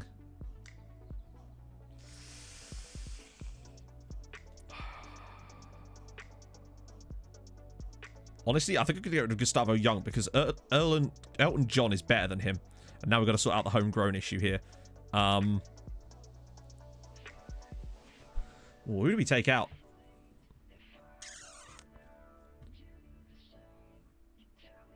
Pablo Ru. Do we it'd be kind of dumb bringing in Pablo Ruin and then taking him straight out of the squad, but I kind of feel like we might have to at this point. Who else do we even take out? Oh, is John still? Oh, yeah, he is, isn't he? Yes, you're right. No, that's a no-brainer. For sure. Thank you for spotting that. Didn't see about John. Right, okay, that's fine. He was only registered anyway because we had the spaces available all of a sudden. They want Tally. Well, good luck. He wouldn't pass your medical.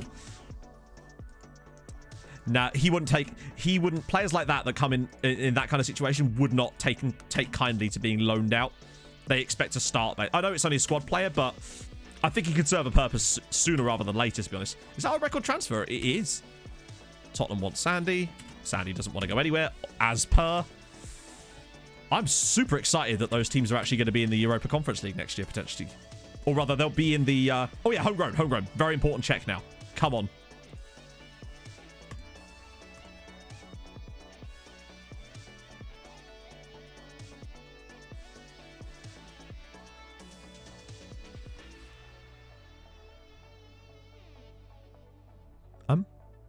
Is he injured or something?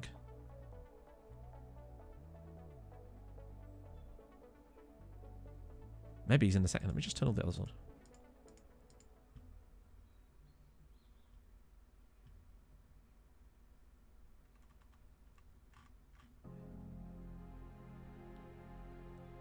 Also, where the fuck is he? Hang on, is he unavailable right now because of, like... Oh, it's because... Hang on.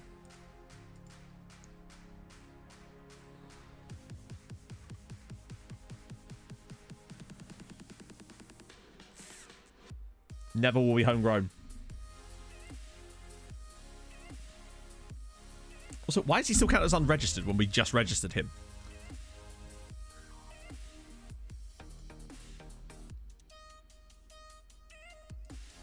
I'm confused by that.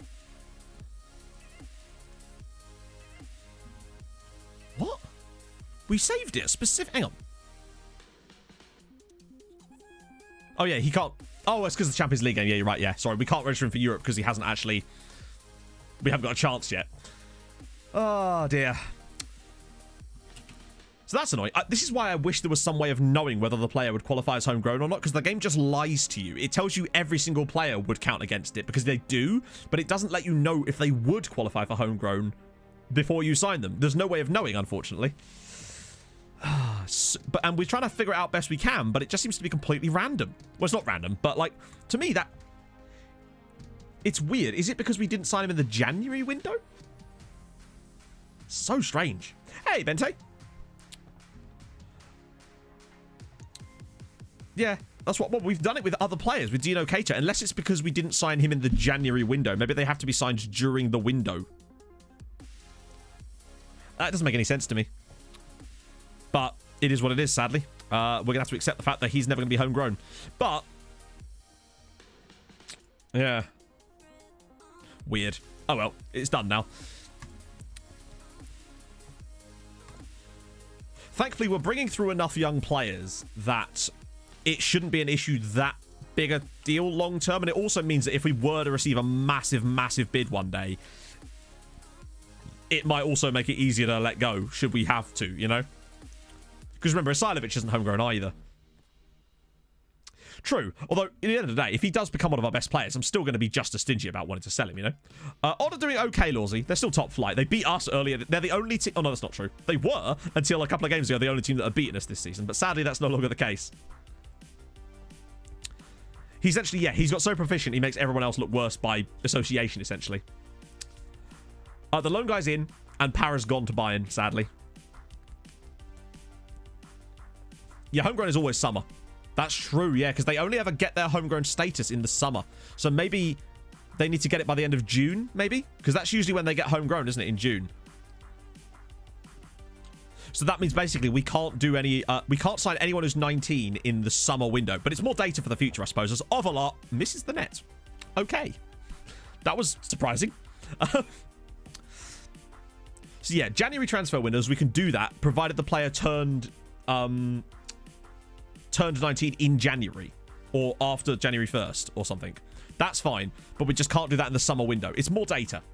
We'll know for the future, even if it was an expensive lesson to learn. Delete the save files. Well, that's a new one. Although I had a crashed up with Bolton the other day, which was freaking annoying.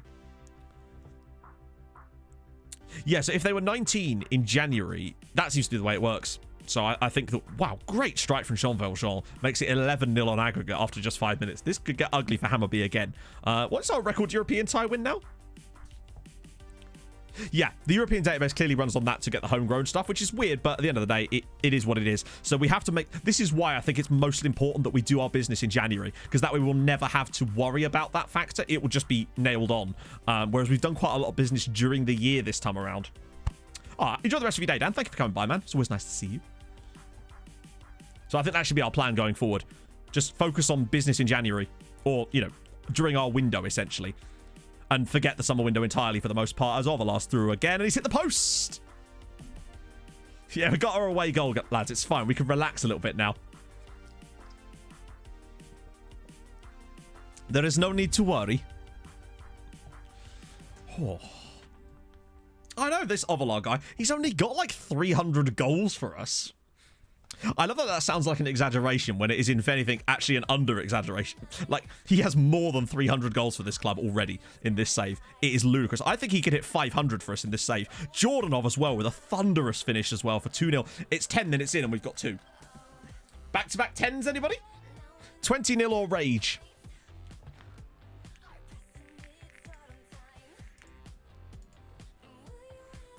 Does anyone know what the biggest aggregate victory in a Champions League tie is? Even in qualifiers. I'm genuinely curious how close we might actually be to that in this tie, given that we're now 12-0 up on aggregate.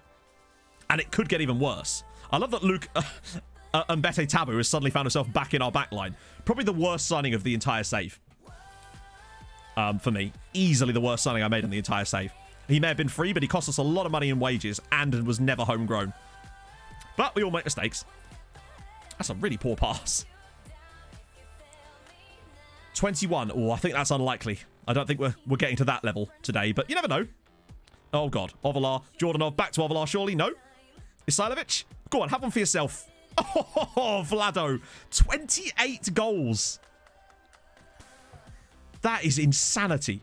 28 goals this season for Vlado Isailovic. I know he's played up front for a fair whack of it, but it looks like he's got plenty of room to get goals from the wing as well. Worst transfer, Luke Mbete Tabu on free transfer from Manchester City. 18-0 is the biggest two-leg ag. Wow, okay, we're not that far off of it then. To be this position already. So what was the game then?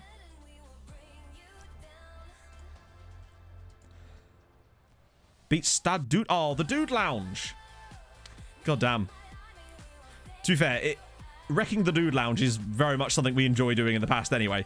We pulled a massive comeback against Dude Lounge in my IF save. That was such a fun set of qualifiers. Go on. Oh, and Foden. Oh, blocked. Hey, they stopped one. Even a blind squirrel and all that. Oh, he's ruthless, isn't he? I don't think we're quite going to get it. Everybody wants to hang out in the Dude Lounge. I don't blame them. They've got, like, cheese and... I feel like I'm just describing things I'd have in my Dude Lounge. Should I have one day. No, screw man caves. Man caves are so last year. Dude Lounges is where it's at now.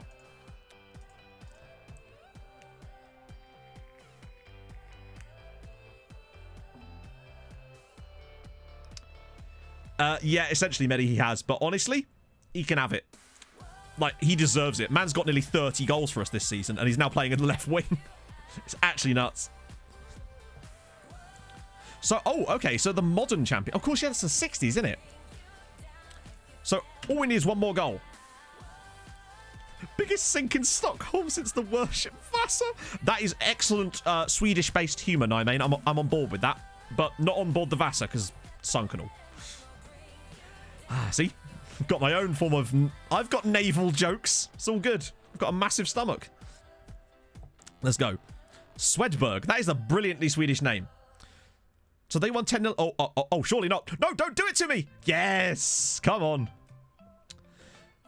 21-0 is insane. Lost Davy Jones's Dude Lounge. Now we're going off the rails. I thought it was going to be a penalty. Come on. So they won 3-0 and 10-0. God, imagine HJK winning anything 10-0. Makes you sick, doesn't it? Pardon me. See, I was nearly sick in my mouth just thinking about it, chat. Also, Shakhtar getting hammered, which is excellent news. Okay, we'll get Vlado off for a bit. For nobody, because Asare's not on the bench. Screw it. Oscar's coming on there. I'm going to keep giving Higgy to run... not Higgy, to Pinedo runs out, because I like him a lot. We'll get Cater on for Breach. Crystal still are in Europa. They're in the Europa Conference League knockout, so to speak. To be honest, I'd love to at some point. No, I mean, I'd love to go to Stockholm. I'd love to go to Copenhagen. I'd like to visit Oslo too. You know, I want to visit southern Norway as well. Like, Em and I at one point want to do a thing where we'll go to, like, Oslo for a few days and then go up north back to Tromsø again. But this time get a car and actually be able to see a bit more of the area. It's called Cater. Well, maybe he is. You just don't know. Oh, go on, Marcio. This should be an easy one for him. Oh, Marcio, come on, man. They're determined not to let us have it, aren't they? A Norwegian fuel... To be fair, who do I look like to you, Nightmane? Jane McDonald? The answer is yes. That actually sounds pretty sick, to be fair. Not really a cruisy kind of guy, but that, you know, a fjord cruise sounds a little bit different, like a riverboat cruise. Other Norwegian sides doing well. They're both 2-0 up from their first legs. Yeah, you're right. I have cursed it now. We're not going to get the last goal, are we? Oh, I'd love to go to Göteborg as well, yeah. Oh, nice one, Ethan. We're doing okay. Looking very comfortable at getting through in Europe. Putting up potentially a record-breaking win. Lost a good player. Signed another good player. Nearly lost a very good player. Managed to keep him through and breaking his back. Well, I'd still like to see Oslo, though. Like, that's the thing. I just want to go back to Tromso again. You watched the program because I was so insane. Hang on, sorry, Nightmare. You watched the program I was talking about because I was so incensed about Jane. Yeah, I don't know. She's just paid to go on holiday, chat. I definitely want to go back to Tromso in the winter, though, just because it was so... just felt very alien to me. Hey, Kobo does it. Oscar and Kobo's 14th goal of the season. We've got the record, friendos. There we go. 14-0 on aggregate with a 4-0 away win. Come on. We've done it. It's about bloody time. Knowing us, there'll be time for one more now. Oh, no, that's it. Okay, fair one. There we go. We're through. It's good. It was on TV. Yep. Wow, look at that. 7-2 for FC Copenhagen. They're pulling up some trees. Dinamo Zagreb are through. Wow, so Dinamo Zagreb go through. Sparta Prague go through 3-1. Beating Shakhtar. Sporting beats Siska. And Ajax through against Standard Liège. Wow. Alright, so which second leg do you want to watch then, chat? If that's something you want to do to finish things off, then I'm more than happy to do that. But you have to pick which one. Because they're both... No, they didn't. They came second again. This time into Turku won it. Oh. We have no rivals here. They're Norwegians. We're all in this together. 40 million in the bank as well. Tell you what, if Vaughn could knock up a poll for which tie we should watch between Bodder and Christensen, I'm going to have a quick pee break and I'll be back and then we'll watch the tie. How about that? Deal? So if Vaughn gets that poll sorted, I will be back momentarily, chatto.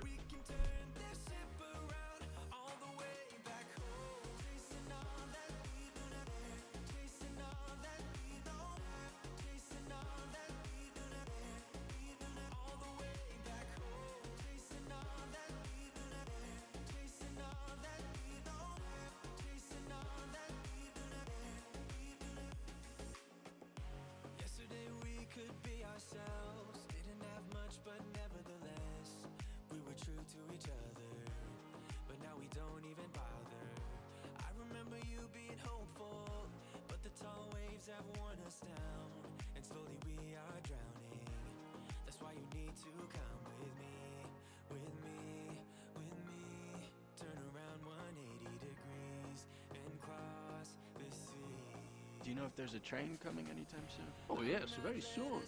They are building it now. price I wanna pay, and it's not too late. No, we lost our purpose, chasing all that surplus. You were all that I need. I feel that we can break free. We can still go back there to a place with no cares. We can turn this ship around. We can turn this ship around all the way back home. Chasing all that we do not care. Chasing all that we don't have. Chasing all that we do not care. We do not all the way back home. Chasing all that we do not care. Chasing all that we don't have. 2 months 66666666666 yellow. So believe in me. I believe in you. And I just 666666666 yellow. Thank you very much for the 2-month resub there, Pablo. That's amazing, man. Let's get some sub hype in the chat for Pablo. Oh, so both of them were 2-0 away from home. So, who are we watching, friendos? That is the question. Oh, Christensen looked like the victors, I'd say. Seems to be heading that way.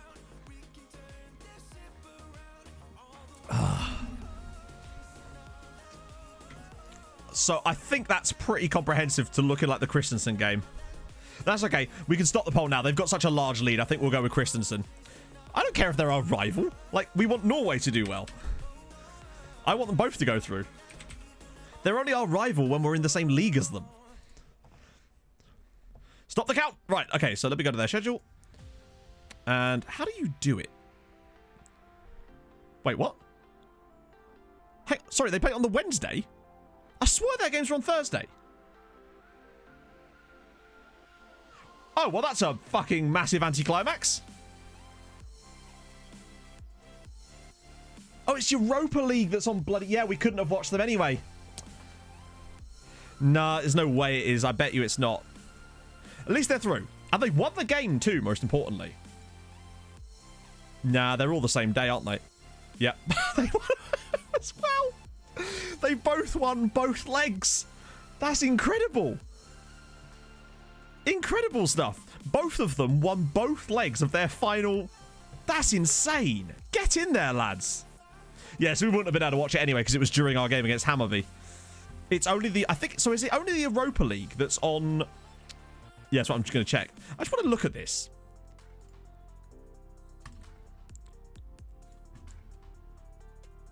So are all the games Wednesdays now?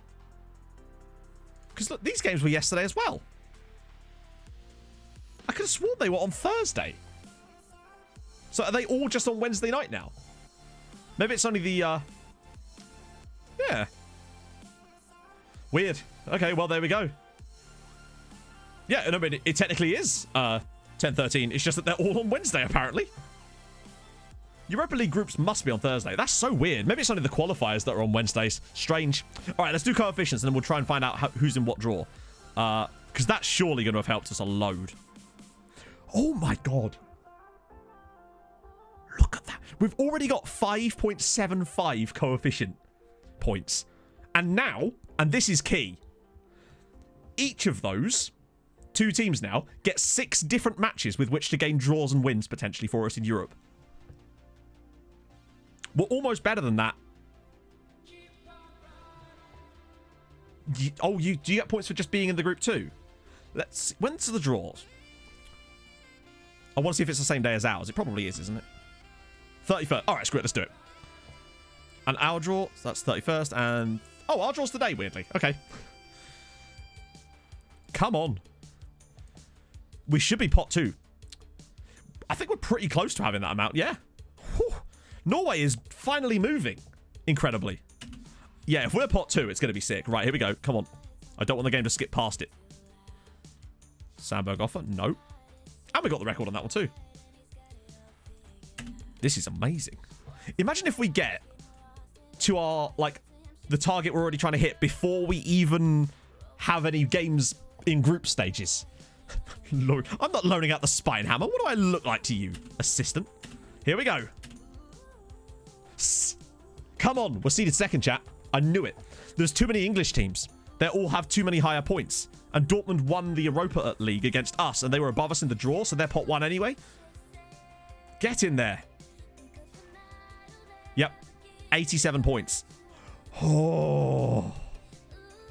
So we're above the likes of Roma, Sevilla, Milan, Monaco, for fuck's sake. Oh, God. Imagine if we got Hertha or someone like that. Yeah. Group stage is going to be sick for points. So, look at the teams we could get in pot 3. We could get, like, most of the teams that we were just about playing in the conference. Any weak teams in here? Look at Feyenoord. We could get Feyenoord. Right, okay. Let's go. Watch us now get a group of death. Come on. Right. Okay, we want to avoid... We could get a chance of an absolute dreamboat here, yeah. Oh, sorry, yep. Going to the wrong side, yep. Now you can see... wait. That doesn't make any difference, does it? It's not covering the draw anyway. Right. Let's go. So, Chelsea, Ajax, Inter, and... Okay, not that group. Group C is... Oh, no, we can't be in that group anyway, can we? Okay. Okay. Okay. Benfica? Yes, please. Right. Come on. Now we just need good team with us. So who do we not want? We don't want Sevilla or Roma or Monaco, really. Come on. Oh, please. FC Copenhagen. Oh, God, I dare you. Give me Genk or Rangers or something. Come on. Oh. Right, so not Hertha, which is key. Oh, go on. Ah, that's fine. That's fine. Valencia. That is fine. That is the best Champions League group we've ever had. Benfica, FC Copenhagen, Valencia, and Tromso. We can win that group. I think not only can we win that group, but there's a genuine chance of us winning every game. We're probably good enough. I don't think we will win every game, but I think we're definitely going to be in the contention to win every game. Yeah, Slavia are like that meme. You know what one I mean. Oh. That's incredible. Look at this one for Chelsea. Genk, Ajax, and Sporting. One of the tougher groups, ironically, is one you hilariously now can't see, is Dortmund, Liverpool, Sevilla, and Galatasaray.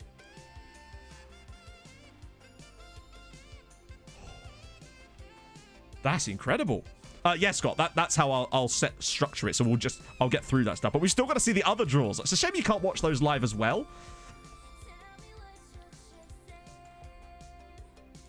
Right, we've got to go on a day.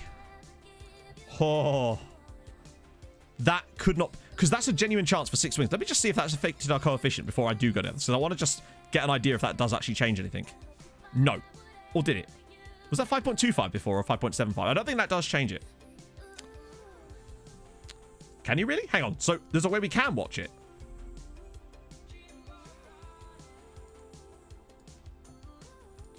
I don't know. Is there a way we can actually watch the group? Draw for the other ones? I don't think there is there?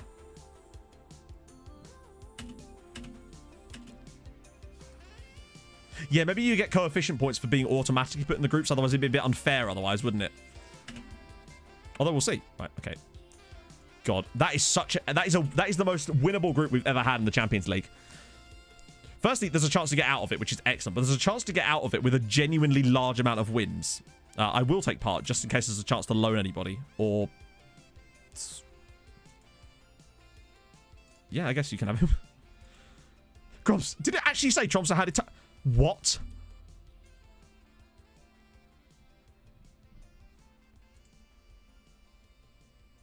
Is there a way to... Hang on, we can do it from here, can't we? Let's just see about this tough group, shall we? So, past meetings with FC Copenhagen. 3-0 and 3-1 wins in the past. We've never played against Valencia. And against Benfica. But that was a while ago. Was Guardiola manager at Benfica? Oh, damn. Okay, well, there we go. Interesting. That was... I mean, just think of the sheer amount of coefficient points that are on offer for Norway this season. It's actually filthy. Yeah, they've got the Libyan lad, don't they? Yeah. Because think about what happened with the... Yeah, who's the city then? Be like Klopp or something. It's Pochettino. Of course it is. Has he only just taken over? Yeah, he's only been in charge 39 days. So hang on. Oh, wait. But he took over from Conte. Not really, Alfie. We don't really do much in the summer window because it's not our main transfer window. Although we have signed a couple of lads. No, they're all fine. That's 24 players, but none of these guys can be registered, can they? Oh, hang on. No, Gullickson can come back in now, can't he? Because we've still got a spare squad slot. So that's fine. Yeah, we can bring Gullickson back in. To be fair, we did jump up massively last season as well. To where we are now. So I'll take that. Oh, Man City won in Kobo. It's the first time. Really? Yeah, come back with a serious bid and then we'll talk. Okay, good. Loan signing. Good stuff. Yes, you can go on loan as well. Excellent news. Yes, Christensen. There we go. Excellent news. Christensen, who are in Europe, have offered to take on Federico Bellotta, our right-back prodigy from Lazio. Excellent news. Hang on, I'm just trying to get through this first. Let me just get past this day and then we'll have a proper look. Hey, Pro Soul Stealer. You can piss off, Oscar. They've offered £4 million for you. That is a joke. There we go. It's all right. The crowbar's got it. We're fine. Sure, I guess. Bellotta, that's excellent news. Them having an extra bit of strength in Europe is going to be very, very helpful. I'm glad they finally put a bid in for one of our players. Anyone else fancy him? Because he wasn't going to go anywhere anyway. I just want to get out of the transfer window and then we'll have a look at who the other guys drew. I'm excited to see. Because even if there's just a couple of winnable games in there for them, they're going to be some of the weaker sides in their group for sure. But look what happened last time. Like, we thought that Starbek were going to get walked over in that group, and they actually managed to get out of the group. And then only narrowly lost to FC Copenhagen, which is insane. Nope. Nope. If the board do something shitty now, I swear to God. Thankfully, the bids are so low that I don't think they will, given that we have 40 million in the bank. At the moment, anyway. And that was with us signing a player for £11 million. This squad's only getting better as well. That's the thing. Yeah, I kind of regret signing Pablo Rue at all now, but I guess he's here now. Deadline passed. Okay, these guys are fine. Squad's maxed out. Confirmed selection. We are good to go. Right. Okay, moment of truth, friends. Who did we sign for 11 million? It was... Facundo Cochimano. I think it's actually only 10 up front. It rises a lot over 7 years. But we just wanted a bit more competition on the right-hand side, basically. And the opportunity came up to sign him. Wow, he has one leadership. This guy couldn't lead a verse of a song, could he? So yeah, we decided to take the plunge on him, essentially. Right, though. Okay, right. 7 or 5. 7 or 5 what?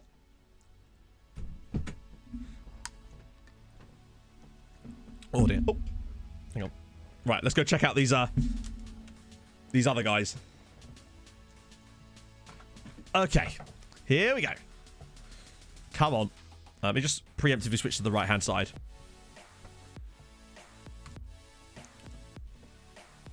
Okay. Not in those groups. Christensen got Torino, Marseille, and Sparta Prague. That's a difficult group.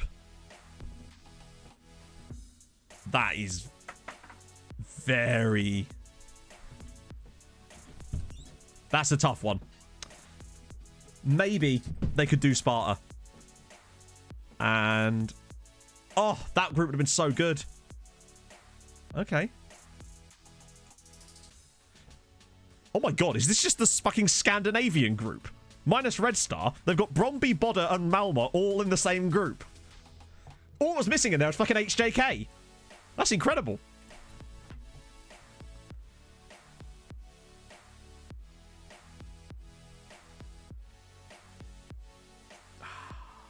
You never know. Quite simply.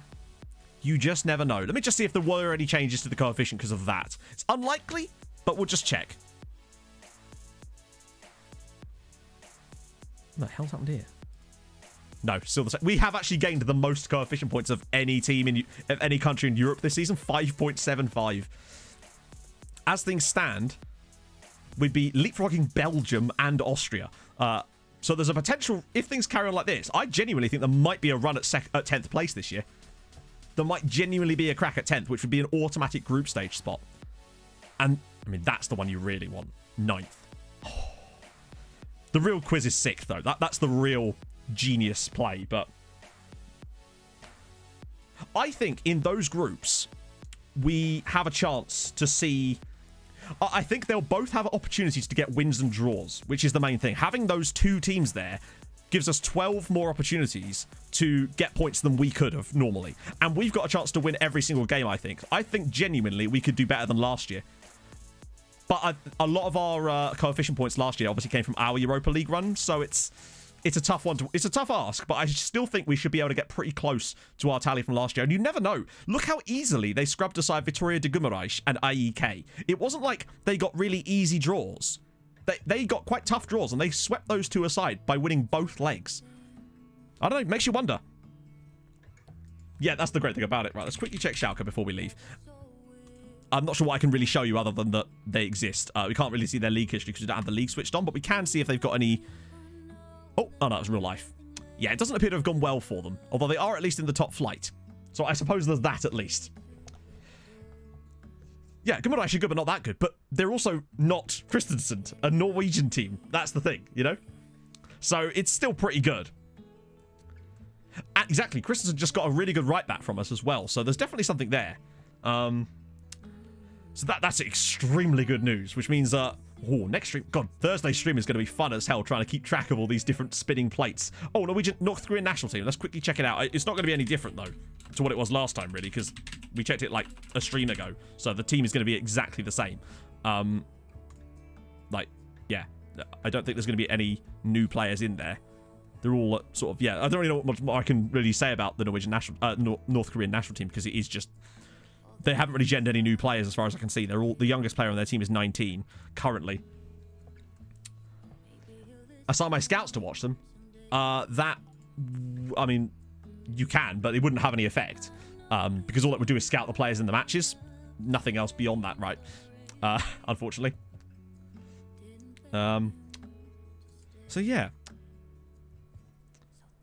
I mean, they were clearly good enough to be in Europe, is what I would say to that. Like, they can't be that bad if they were qualifying for Europe in Portugal. So there's obviously something to them, to a certain extent. Anyway, point is, I'm trying to big up let's big up our Norwegian mates, you know? We've got to do them a favour. Right, so, my goodness me. Hopefully he's still live. Is he actually... Oh, please don't tell me he's not live still. Oh, good. Right, okay. It's been a long time. In fact, I might not have ever been able to raid Viking Dan, because Dan is streaming. So we're going to raid Viking Dan. It's been a long, long time since that's been a thing I've been able to do. So it'd be nice to send you guys over there as well. Thank you so much for coming today, chat. It's been a really, really fun one today. And next one is going to be incredible because of all the potential for all those coefficient points we could gain in Europe next year. It's going to be sick. Thank you for joining me. Thank you for the subs, the gifted subs, the bits, the follows, everything. I'll see you on Thursday as we try to take this to another level, my friends. Thank you so much for watching. Hold your gun. Capybara. Bye-bye.